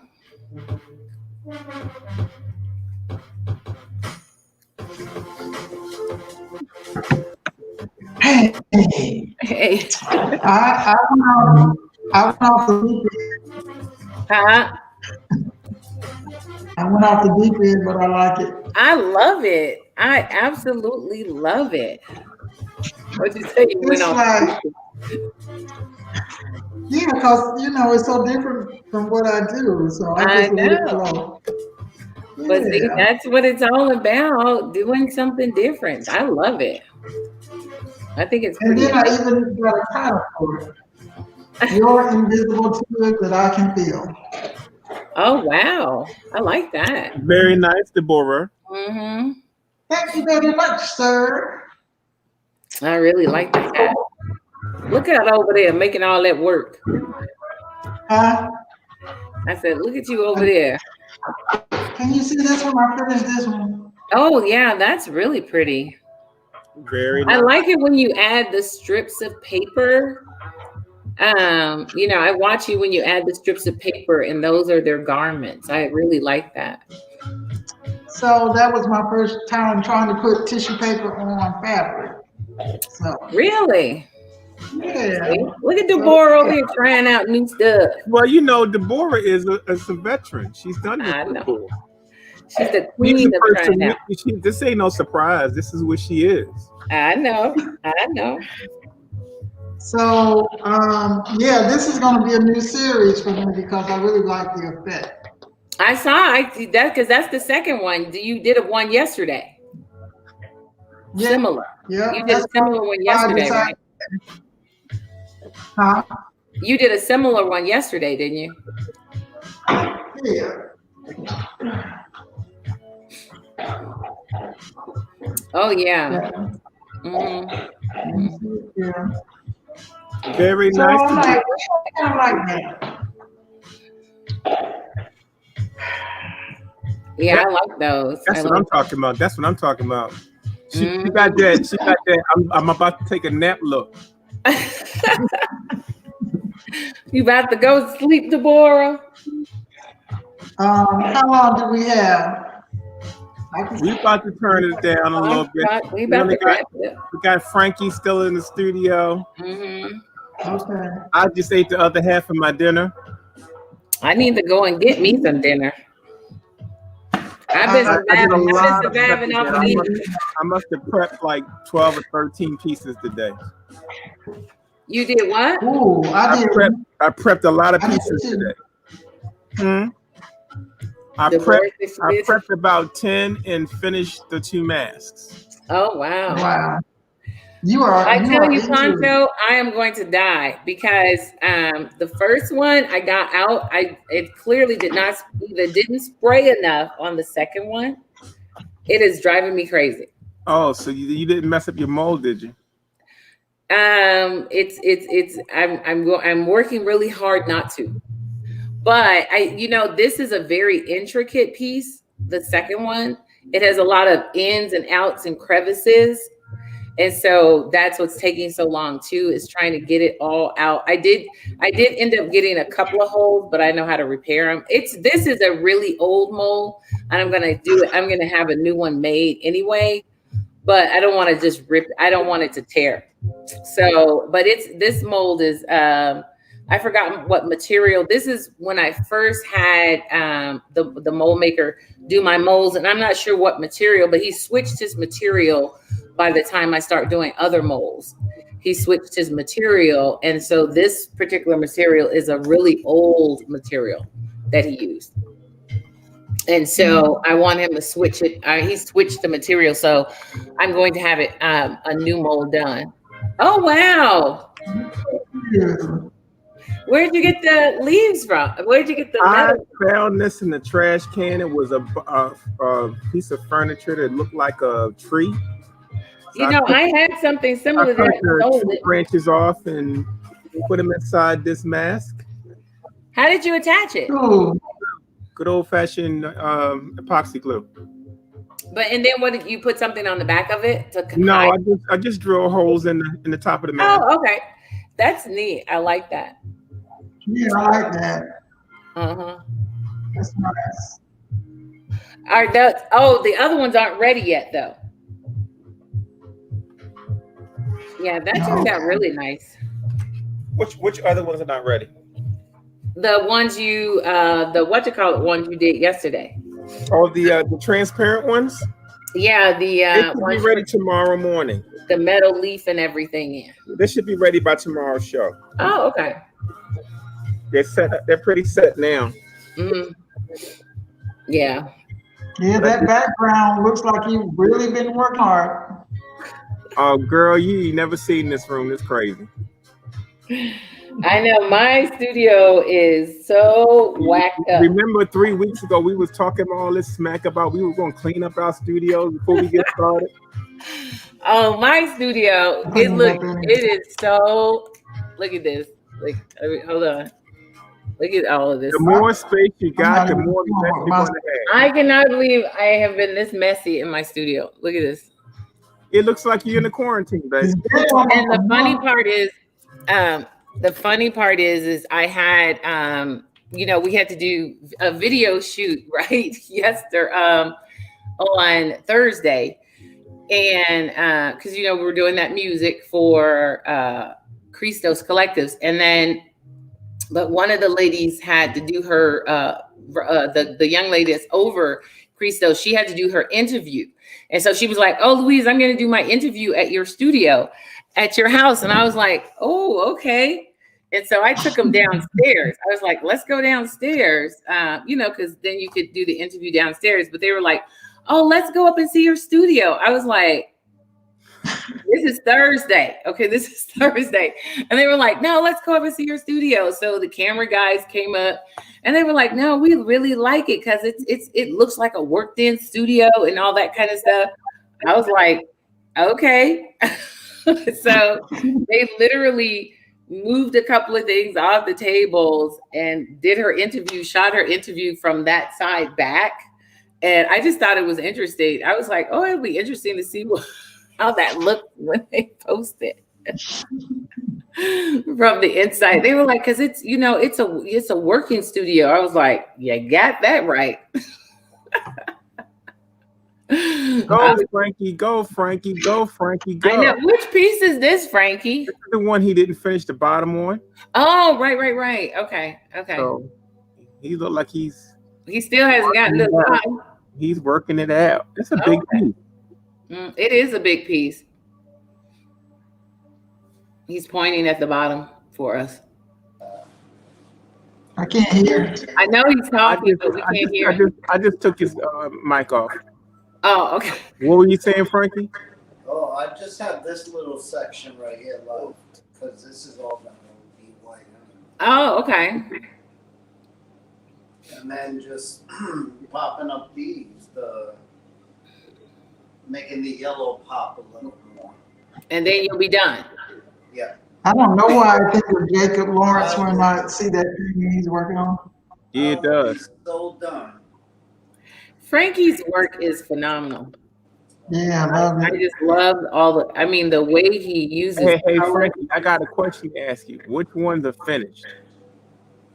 What?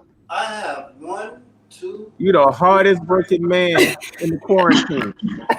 4. We waiting to put your video together, man. Send me one at least. So we can put your video together. Yeah. Now I have the trick, so it's easier for me to upload. Okay.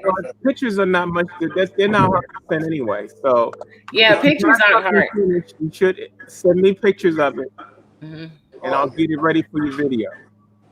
Okay. Yeah, I can do that. It's the last week, Frankie.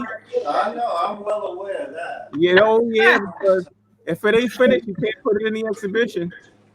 And I feel every bit like it's the last week. The pressure. I think LaShawn had to go to sleep. He's beginning to feel the pressure. He's feeling the pressure. Now, did Frankie have anything in last Friday? No. Okay. Frankie, you didn't have anything in last Friday's sale? No. It's like I'm just having fun. we know you're just enjoying yourself, and we're glad. We're glad, but we need the work, the fun, so we could post it. We all having fun, Frankie. Well, I can't say we all having fun, and I can think of a couple people that's not having fun right now, and they can't wait. And they can't wait for this to be over. No, I don't think so. I think people want this to continue. Louise Cutler, trust me. Trust what I said. They want it to be over. They'll be glad when it's over. Well, there's a few of us that are like, bring it on. For a whole week afterwards. They're going to have to detox. That's right. Well, there's a few of us that are like, bring it on, chicken bone. Well, we got, after the day, 6 days left. How many days left?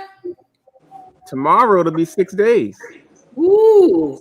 Oh, wow. Less than a week. Oh. That's right. You got to get them butkins working. Oh, my butkins is the bomb. You got to get the elephant butkin and the giraffe butkin done in the next 6 days. Oh, I know you was gonna get it done.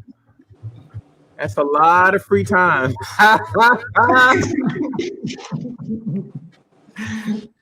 You better finish those pieces that's in the mill. That should be the first thing we sell at the show. What? The butkin? That's the giraffe. Does that look like a giraffe? Yes, it actually looks like a giraffe because it ran into a wall. That's the giraffe butkins. I just have to do the elephant. So, Hallmark is going to be selling those. Huh? Hallmark is going to be selling those in their stores. Yeah, Louise is going to have the last laugh on that one. The butkins. We get it. We get it. What? I just thought I thought you guys needed me to reiterate it.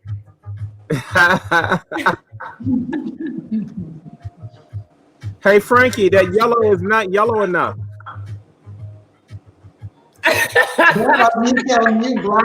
Don't listen to him, Frankie. You know what, Louise? One night, Deborah was at my studio, and she was watching me paint, and she was just smiling at me. And so I'm like, "What are you smiling at?" She says, "I'm watching you make your blacks blacker." Only him. I'm only going to make his black blacker. No, it's not black enough. It's not black enough. No. You see the piece he showed up with, he went and got the car spray. It had to be even blacker. And not only black, it had to shine, girl. It had to be black machine. And even then I asked him, did they have anything blacker? It's like black with a sheen. They was like, brother, this is as black as it's gonna get.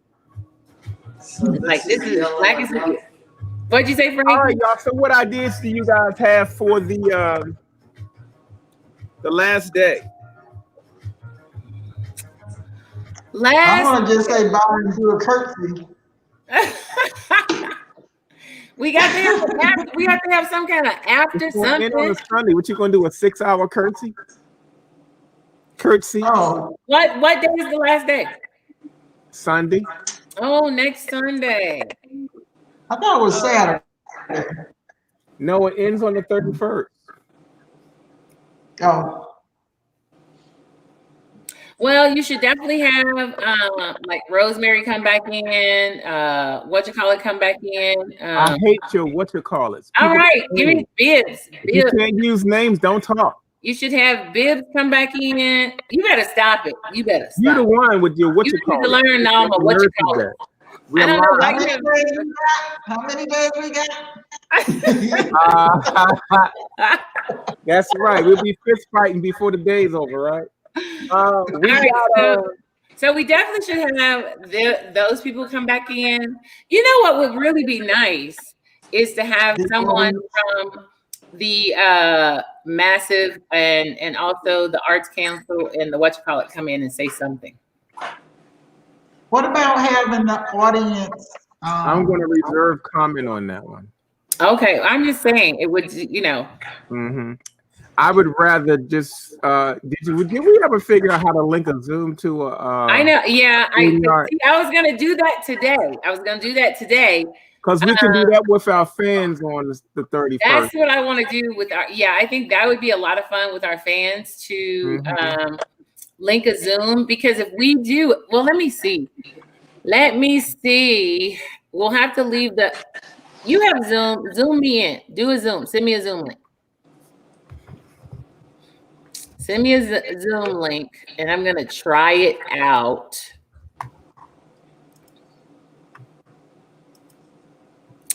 Zoom link me.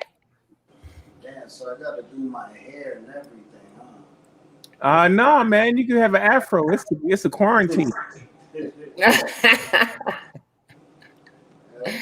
Now I want him to do his hair. Do your hair. Let's see. Reactions, chats, invite. Where are you? There you go. I'm sitting here waiting. That's where I am. I sent it. Okay.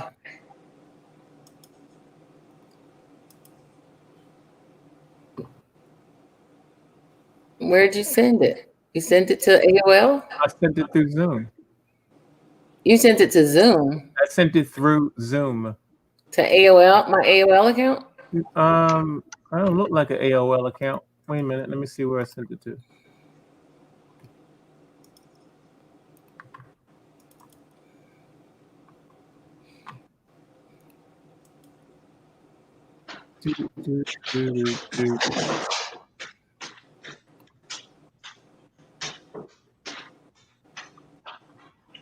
All right, I'm just going to send you a link. Okay, send me a link. You're going to send me a link to what? Through my email? Yep. Cover at whatever. That's the one. And you tell me to stop saying whoever. That, no, that's not a what to call it. What's it? Saying what's it? Did you get it?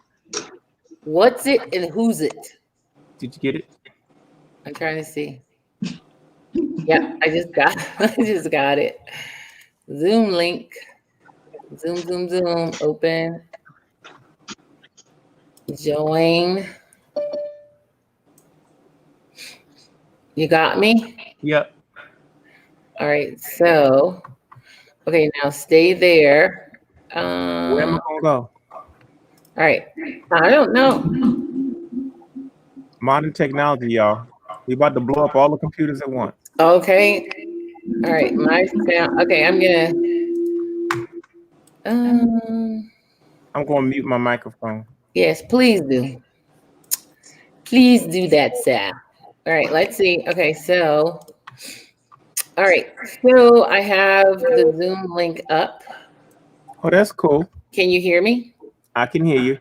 Can you hear me? Let me unmute myself first. Or can you hear me? No, I can hear you. I can hear you. Oh, okay. Because I was gonna just mute this screen and then just talk through there. That's probably the best way to do it, so we'll get no feedback. Hold on. Let me mute this screen. So I muted that screen, and so you can hear me still? Yep. Okay. And so I muted my Zoom. Now I'm gonna unmute. All right, cool. So we could send out a Zoom link to all of our fans and be like, come on in and just hang out with them here. Sounds like a plan. Yeah, this is cool. Hello, Deborah. How come you're not in with us? Deborah's not one of us.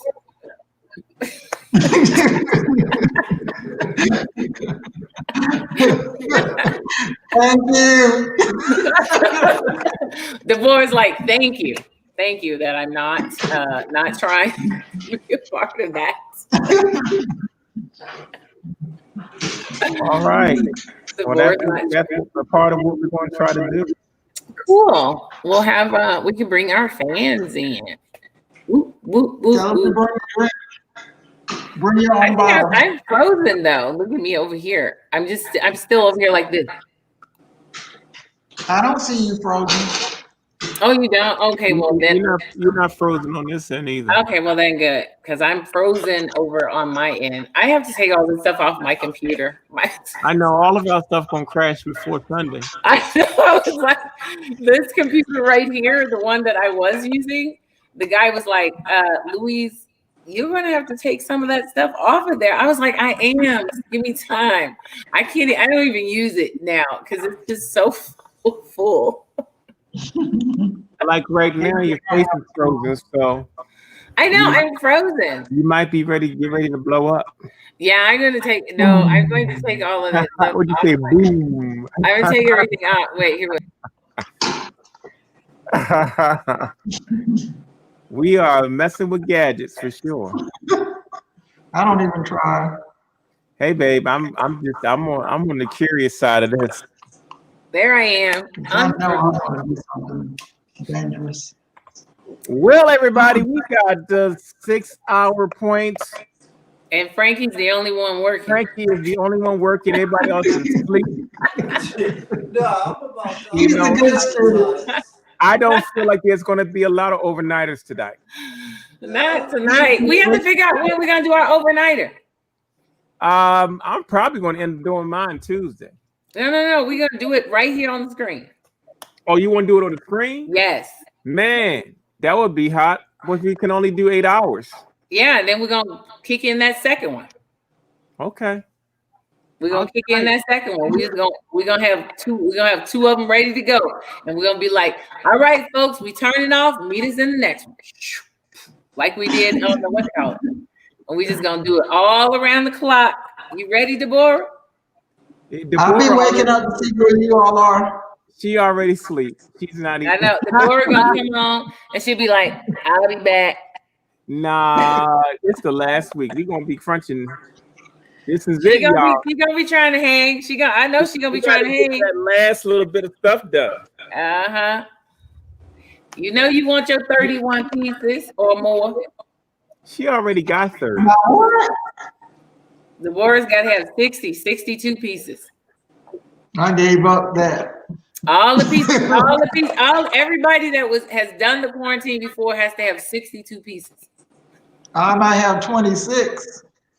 You see how she's making up the rules as she go along.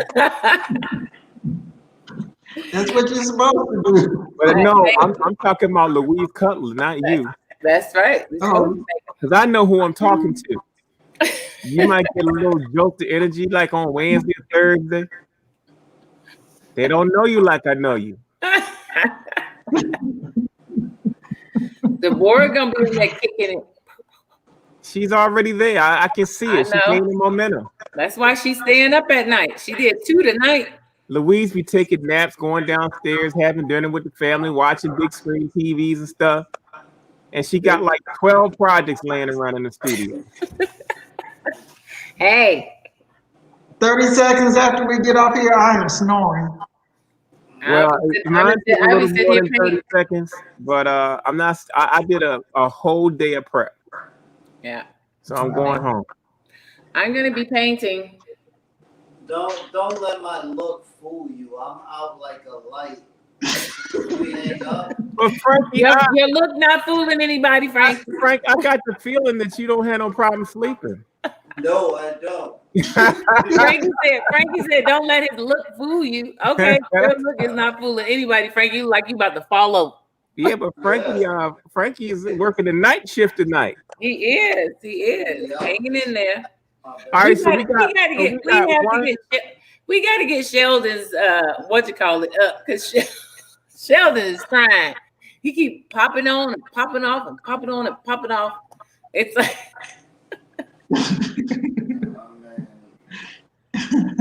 Sheldon want to be a part of the night shift. He can't do it if he keeps popping off.